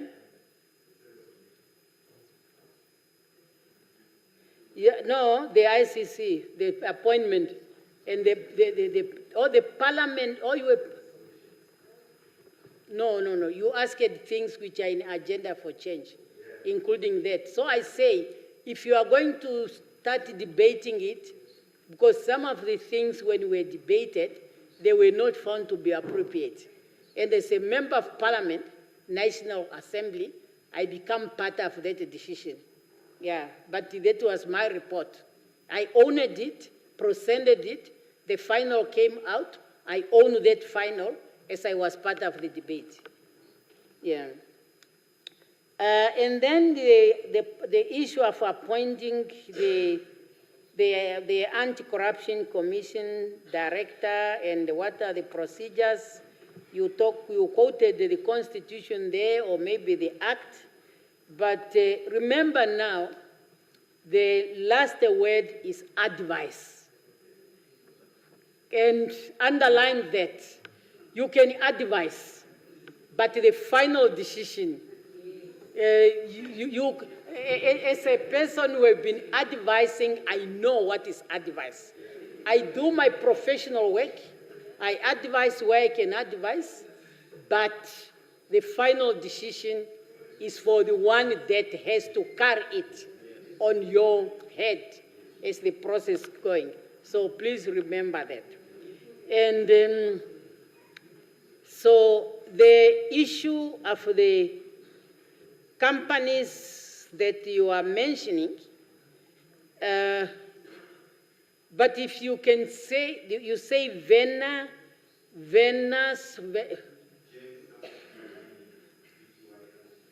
yeah, I really don't, but if you give me full, I can check with the BIPA. If you want me to know more, I can find out from BIPA as to what company is that. Yeah, which is in the Jamestown and something. So, yeah. So, Honorable Member, on you are asking me, I have appointed so many ministers, and nobody even asked me to come here and report why I appointed them. Now I appointed the Deputy Prime Minister, and now you are asking me to come and say, why did I relieve? That is between me and the officers I'm appointing. So that is really what it is. You asked the LP 37. Is this the same thing that was in the paper? I don't know. That is, you asked it. Is it the one which was in the paper one time back? And to tell you, that was the first time I was also knowing about that issue. When it appeared in the newspaper, that was the first thing I was hearing about it. So where it is now, we are finding out what really happened, because now it has been brought to our attention and we have to find out. But in all fairness, I learned it first time when it came in the newspaper. I did not know anything about it. That's the reality on the table. And then you come now to Agribank. You want it to become a commercial bank. These are the things sometimes it really needs a deeper reflection, because that is where we create institutions and then they lose focus. You can have your institution that is meant maybe to help students who have not made up in whatever. Next time you hear you want to have a university. And these are the things that we need to focus. So if we are finding a problem, we must try how we can solve such a problem, and not necessarily maybe the way we are thinking immediately when we are saying we should just make it to have an agricultural and commercial bank. So what are the real issues there? Because you might end that it becomes more commercial than agricultural. And then the agricultural part that is our priority is going to suffer. What we have to look at is how we can make it work as a truly agricultural bank, because we want to pay special attention to agriculture. And then to the meatco and the animals that were exported to Mauritius. Yes, we have seen the reaction. We are even now knowing how much we are losing, starting the auctioneers, starting to those who are supposed to buy such animals. But we have been looking at this when we were selling to South Africa. I know in South Africa we sell a mix, the winners, but also mature. Because when I'm a farmer, when you go to the auction, sometimes you take the big cow, they are also auctioned. And you find people who are auctioning there, not necessary to sell it in Namibia.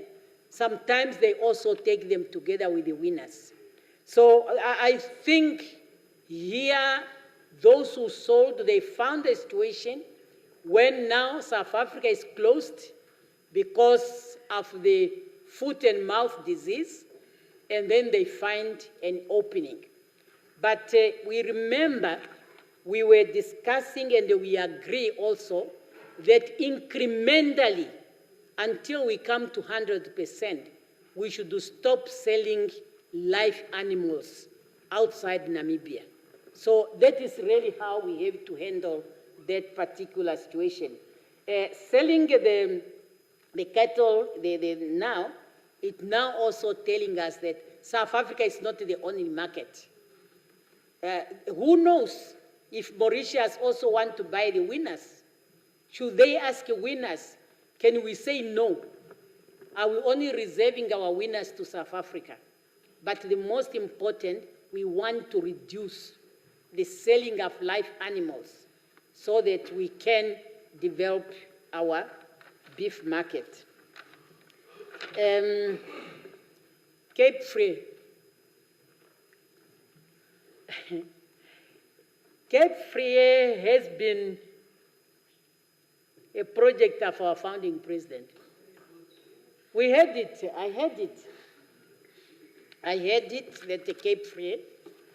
If now you are telling me there are people who are registering registering because of Cape Free, what I'm telling you, our people have to be very careful. When people are coming, particularly if they are asking you to register, maybe pay money and what. I'm getting many people talking about those projects. Some of them, I looked at them, but I'm not convinced. But Cape Free has been on the card since the days of our founding president. So if we can get a credible investor in this project, we will do it. I would want to have a city created during the time I'm the president. I will need to see that. But I have to be careful when people are coming so that I cannot deal with people who, after analysis, you realize that nothing tangible will come out. So that is really what, now I've learned something that some people have registered. I hope they did not give their money. Just like when you talk about people using my name, Namibians don't allow my name to be used. If a scam, they are scams. They are scamming. Please, if you hear that, double check with me or the minister and the presidency, and then you get the information. Those scams, you know, nowadays with technology, and you are doing it just with good intention. You go to a meeting, you go away, and then somebody comes, stand next to you, taking a photo with the president. Next time when he comes, no, I'm a friend to the president. Can you see the photo? So please, don't take those things. We are just, sometimes you are just taking a photo. It's a public relation. Can you raise somebody come and say, take a photo and say, no. It's no good. But remember those who are abusing such courtesies. Then the issue of Ovadimba. Ovademba. Yes. Comrades, this is not the only issue that we are dealing with in government. There are quite a number of communities who want the recognition. Yeah. No, there are quite a number of communities who are looking for recognition, and they are looked into in accordance to the situation around by different conditions that are involved. In fact, the ministry responsible is doing a thorough analysis of the law, and particularly Kozongwizi Commission report. I think it was maybe the many things that could be useful in solving some of this dispute. We have not really looked into them fully. And currently the ministry is working on that. That report can help us a lot in handling the traditional issues. So, including the specific question that you have raised. And then I think the housing and plots, okay. You compare now the time of paying off your loan when you are buying a house and when you are buying a car. If there is a law that is dictating that, that is the law we need to review. But also remember, if you can pay your house cash, you can pay it. I think the bank will not refuse you to do that. Yeah, it is true there is some unfairness because the banks knowing that a house appreciates when a car does not. That's why they have put up that 20 or 25 to be a cutoff, but not necessarily that it's a must. I think if you can borrow your money, you want to buy your house, and you say, I want to pay off my house in 5 years or 10 years, they will say no. But one has really to be careful, and that's where we have to look. Because of the appreciation of the house, they might have a different calculation when they want now to calculate how much you can pay per month and for the house and how much you can pay for the car. But otherwise, I don't think it's a must that you must go to 20 or 25 years. Nevertheless, we must find a way how we can make housing accessible and affordable to our people. Everybody wants to own a house. Thank you. I think that was the last on this first round. Thank you, Your Excellency. Now we continue to give the floor. The next member is Honorable Bundu, and he has the floor. Thank you very much, Honorable Speaker, for the floor that you have given to me. As you said that we have to introduce which political party you are representing. I'm from Republican Party. Welcome to the People's House, Madam Dr. President. It's good to see you again, following our productive engagement.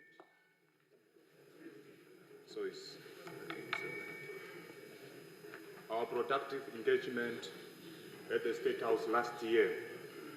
Your presence here affirms the spirit of accountability and democratic leadership. Welcome once again, Madam Dr. President. Honorable Speaker, Honorable Member, fellow Namibians, allow me to direct the following question to Her Excellency the President. Question number 1.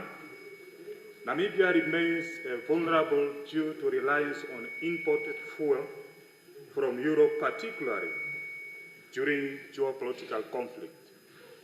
What concrete negotiation or agreement is your government pursuing with Angola to secure sustainable regional fuel supply, and by when can this come reality? Question 2. With unemployment and housing crisis reaching levels that threaten social stability, do you consider declaring a national state of economic emergency? If not, how do you justify the delay in treating this as an urgent national priority? Question 2. Electricity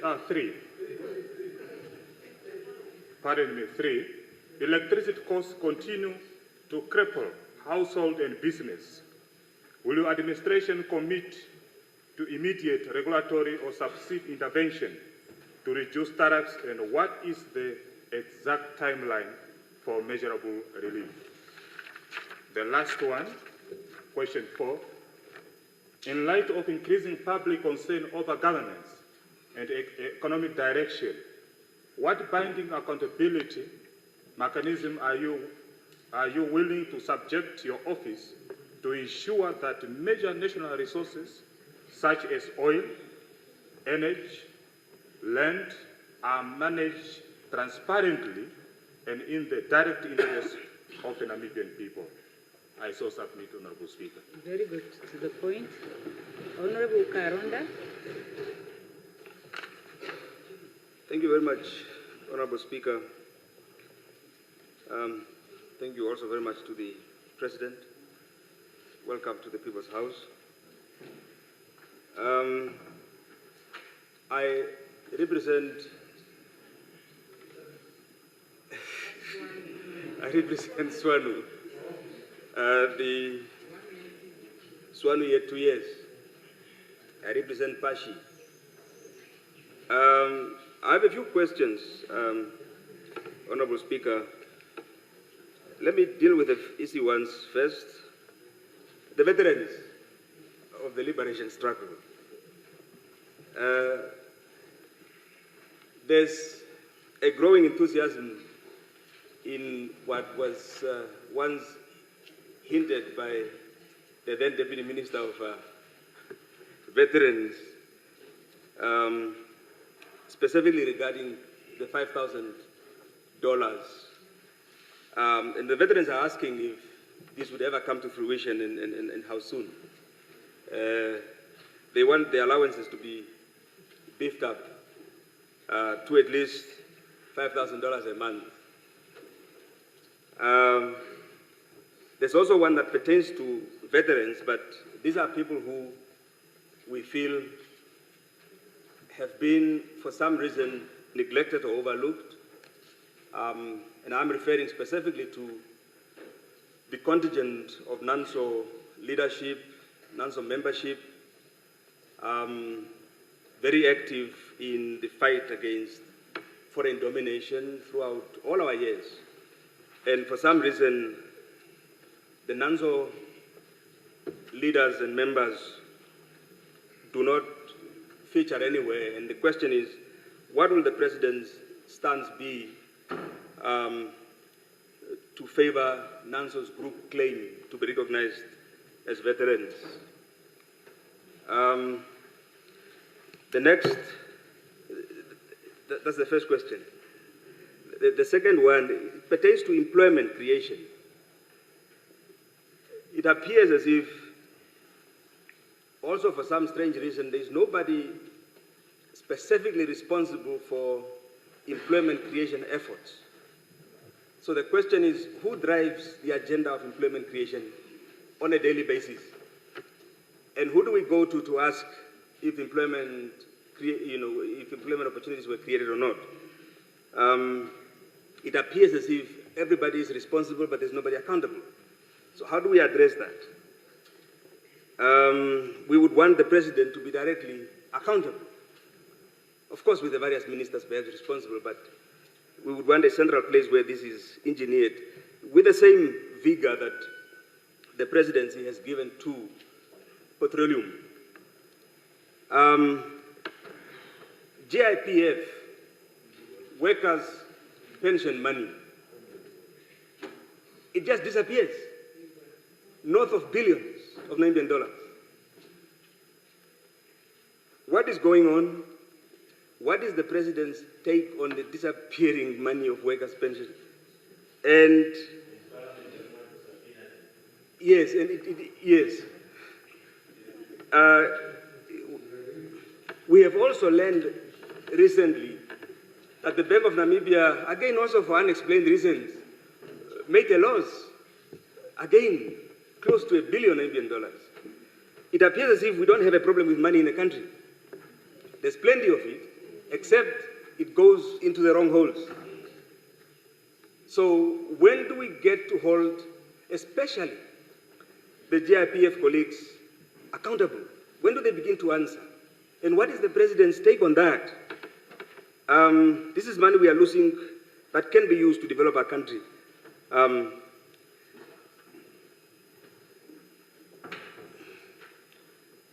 The resettlement program, I must be honest and brutally so, I think the resettlement regime, Comrade President, is one big fat joke. It's a big joke. You see, recently I spent about 5 days in Yocholonjuba.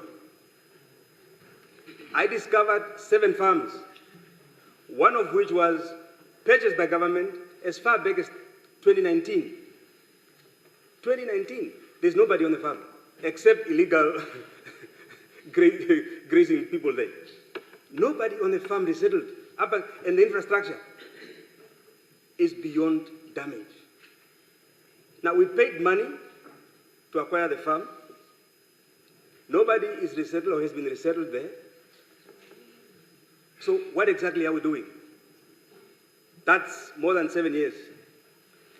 So resettlement is one big fat joke, and I think if there's seriousness about the resettlement, I would seriously call on the President to address this problem because it affects black people.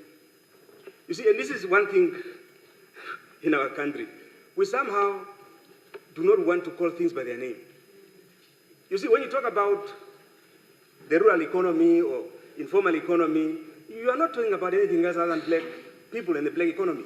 The excluded majority. When you talk about resettlement, it targets black people.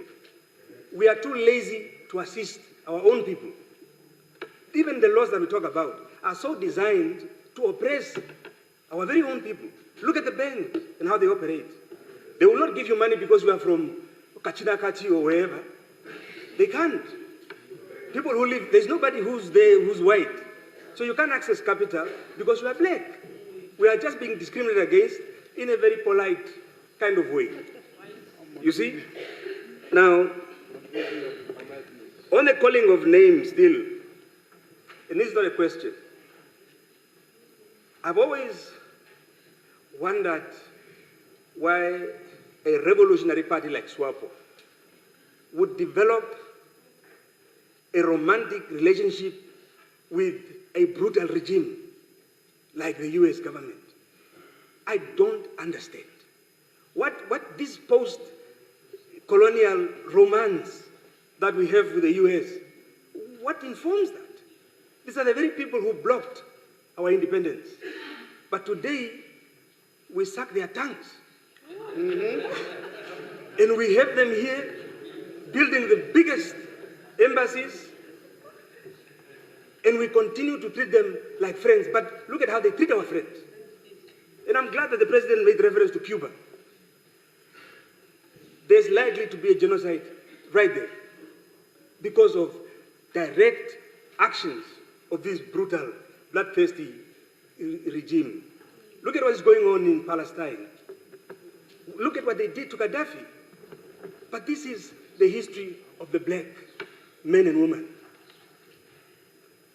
Let's call these guys by the name that they deserve. They're bloodthirsty, and what we see going on is nothing else but naked terrorism. I thank you. Yes. Honorable Kalimbo, Honorable Ipumbu. Yeah, thank you very much, Madam Speaker, Your Excellency, Madam Netumbo. Let me take this opportunity to appreciate a very comprehensive statement that you